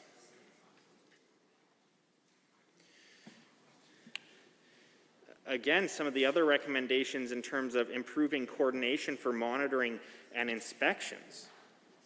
This truly goes back to the idea that, again, not only is this government trying to reduce the liability to these long-term care companies, and again, through Bill 11, increasing the fines, but increasing fines does nothing. It means nothing if you aren't increasing the regulations and the requirements of these facilities to provide adequate quality of life, to provide adequate monitoring, to ensure that the families that are relying on these sites and on these homes are getting adequate support.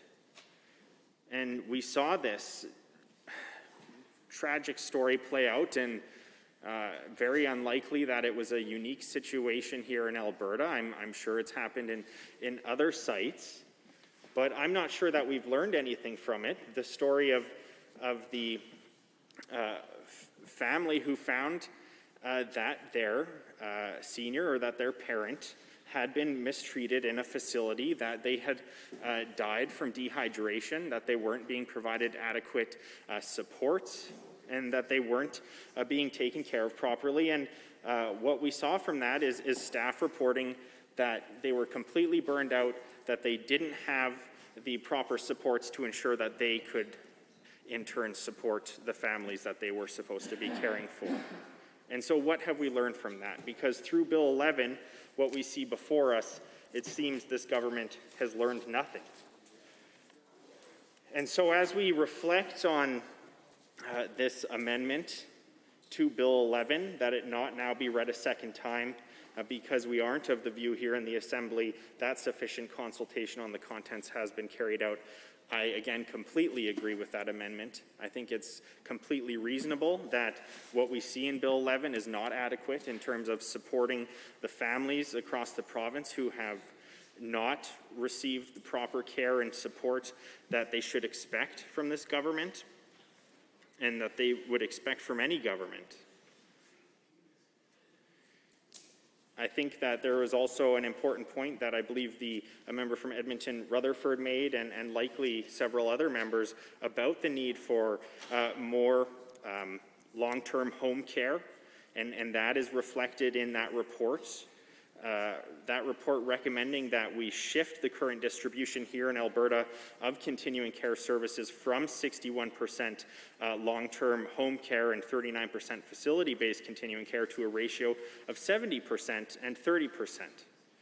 And so what movement have we seen from the government with this expert review report coming back to them and having a year to reflect on the important issues that have been raised by this report? What movement have we seen on that? Because I know when we look at the supports that are provided by this government and the decision from this government to de-index important benefits like the Alberta Seniors Benefit. That this year alone is costing many seniors $750 a year. And of course, that would only increase year after year when it was previously indexed, and the government went back on that decision. And so we are seeing systemically dollars being taken out of the pockets of seniors, and it is only going to see more and more needing further service from the government and increased costs on our healthcare system across the board, which is completely disappointing, but not surprising from this government on the many backwards decisions that they made. And another one, an important thing that needs to be pointed out and has been by members so far is the lack of an independent seniors advocate here in the province. The government's decision to not find somebody to fill that position.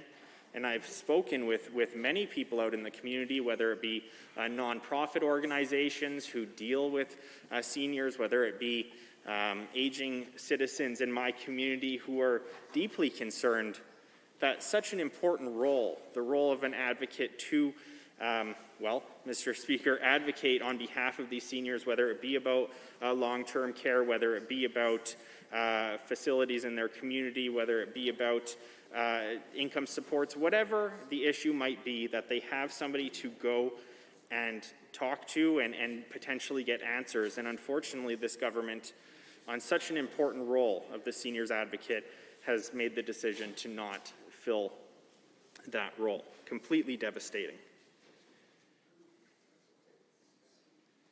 You know, looking at the facility-based continuing care report, again, something that the UCP government commissioned this report, had the opportunity to reflect on it and improve the services provided to seniors through long-term care, and unfortunately just didn't follow through with these things. I just do not understand, because in many situations, while some of them likely would cost more money when we are talking about providing adequate staffing levels and providing that mental health support, but these things will pay themselves off in the short term. But in some instances, whether we're talking about expanding home care, their own report shows that it's very likely to save money.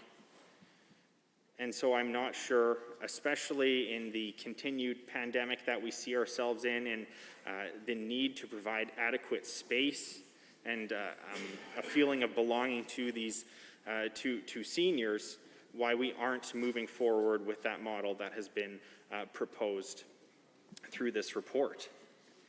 You know, the idea of being able to interact with family members and friends and caregivers has become increasingly difficult through the pandemic, and I can appreciate that entirely.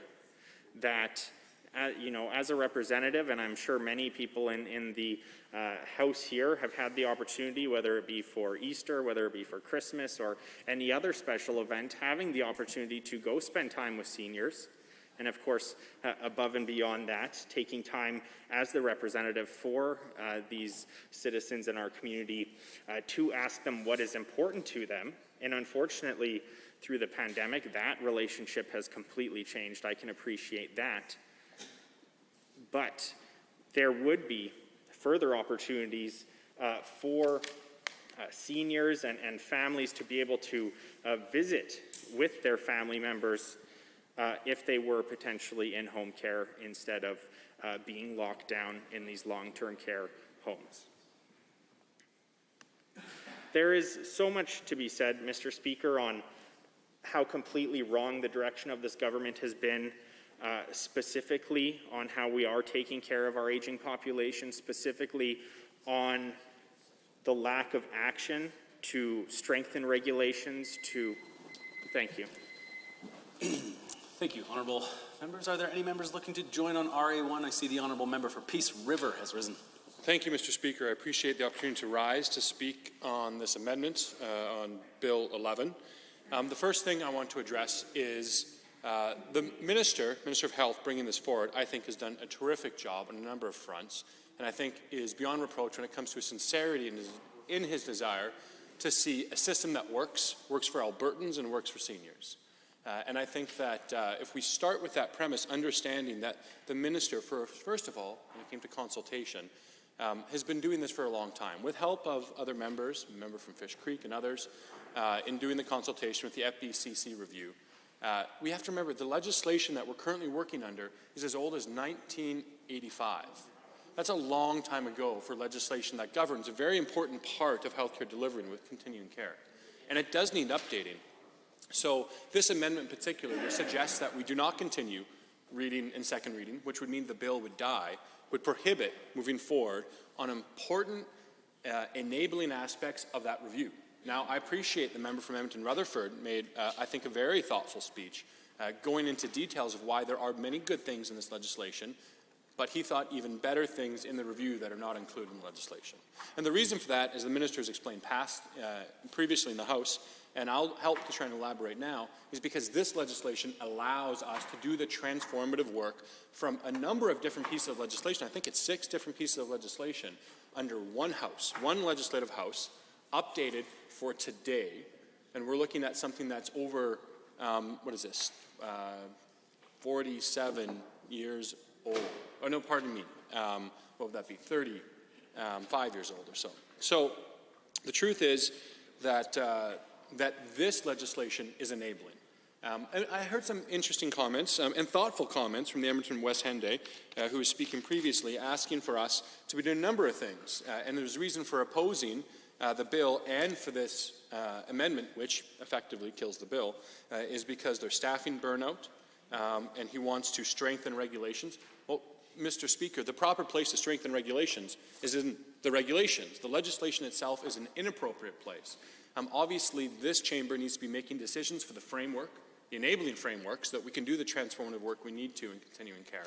But to put the kind of regulations that the members opposite are asking for in legislation would be misplaced and ill-advised, given the importance of that review that the members opposite also appreciate and see as something that we need to be finishing. So I do think it is important we understand as a chamber the best way for us as legislators to structure the future generation of continuing care.